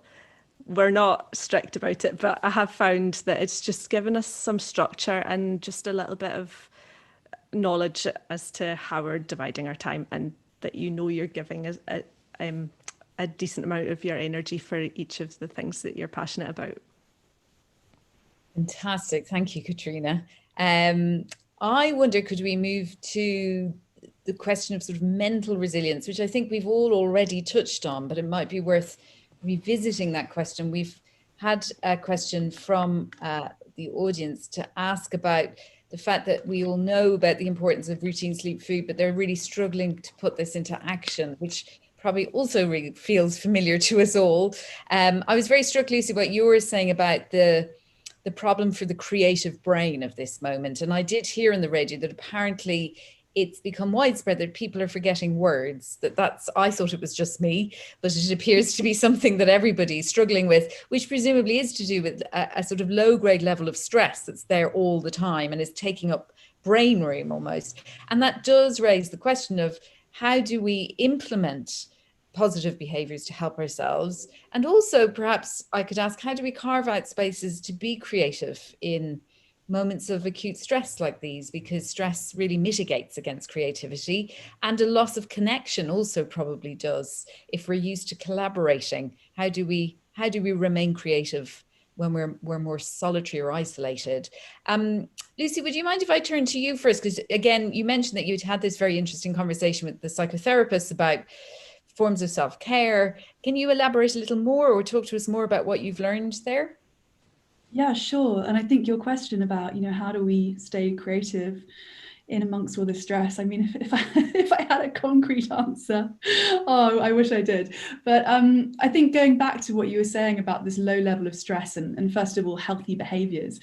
I think, we've heard so much about people not being able to sleep properly, crazy dreams. There was a really interesting thing where Ocado looked at people's buying habits in the first lockdown, and they found that, initially we were stockpiling loo roll and pasta, and then it started going into the baking phase, and now apparently we're into alcohol. We're just letting it go now. But it brings up a wider conversation about how we're all actually coping and how we're engaging with healthy practices.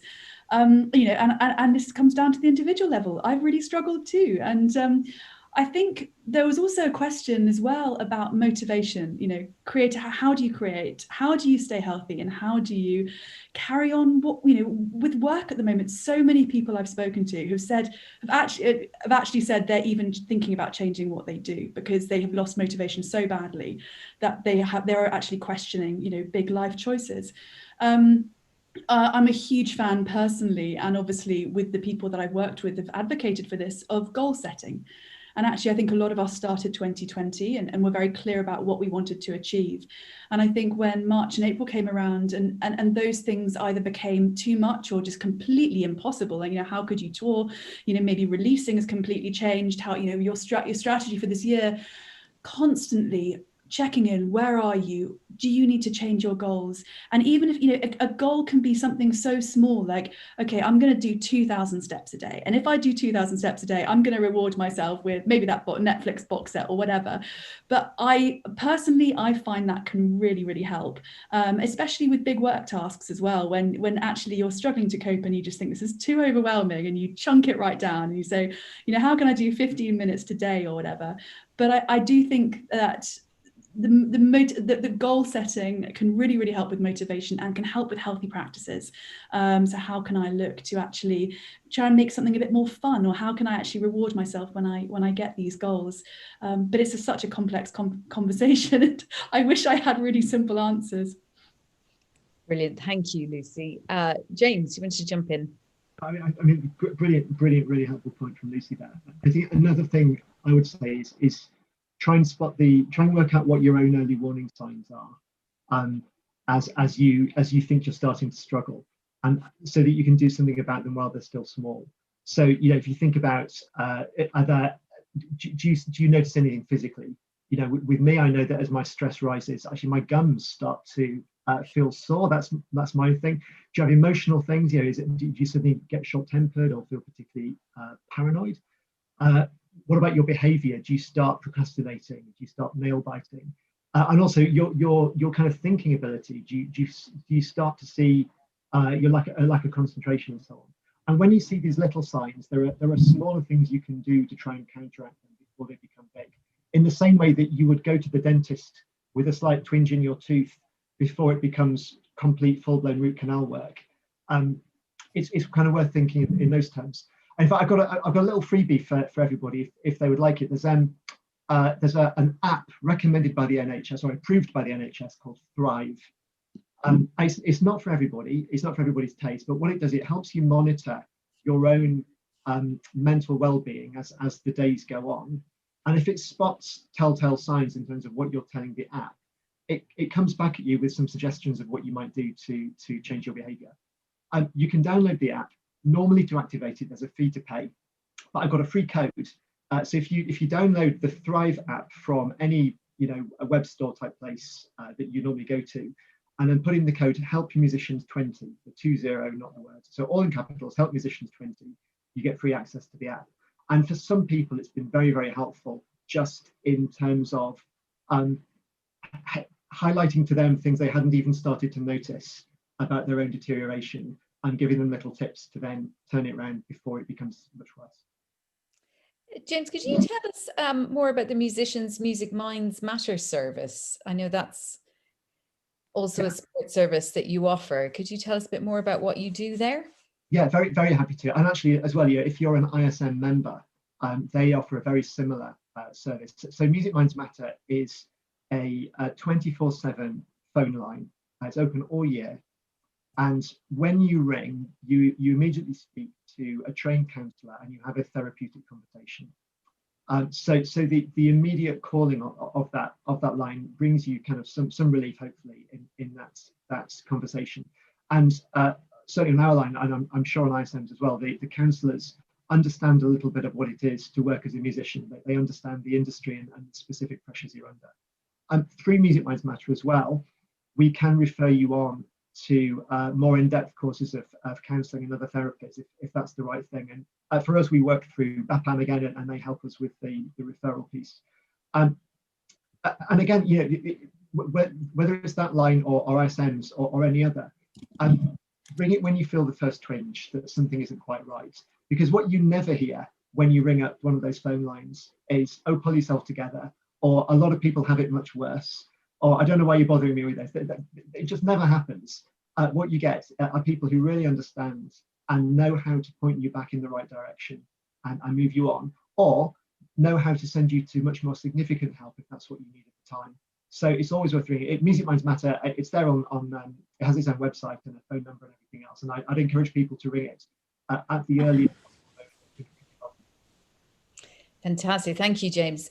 Jeremy, I wonder if you could also tell us about the ISM's support around mental health and mental well-being, given your role with the ISM. So can you talk to us about what the ISM offers? Well, we have, of course, a 24-hour counselling line, but we also have face-to-face counselling sessions, which we started only quite recently in the last year, which have been incredibly helpful. And of course, when we decided to enable face-to-face counselling, we didn't know that a pandemic was round the corner. And so this has been taken up greatly. And so really, if anybody has any mental health problems whatsoever, they should contact the ISM as first port of call. But like my colleague here, I found that having a rhythm to the day and a schedule was very, very important to me. I've always been freelance for nearly 30 years. And so one day is not the same as the other, usually. But when I came back from America in April, suddenly I was at home for months on end. I had never, ever in 30 years been at home for that length of time. And so I did the same things at the same time every day. And one of those things was exercise, because I heard my second day in the States, actually back in March, I was in the gym when it was announced on the television that the gyms would close at 6 p.m. for the rest of the month. And so the very next day, I signed up for an online fitness course, which I'm still doing to this day. And at the moment, I can't go out because I'm in self-isolation, having returned home from the States again 10 days ago. I just can't leave the house. And so it's very important that I carry on with my physical exercise. And it is important that we all have physical exercise, of course. And this is so much more difficult in the winter months in this country of ours, where it's rather cold. And so I urge people to investigate what is online. And if you don't like working out or the thought of exercise, or if it horrifies you, well, you might be surprised that some of the exercises are very simple and you can try something really low grade and it will improve your flexibility. It will improve your breathing. And I always think that as long as I can still keep singing, I know that I do not have the virus. Because I can still breathe. What a fantastic test. We should be sharing that with the NHS, I think. Jeremy, can I actually ask you a question that's come in from the audience as well, which is that you mentioned previously that you'd developed certain work out of grants and sponsorship, and the audience would like to know about those sources, just if you could share where those have come from. Yes, of course. Ever since I was at university, I have been writing grant applications. And when I say I've been writing grant applications, I mean for other people, because I started commissioning composers at the age of 21. And the first composer I approached was Alan Hodinott, who was the preeminent Welsh composer at the time, and he accepted. And 100 compositions later and 100 commissions later, those grant applications are still churning. And I have been on many boards since my 20s. I'm on about 7 boards now. I have been interested in all of the arts. I'm on a board of a museum, on many musical boards, of course. I was on a dance company board for many years. I am an art auctioneer, but only for charity. I've raised hundreds of thousands of pounds for charities by selling works of art, which is passion of mine. And James mentioned that, yes, why not take a job as a delivery driver? That's all very well, and yeah, it's a good idea. But I, as a young person, decided that I would never do anything for money that was not related to the arts.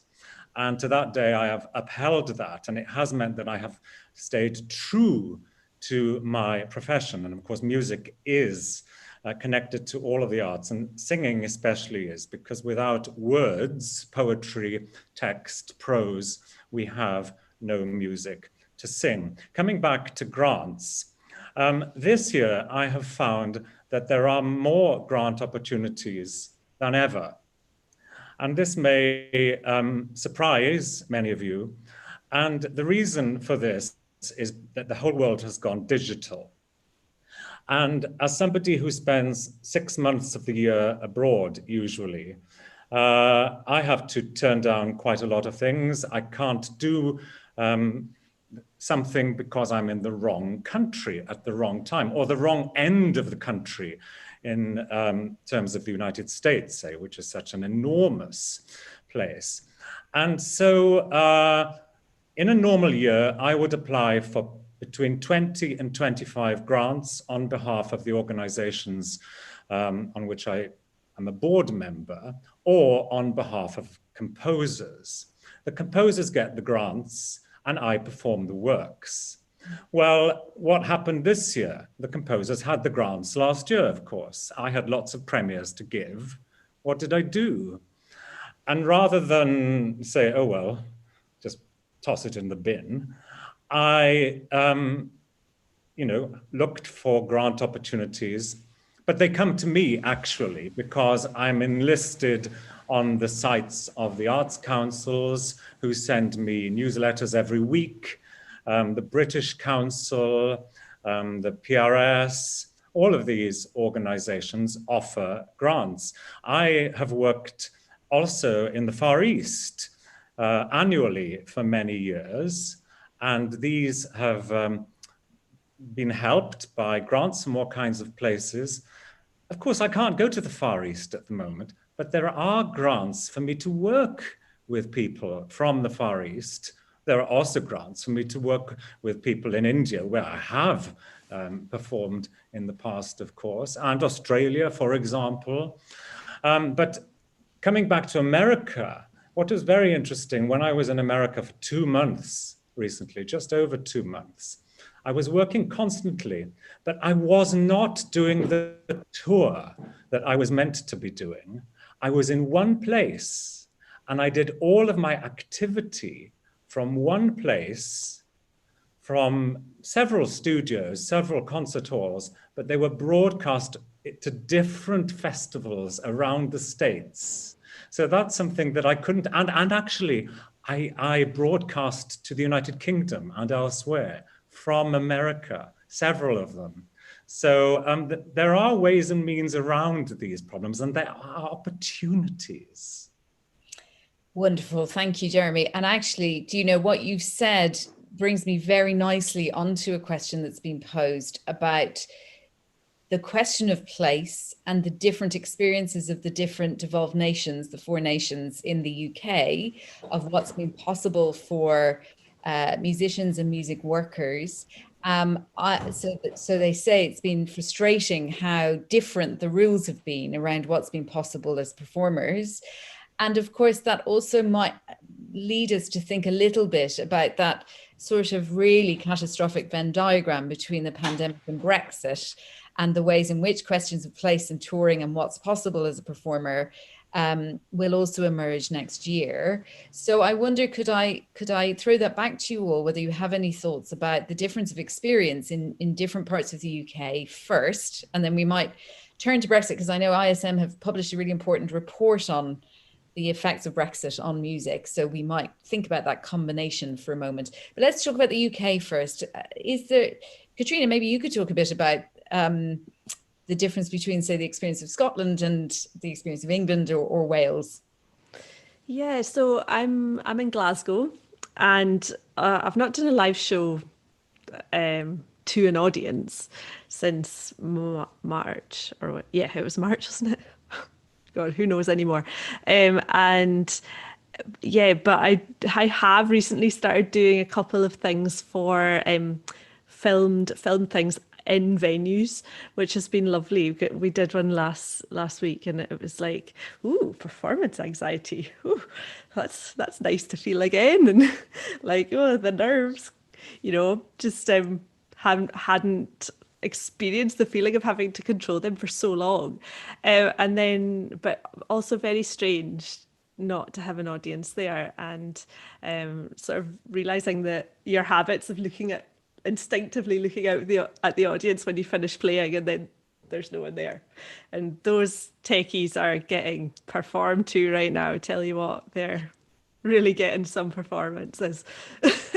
But yeah, I don't know, to be honest, because from what I've heard from all my friends, they're all in similar in England and Wales. They're kind of in similar boats. I see that the person who's asked the question is in Wales, and they can't perform at all.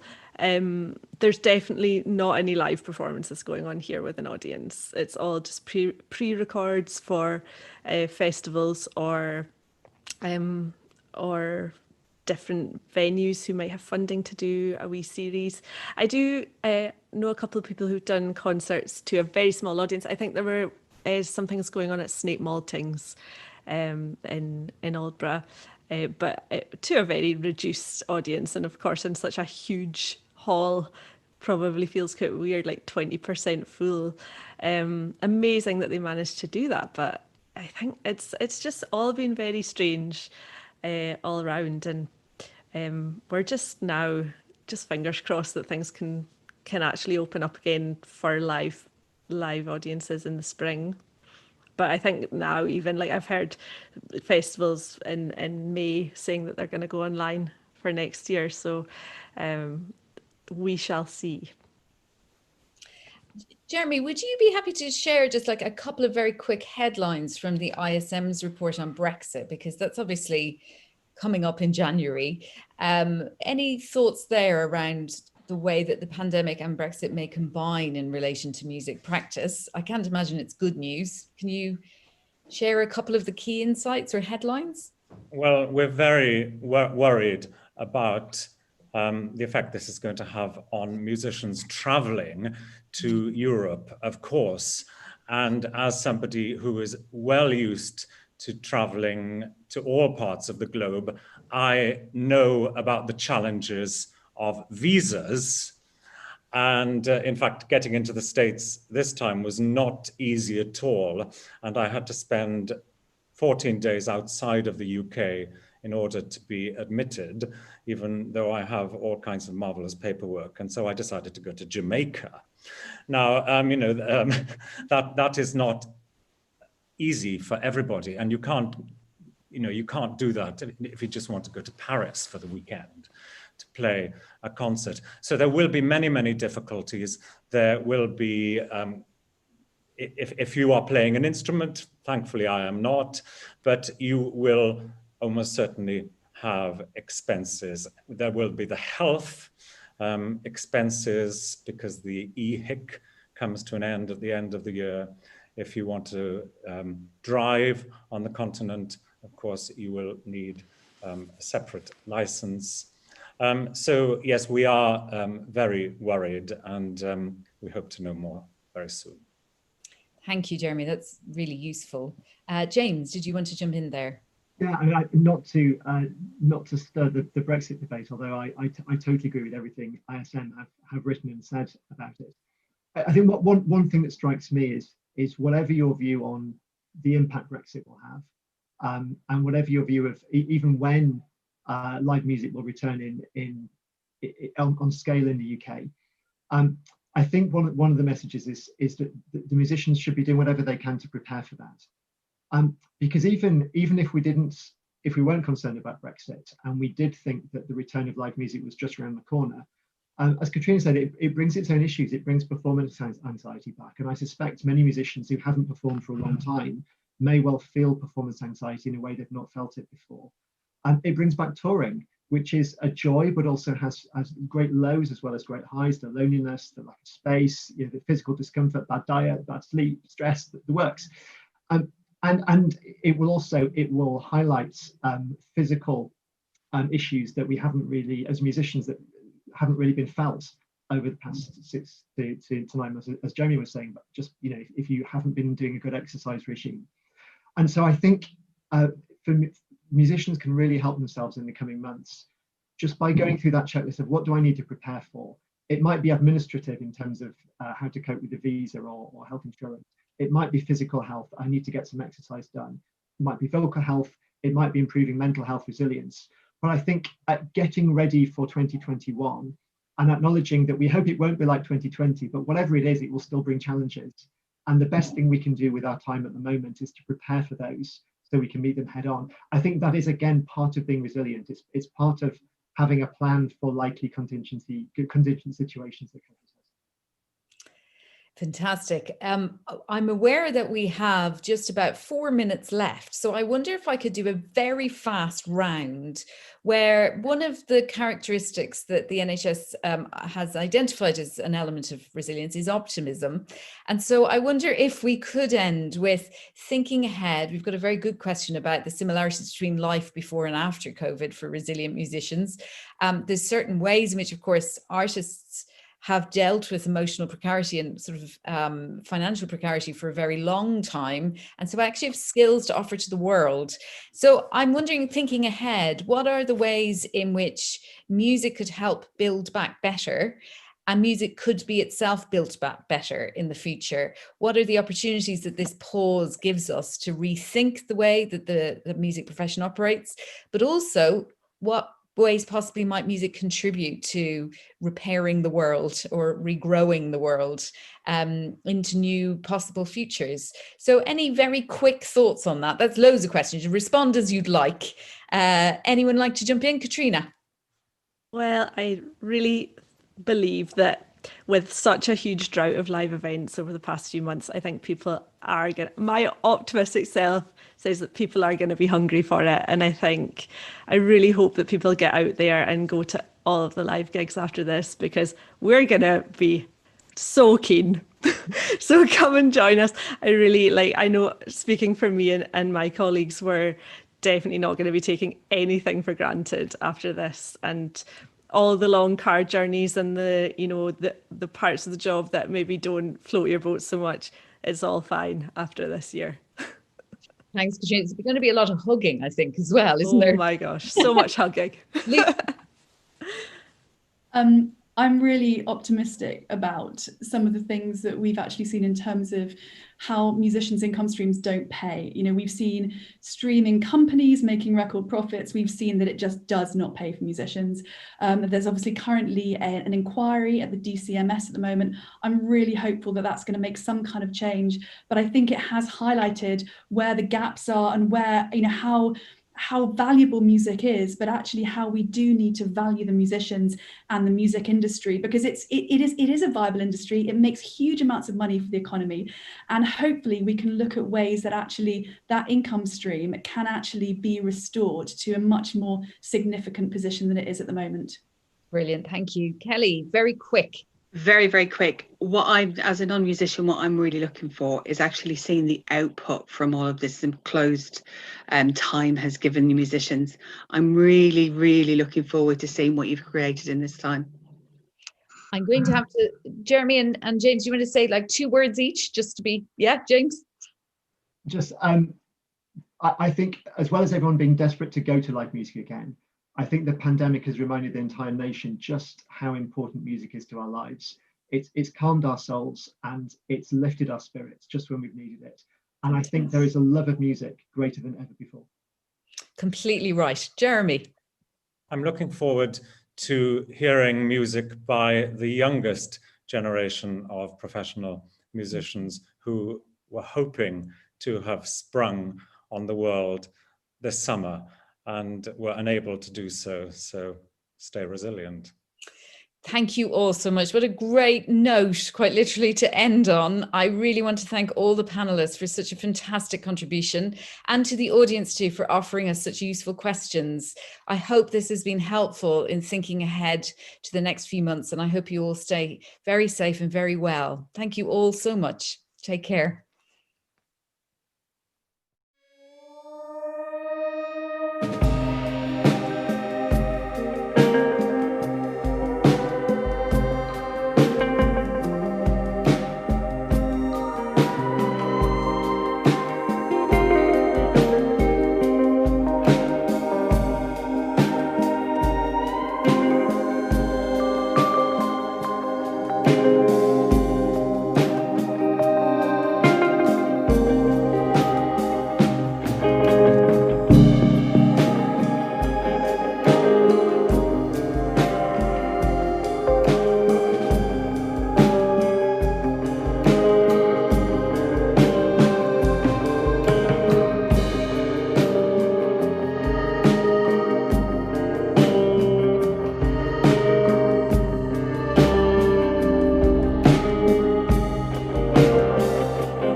Hello, I'm Ash Kandakar, the editor of Opera Now, and I'm really delighted to be hosting this session with really one of our most treasured performers. He's a wonderful singer, a terrific composer, a Renaissance man. Really, he does a bit of everything. So I'm really delighted to introduce Roderick Williams. Hello. And we're going to have a wide-ranging conversation, and we're really hoping that you'll all join in to this peculiar world of Zoom and give us some great questions to ask Roderick, who's actually been quite busy, I think, this year through COVID in spite of everything. So do tell us a little bit about what you've been doing, Roddy.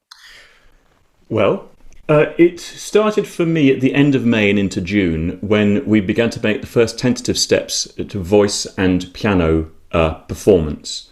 Without audience, so streaming things, and I was one of the people in the first group of Wigmore Hall concerts that John Gilhooly put in place there. So to an empty hall, but just with the cameras up, and it was on the radio, because I'm roughly speaking 2 meters away from the pianist at any given moment, and voice and piano in terms of chamber music was one of the first things to be allowed to be able to come back into existence, and kind of ever since June, that idea of recitals has remained. Sholto Kainoch, for example, at the Oxford Leader, he took a decision early in the first lockdown that the Oxford Leader Festival would continue in October. Not exactly as he'd planned it, but he knew it would be online, and he took that decision early so that there was a degree of certainty. You cast your mind back; it was the uncertainty that was killing everybody. Would we be allowed to go back again in July, or would it maybe be September before we could perform before audiences? And it began to be slowly apparent that was not going to happen either. And gradually through the autumn, I've managed to perform with progressively larger and larger ensembles, chamber orchestras, sometimes single strings and single woodwind, and then maybe a couple of desks of strings. As spaces got larger and the rules relaxed a little bit, there was the outdoor La Bohème with English National Opera, for example, in September, as the only time since March that I've done something operatic on stage in front of an audience. They were in their cars, but so all that sort of thing has been going even through this second lockdown in November. I had a small number of live concerts that were cancelled immediately, but much of the rest of the work I was doing was going to be streamed anyway, or was going to be in a recording studio without audience. So all of those things have been permitted to continue. So that's it's been ongoing ever since. Yeah, I mean, what you say about certainty and uncertainty has been one of those sort of defining features of the past few months that we've been living in. I mean, the idea that you just can't plan anything is really difficult. And presumably, I mean, have you learnt resources to be able to think on your feet in a way that you never thought you'd have to? And also things like singing outside and singing in settings that you're just not used to singing in necessarily. I mean, presumably you've had to really adapt as a performer. Yes, I think there's a lot of adapting going on. I think the first thing that struck me right back in June at the Wigmore Hall was singing without an audience. So that was strange, and because of course I do a lot of practice with my pianists. No, really, I do. Honestly, do a lot of practice with my pianists, and that's a wonderful atmosphere. Just me and the pianist. And we make great music, and performance is different to that. And in putting that on stage at the Wigmore Hall, we're asking ourselves, is this just another rehearsal? Or what makes it a performance if there's nobody here for me to communicate with? I mean, that was an interesting and ongoing question. I did something with Ian Burnside at Grange for Wasfikani, and I was performing straight into a camera, and that felt very odd. We were at a very strange angle on stage in order to get the cameras in and everything, and that felt really weird. So I had to adapt very much to that. Did you answer that question to yourself? I mean, was it a rehearsal, or did you feel that there is an element of performance even in a darkened room with nobody watching, sort of thing? So. But it felt to me that occasional singing into the camera for Wasphies was more of a relaxed, comfortable atmosphere. We would try and do full takes, but there was a feeling that if we messed up, because of course it was pretty much my first time back after 2 or 3 months of not singing at all, if I messed up, we could just take it again and go again. Whereas the Wigmore Hall was a different thing. That was me in a suit. I hadn't worn a suit. Just imagine, I hadn't worn a performing suit, performance clothes for months. And just seeing if I could fit back into it was one thing. So, and then standing on the stage and not looking, not turning around and facing the pianist as I would in rehearsal, but turning around and facing the empty hall and singing down the length of it. That certainly felt like a performance. As it happened, and I was actually rather pleased this happened, it was Joseph Middleton was playing for me there, and because he wasn't allowed a page turner, he had invested in an iPad plus page turning pedal, a Bluetooth connection or whatever it is, and this was his first concert using that. And in the middle of the Schumann Frauen lieben und leben, actually one of the hardest songs for me to remember, so I was quite pleased it was going well. In the middle of that song, it suddenly disconnected or something happened and the music disappeared off his screen. And he kept going for a bit, but they just had to stop. And it was a live concert, and it was live on the radio, and we just had to restart that number. And I thought, that's brilliant. That's what live music is about. You get these unfortunate mishaps, and we have to start again. Wonderful that you were singing Frauen leben und lieben, because that's of course for a woman, and maybe we should just sort of have a little discussion about that. Yes, go on. Yes, about the fact that, you know, as a singer, we're not so defined anymore by sort of voice types and genders and all those sorts of things. So what was it like singing essentially a song that you'd sort of turned into a sort of gay song cycle? Well, it was interesting because, of course, I was at the same time inhabiting a woman's realm, while at the same time being a man. So let me just take the can of words, just open it up because I was not singing it as a gay song cycle, for one thing, because that's not the character that's in the poetry, particularly when it comes to talking about the sixth song, I think it is, seventh song, talking about breastfeeding. So that was something that doesn't fit at all.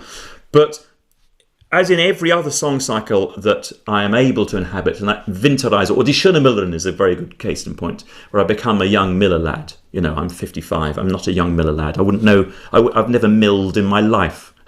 So it's all an act of imagination. And singing that Schumann allowed me to imagine in the way that Schumann did, and the poet Albert Chamisso imagined what it might be like to be female. And of course, if you look at it from a certain viewpoint, got it horribly wrong. If you can choose your standpoint there, how you feel about our success in inhabiting what it is to be female. But it gave me a chance to empathise in that way, and I've sung it on a number of occasions now, and I find it hugely moving personally, hugely engrossing. It's one of the strongest narrative song cycles that I think I know, because her journey, my journey, is so clear over those songs. The growing from someone who is disbelieving that she or I can be loved back, into someone who becomes an equal with my partner, to someone who then supersedes my partner. I just think it's an amazing journey.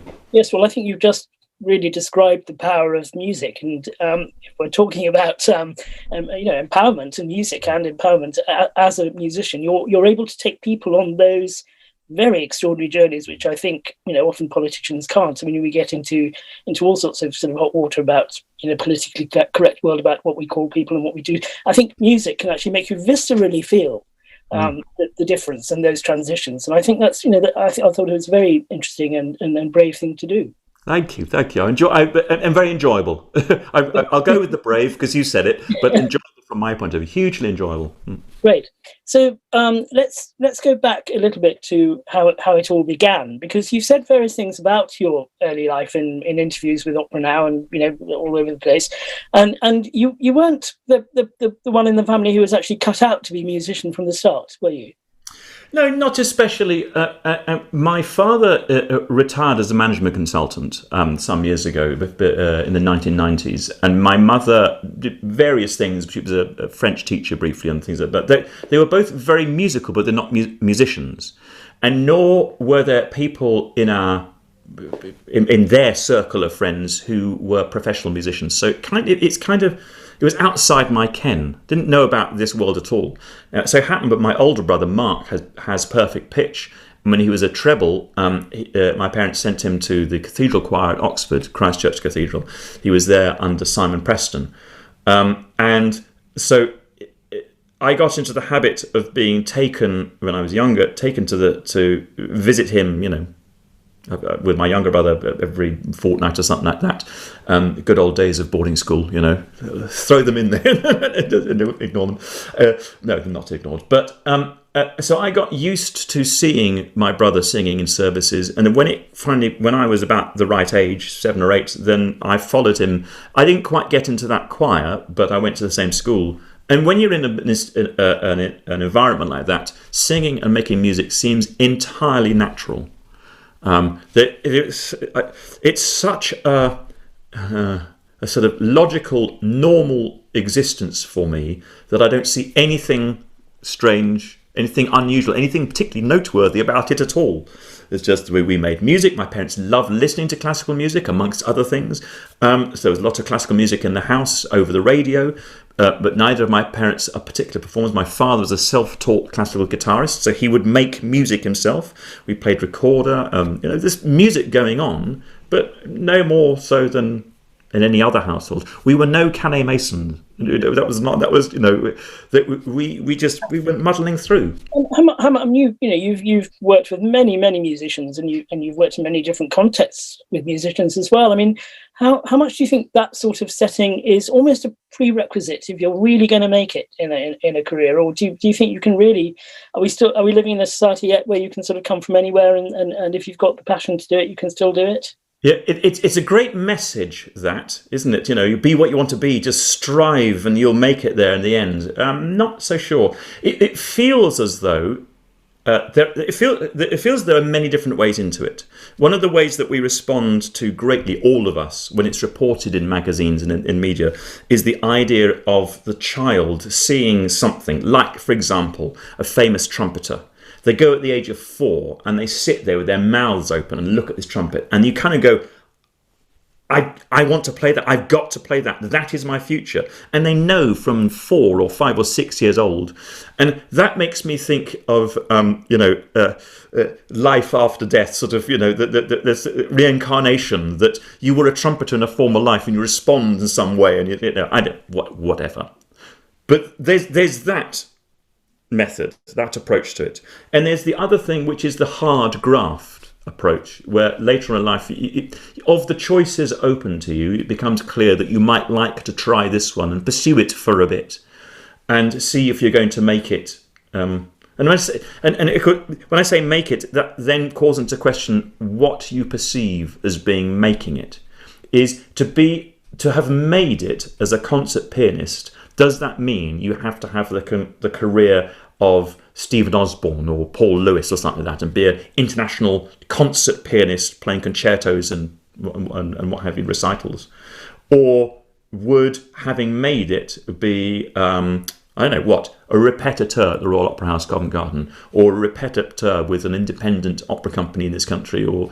Well, that's interesting to hear, because did you therefore set a bar for yourself quite early on? Did you say, this is where I would be happy to be as a musician? Yeah, not particularly, only because I don't think I really had the imagination when I was setting out in my mid to late 20s, try this operatic career. I don't think I had the imagination to work out what was possible. And I may be doing myself a slight disservice here, because I always think back on myself as being terribly green and naive and a bit blinkered in terms of what was possible.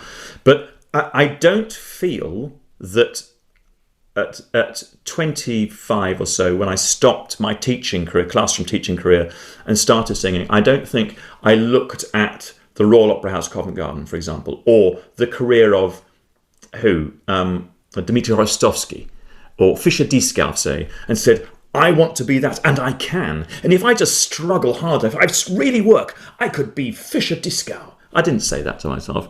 I thought I'm going to do this and make music for as long as I can, as long as I'm still enjoying it.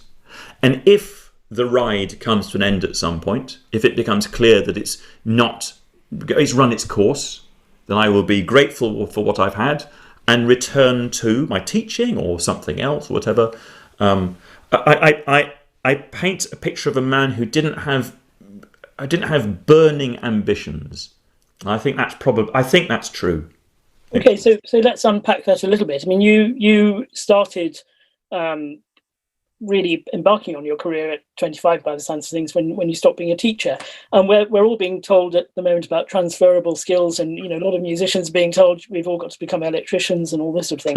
But you went from a teacher to music, and do you think that actually teaching gave you some useful skills that you've taken into your career as a singer? Yeah, without a doubt, and particularly for me as a recitalist, facing an audience in a recital space, it is so similar to facing a classroom that I'm sure the skills I learnt, particularly dealing with rowdy and uninterested boys at school, helped me to be able to face a room full of people. And I'm able to be describing the Wigmore Hall audience there as well, aren't you? The rowdy. The rowdy crowd, yes, the hecklers at the back. It would be lovely to think that the Wigmore Hall audience seats themselves in the same way that the Keenies are at the front. And then the ones at the back that you can't really see very well are the ones who are tuning out and wondering how soon it's going to be before the bell rings and they can go. But tell me, but yes, but what you've learned from the teaching to me. Certainly from that point of view, trying to hold the attention of a room in terms of being clear, clarity of enunciation for one thing. I think I learnt that as a school teacher, and people often comment to me about my diction, and that's very, very lovely, and it's something that I think about a lot, more in terms of wanting to be understood by everybody in the room to keep their attention.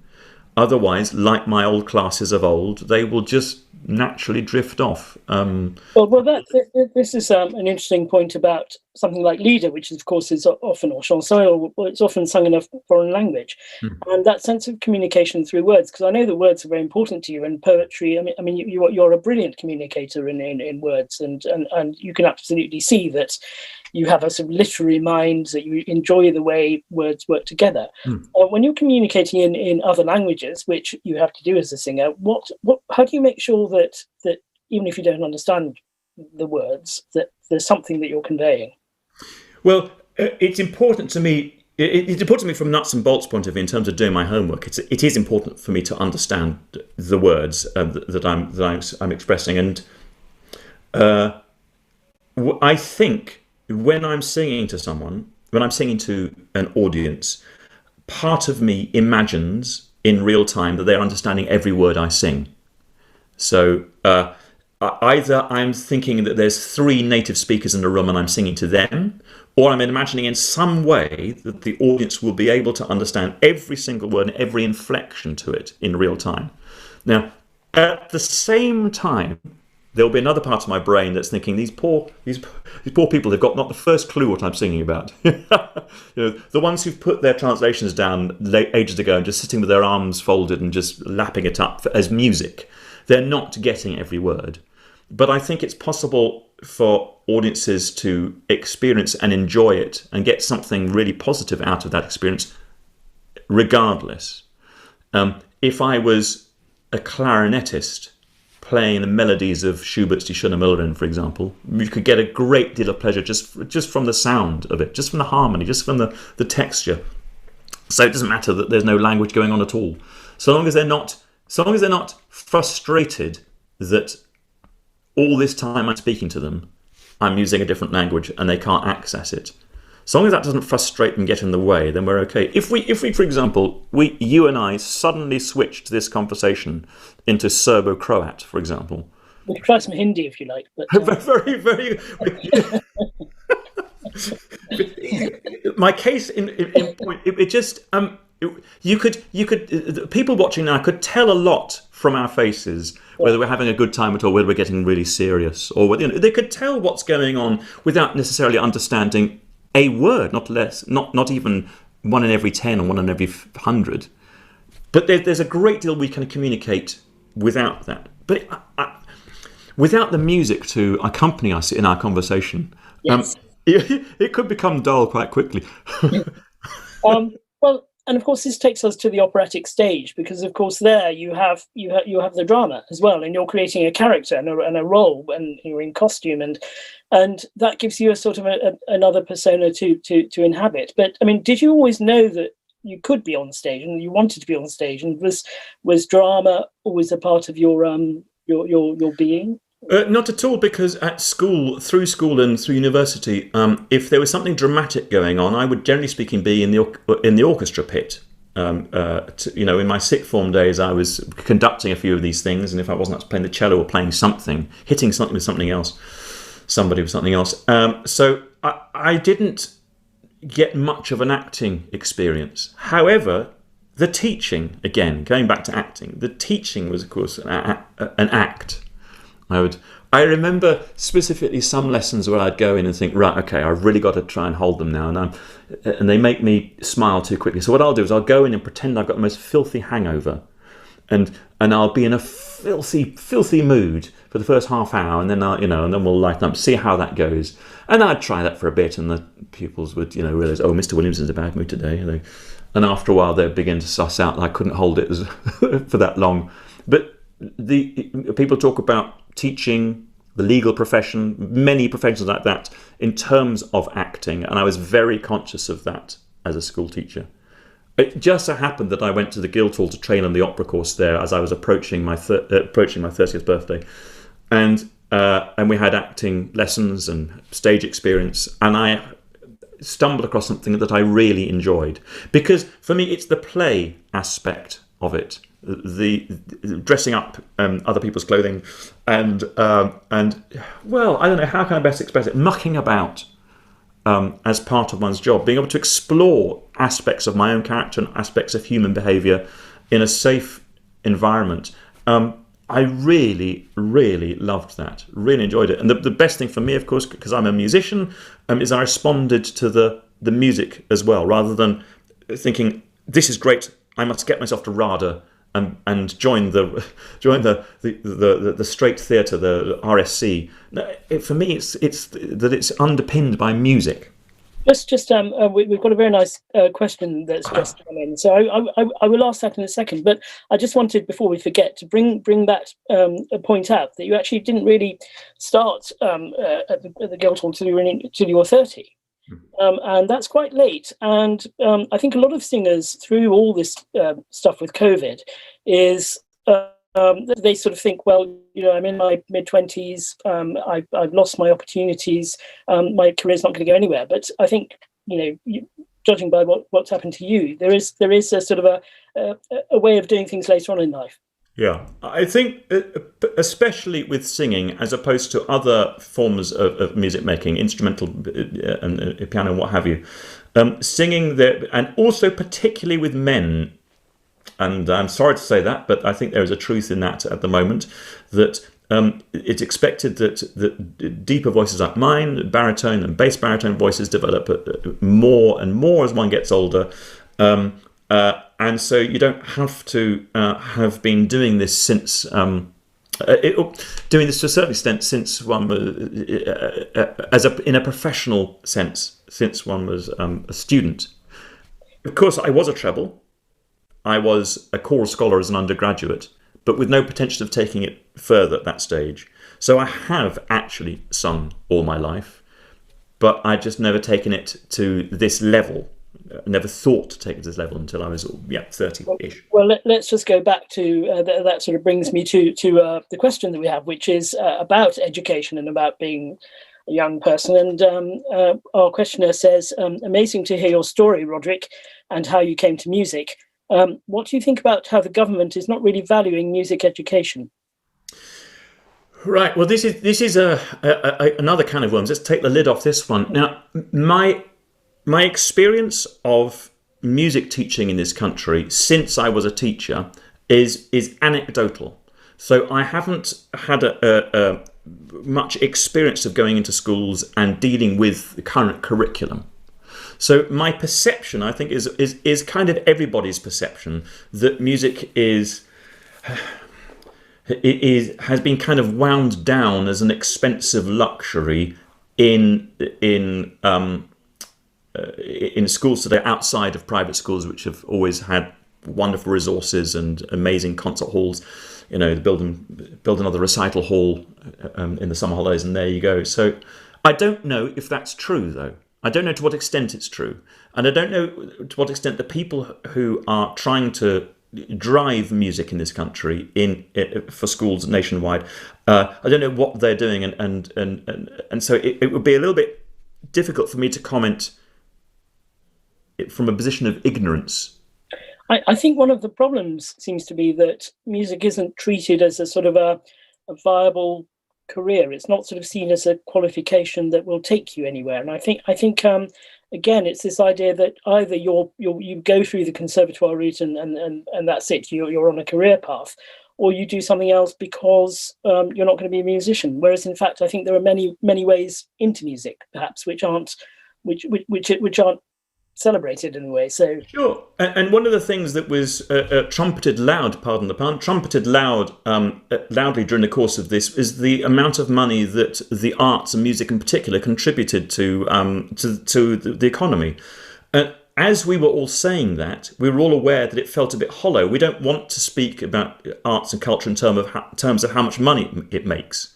We feel like speaking someone else's language. They will only turn around and say, sorry, what? When we say, you do realise we contributed, I can't remember, that you have to make up a number here, however many it is, £1 million to the British economy. I think trillions, we say anyway. I mean, exactly. Express it in trillions. Definitely. So we all, those of us who enjoy it and love it and receive it or perform it, know that the value of this is nothing to do with how much money it makes. But it is handy that it is real. But there's also a feeling when you look at other companies, because I travel obviously to work in other countries, or I certainly did. We might come on to that. I travel to other countries and see how other countries consider arts.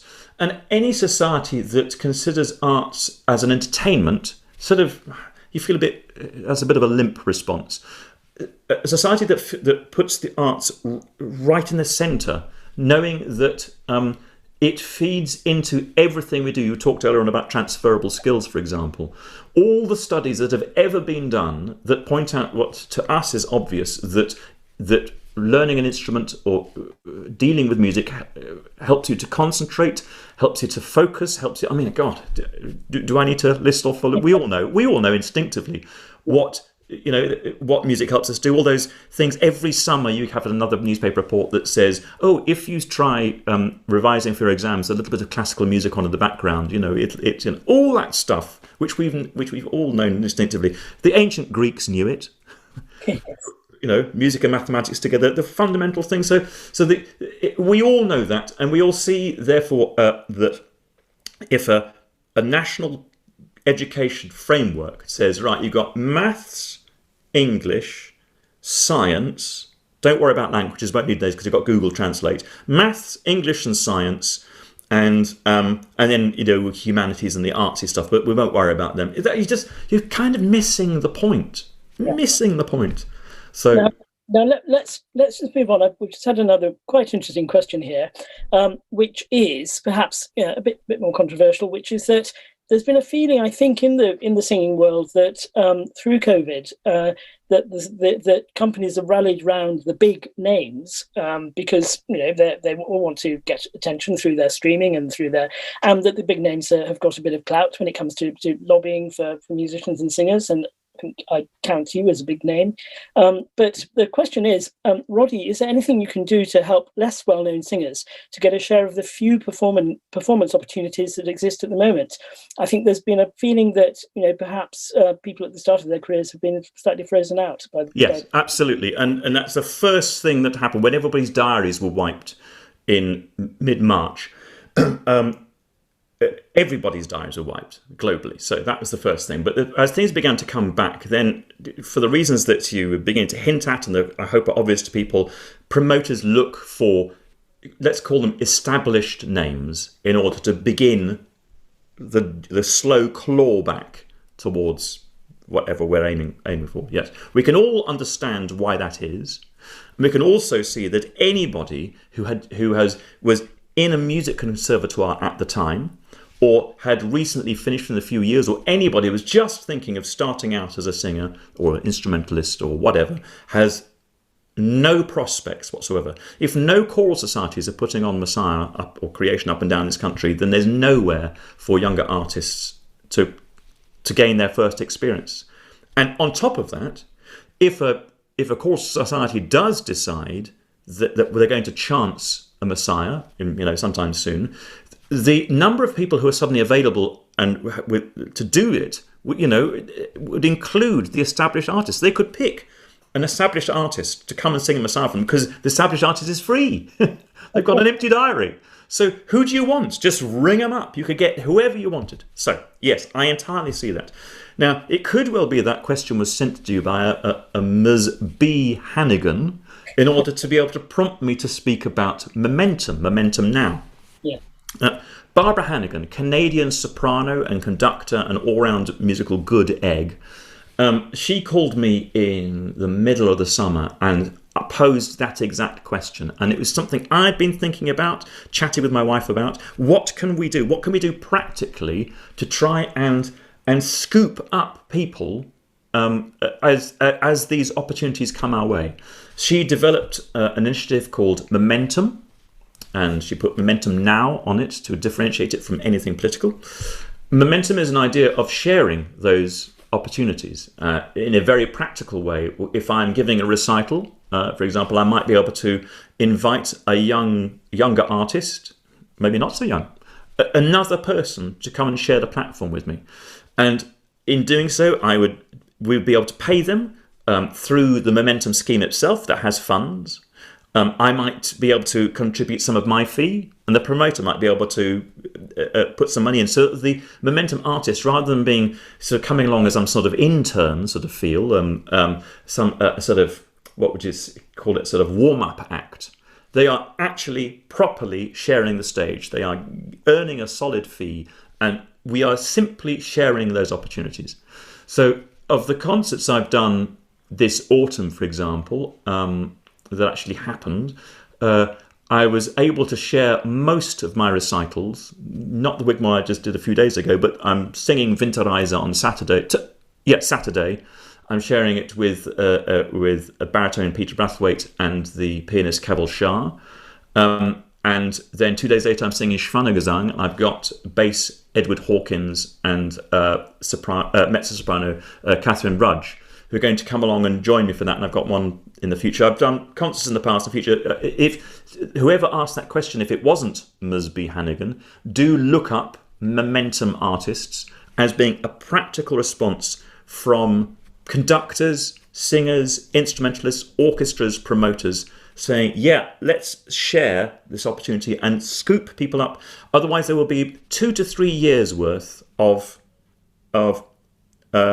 artists who've missed not only the wages, just being able to support themselves, but also the experience of performing. And I will. This is a lengthy answer, but let me just also point out that I sang with Kitty Waitley. We did a concert together in Snape when I shared Winterreise with her. and I did a concert with the baritone Gareth Brynmore John. We did something in Liverpool, and would have repeated it in Sheffield, but that got cancelled in November. And in both occasions, they came off stage having performed for the first time in however many months, and both of them were rattling with the experience because they'd been out of practice of performance for so long. It was a shock to them. We can all deal with nerves, performance nerves. We sort of inoculate ourselves by doing it so often. But because there'd been that break, they both said they had a mad moment on stage. The inner voices kind of screaming in their ears, "Oh my God, audience, what do we do?" And I thought it was fascinating. I'd felt something similar back at the Wigmore in June, simply being on stage performing. Well, I think even for people who aren't performing, the idea of walking into a space with 1,000 people in the audience, having sat at home for several months and had very nice conversations with one's partners and one's dogs and cats. I think that idea of actually just being with a lot of people, which being in an audience is going to be quite a frightening thing in some ways, or perhaps definitely. And for a singer like myself, the room I'm zooming from here is the room where I do my practice. It's not particularly large, and I can make a filthy racket in here when I want to. But to make air vibrate in a large space again after a gap of several months, was physically quite an interesting challenge. I'd just not been in a room larger than my kitchen, and to make the air shake. That's what it was really something. So talking about making the air shake, I've got another question here, which takes you right back to the core of what you do, and which is hopefully a simple question, but without a simple answer, which is, which character do you most enjoy playing? Which character do I enjoy playing? Well, that's a great thing. Or of course, I'm going to have to give you a few. I'm going to have to farm this around a little bit. The Miller in Die Schöne Müllerin, I really enjoy playing that character. If you think I was about to mention an operatic character, I may have wrong-footed you there. But then in a sense, perhaps I perform that song cycle operatically, in that I'm allowed to be one person from beginning to end with a journey and a story. I love being a teenager again for an hour and 10 minutes or whatever it is, even though it doesn't end well. But I love being... Teenage love very rarely ends well. So. Yeah, exactly. I think I personally, as Roderick Williams, got away with it, actually. I managed that one. I won at life there. But that is a beautiful thing. I enjoy it every time. Another character I enjoyed hugely was Scarpia. I sang Scarpia at the Endelian Festival, at least 10 years ago, if not 15. Someone will know exactly when, but not me. And in a small church in North Cornwall, packed with my friends and colleagues and what have you, I wasn't expected to make a huge noise of it. I'm a lyric baritone, but it was just so wonderful to explore such an evil, manipulative, damaged character. Yeah, manipulative, definitely. I found that really exciting, really interesting. And the baddies are good, good to play. That is interesting because, of course, where do you find it in yourself to find those reserves of evil? Do you think, presumably, that they're in all of us? That as somebody who seems like such a good, balanced, non-psychopathic person.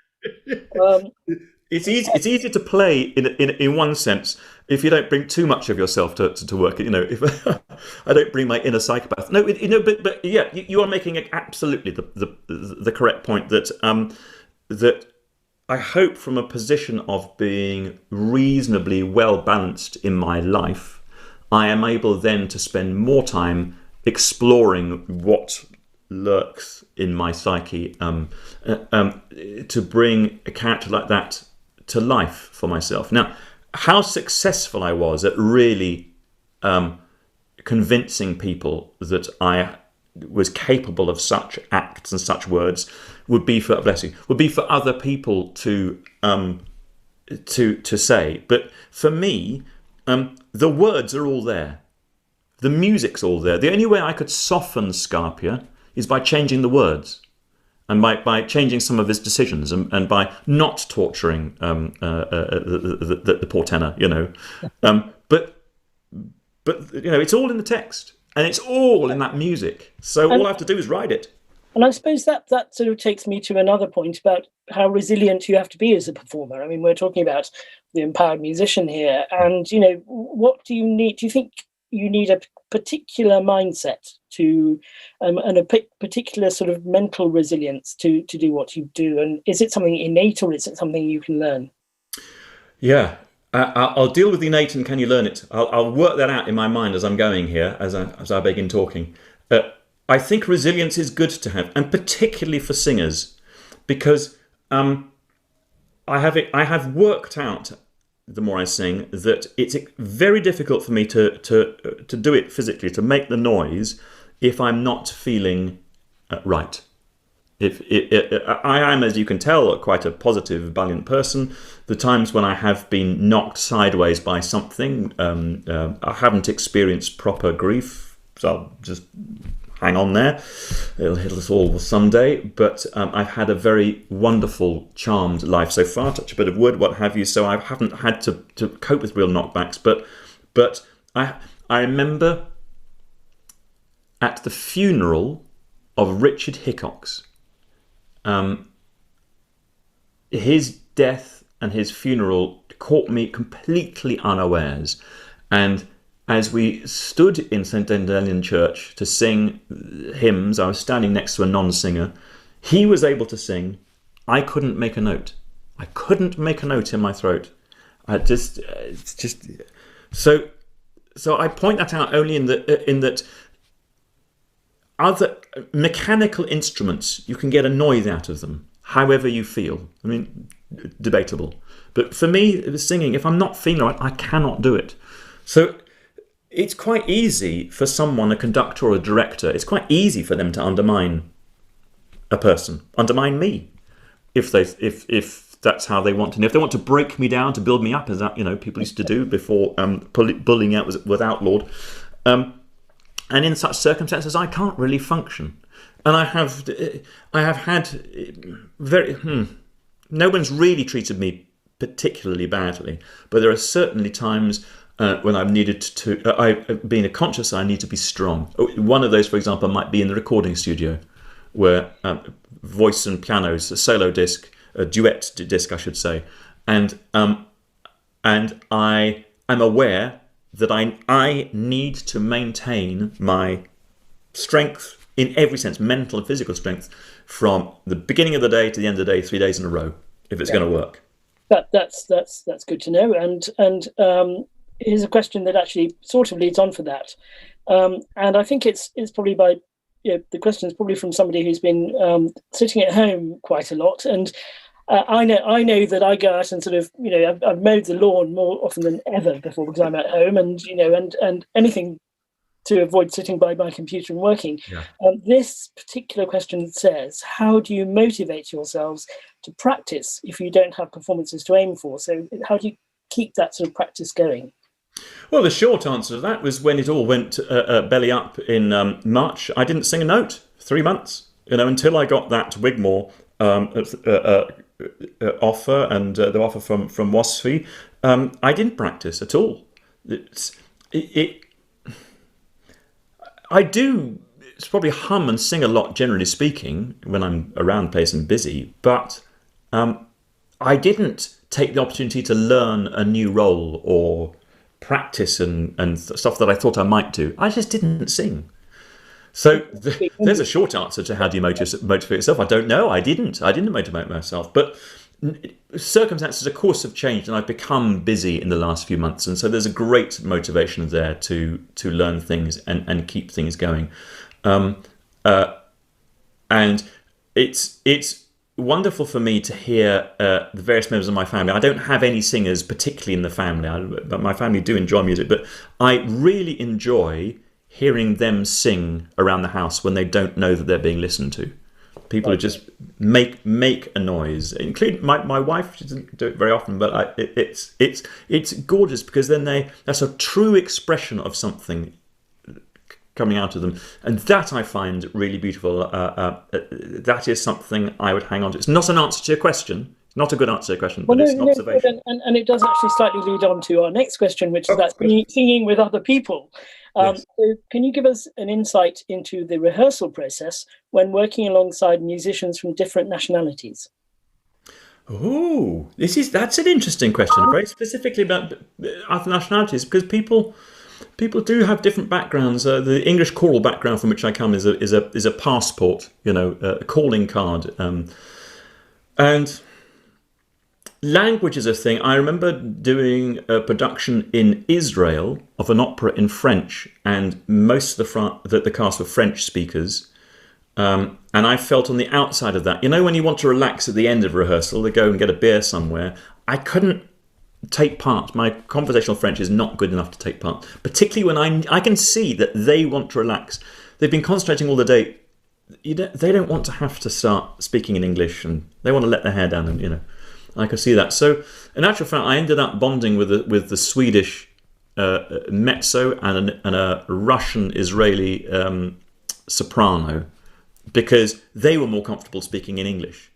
So actually, it's simply on a social level, that's how things divided. And of course, that social division then sort of is part of the performance. I had much more of a rapport on stage with the people I knew well.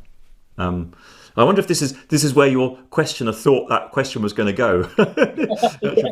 But I have one colleague who always sticks in my mind, who she had come to this country to work with one of our national opera companies, and she was the only person from her country, and we were rest of us all Brits together, and we did our very best to include her. I mean, really tried hard to include her, but she came with her armour on, and it was quite intriguing to observe her take steps not to blend, not to let her guard down. Not really. I think we won her over by the very end of the rehearsal period. She was, prepared to trust us. It's all about trust, actually.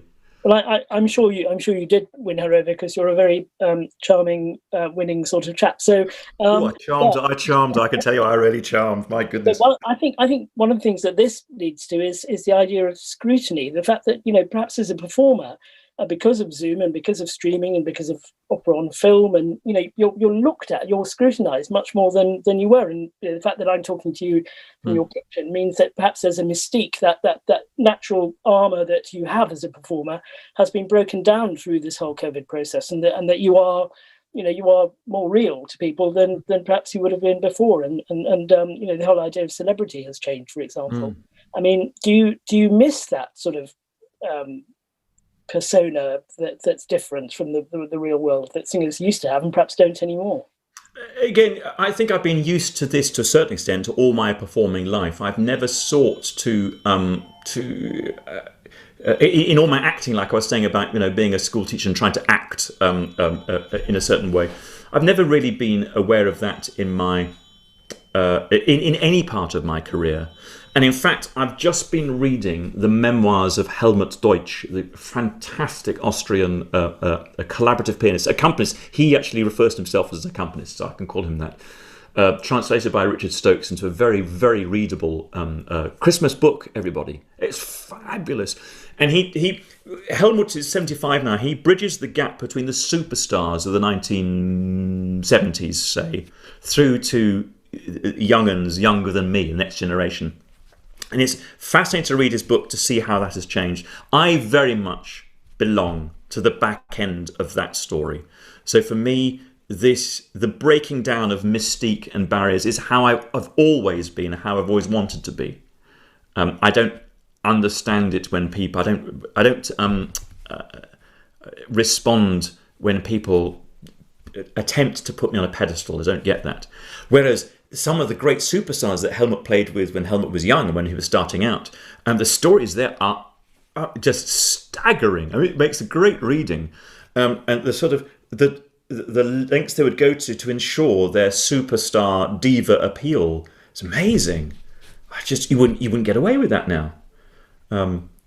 Here, there's one, for example, it's just something that pops into my head. He's talking about working with Hermann Prey, the great German baritone who was always the rival to Fischer Dieskau. And Helmut just makes a point. There was one point towards the end of his career, he was doing these massive German tours of recital programs, 12, 15 concerts in a row. And Helmut says he was one of the last artists who could seriously complain that the tour of Germany had not been organized geographically. So just that's the idea that one promoter would have to ring up another to ensure that the dates made a logical car journey from one to the next. I think, my goodness, imagine that kind of superstar power.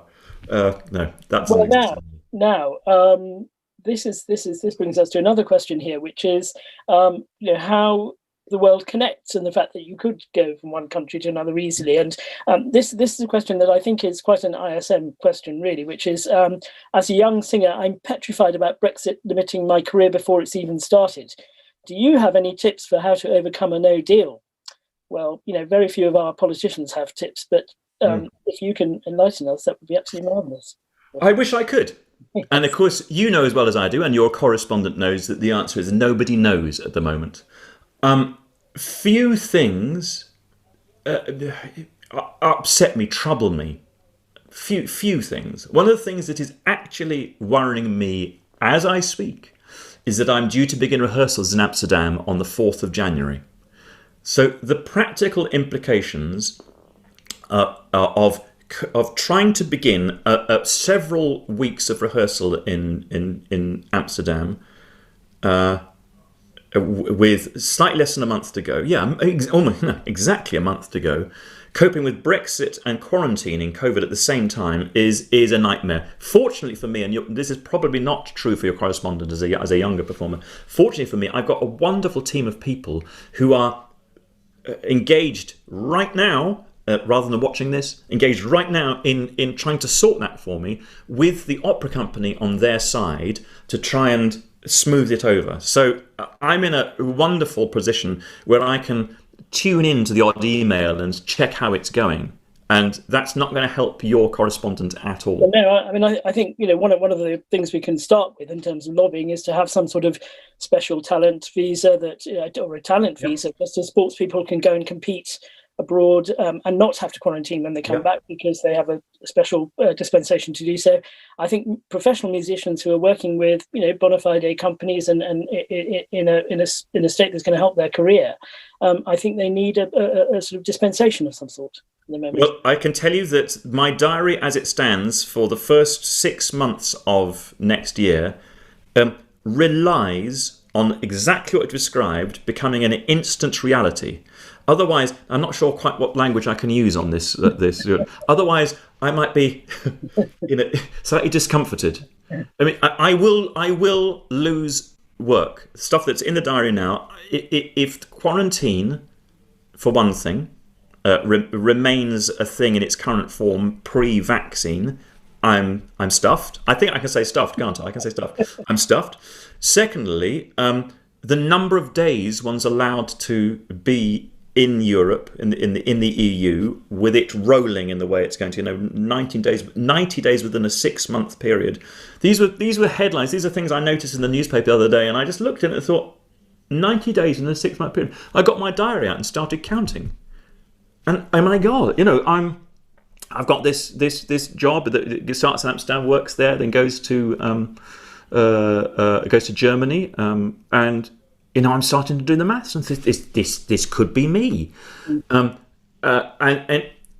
Rather than a situation where when I get to my 90th day, armed police arrive at my door and frog march me to Schiphol Airport, it's not going to be like, it's just going to cost me an awful lot more, and it's going to be a lot of red tape and stuff. So the person who asks the question is waiting for a nugget of something that's going to help him or her, and all I can say is I have nothing, because nobody knows the answer. I'm sharing your pain and practically, with a month to go, trying to work this out for myself to make sure I can actually do the job I'm booked to do. There's so much money riding on my being there to do this particular project. Well, what I'd say to that young singer, if I may, is that as a musician, as you know, that increasingly, you have to know how to lobby and how to campaign and how to. I mean, it's another aspect of what a musician has to do. And I think that we can't just be in our ivory towers. I think we have to. We've just here we are. I'm promoting this a bit, but we've just started a new website called Classical Music UK, which is there to be an industry lobbying, just as the ISM is, and we're working closely with the ISM, and we're doing something a little bit different, more journalistic maybe, but all of us as musicians need to be able to say, we need to fight for what we do, because it's not just going to happen. So just all join together in a voice. We know how to perform, we know how to be creative, we know how to really think on our feet, and now's the time to do it. Yeah. Well.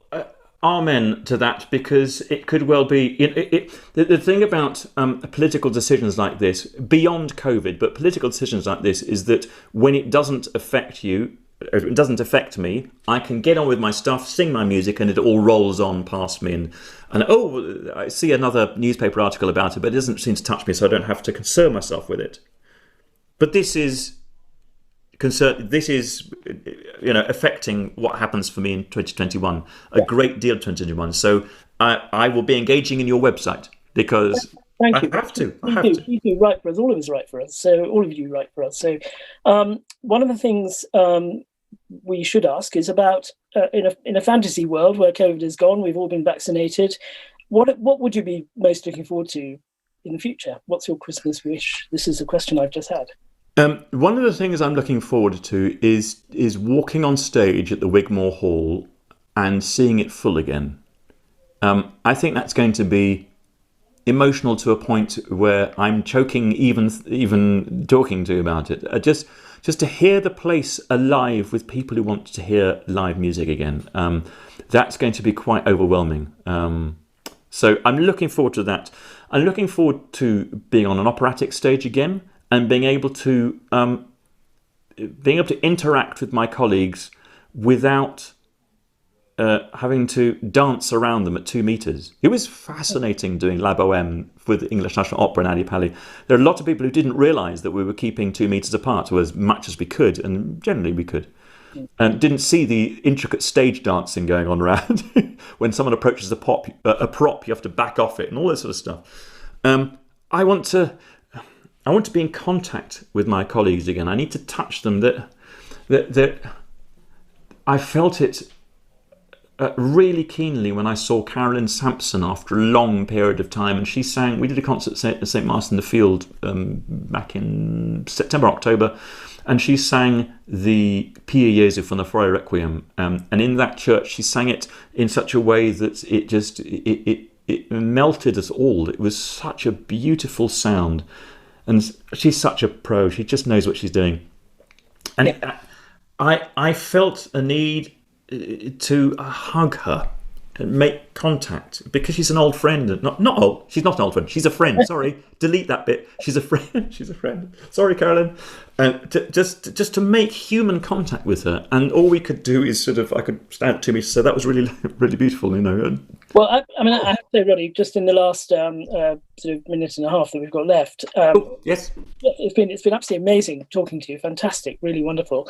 But I think one of the things we're all looking forward to is getting together again. And one of the things that this whole experience has, I think, taught us is how absolutely essential and more than valuable music is. That music is such a central part of our lives, and maybe it's taken a few months of not having it to make us really, really appreciate it. Absolutely. I suppose it really just remains for me to say, keep up all the amazing work that you're doing. It's always inspirational, and you're always wonderful to watch. Just tell us again what you're going to do on Saturday, so that we can all be there. So Saturday you can find me at St John Smith Square as London's in Tier 2. There will be audience allowed. There's a performance at 3 and one later in the evening, maybe 7:30, something like that. Winterreise shared between me and Peter Brathwaite with Kevil Shah at the piano. And on Monday it's Schwanengesang over at St John's in Waterloo. There we are. So the music goes on. Thank you very, very much, Roddy. I think we should wish everybody a happy Christmas. Thank you for your wonderful questions. We hope you've enjoyed this session, and perhaps we'll be back for more. It was wonderful. Thank you. Thank you, Ash. Thank you. See you soon. See you soon.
everybody again. We have reached the end of day 2 of the ISM's Empowered Musician Conference, and I hope you've really enjoyed the various sessions, the panels, the music, the keynote speeches, the wonderful in conversations.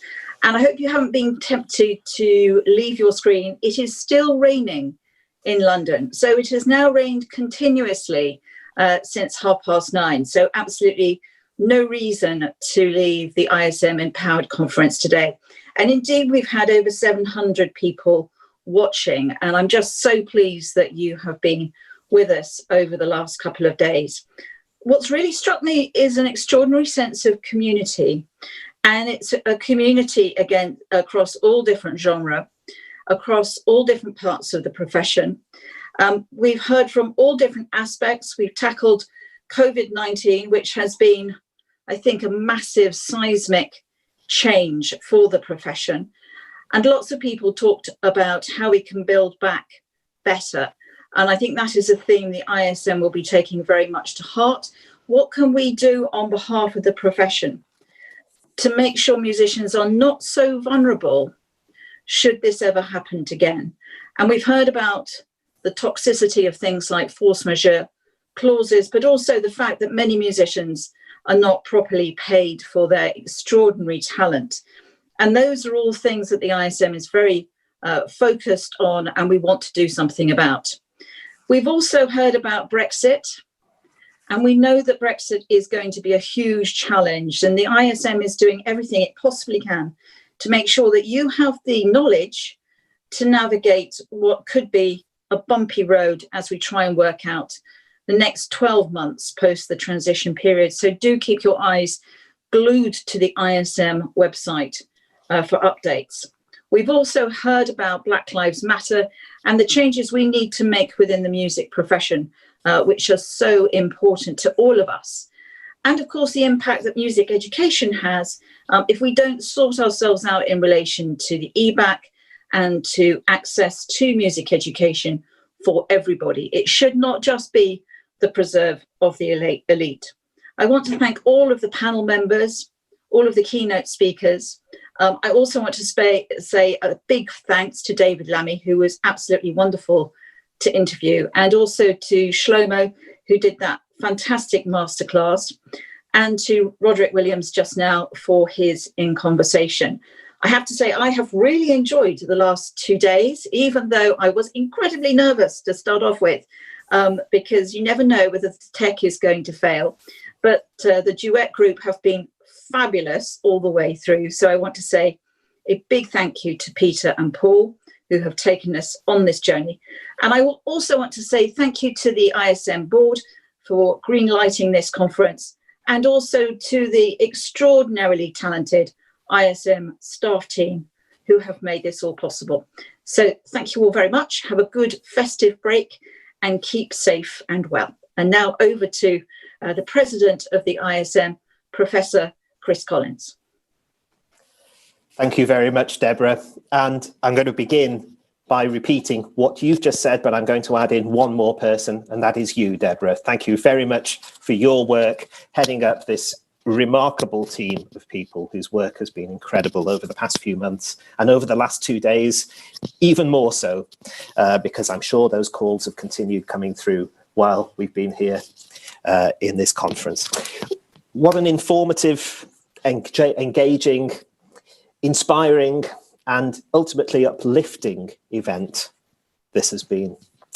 My name's Chris Collins, as Deborah has just said. I had the enormous privilege of being the president of the ISM this year. I'm also Professor of Music at Aberdeen University. Before that, I was Professor of Music at Bangor University, and I was born near Manchester. So I have 3 of the 4 nations in my blood, and that has been a real thing to celebrate in this conference as well. When I took over as president with great ideas about all the wonderful things we might do this year, of course, I, like everybody else, had no idea what was actually going to happen. But it's been a source of immense pride for me to be the president at a time when the ISM has never been more needed. And quite frankly, has probably never worked harder for us all as musicians as well. And this event is a perfect example of that, of course. So thank you again, Deborah. Thank you to the team who've put this together. Thank you also to the musicians. It's been lovely to hear some real music, which we have so little opportunity to do at the moment compared to in normal times. There's one other set of people, though, without whom this event couldn't have happened, and that is the members of the ISM. Early in the pandemic, we at the ISM took the decision to really be a rallying point for the entire profession, hence why our coronavirus advice is accessible to all on our website, and why we're holding events like this one today. But really, that's just the top layer of what the ISM provides for its members. And we've heard about some of these things over the past couple of days. Deborah mentioned at the very beginning 2,000 calls this year for legal advice. We've heard about the counselling support that's available, the physiotherapy support that's available, all free of charge for members. And we've heard about just how important our mental and physical health are as we seek to be resilient through this crisis. And then there's the lobbying, which is what the ISM really excels at. The ISM is in constant contact with politicians at Westminster, at Cardiff Bay, at Stormont, at Holyrood. And that contact with politicians is what enables the ISM to put forward the views of the entire community. So the power of the collective is really important here. And the ISM is a true collective. It represents all areas of the music profession: performers, composers, teachers, managers, agents, technicians, administrators, you name it. And we also represent all genres of music too. And, as I've already said, all of the nations and regions of the UK. So if you're not yet a member, I hope I've sold it to you in the last minute or two. We would love you to join us, and you can find out how to do that at our website, ism.org. So it's fallen to me to pull together a few of the threads from what we've heard over the last 2 extremely enlightening days. And I'd like to sort of begin by asking the question, where are we now? I woke up yesterday morning already incredibly excited because I had a conference to attend. So I became even more excited when, over my breakfast, I had a look at the news and saw that the Pfizer vaccine is going to be rolled out from next Monday. A real moment of seeing light at the end of the tunnel that was very much needed. I was kind of hoping that I'd wake up this morning and find out there'd been a trade deal agreed, but sadly, we didn't get both of those things. So, of course, we're not there yet, but there is, a happy event on the horizon, I hope. And that brings into our sights the one thing that we've really missed over the past 8-9 months, and that is the ability to communicate with our colleagues, to communicate with our audiences, to communicate with our pupils, and to do that in a way that is completely unhindered because we're in the same room. If music isn't about communication, I don't know what it is about. That's absolutely what we are doing as musicians and as music professionals. As I just said, we're not quite there yet. And while the pandemic continues, there are still some hardships, but we can celebrate what we've learned. We've all learned new skills. We've enhanced our toolkit. We found innovative ways to teach, to perform, to rehearse, to live stream. And of course, we will still have those skills when we go back to something which is more familiar at the end of this crisis. The important thing is that we need to be ready to bounce back and once again make it clear that our work is, sorry Rishi Sunak, not just viable, but actually economically profitable. £6 billion in the UK economy, incredibly important sector of this country's financial viability.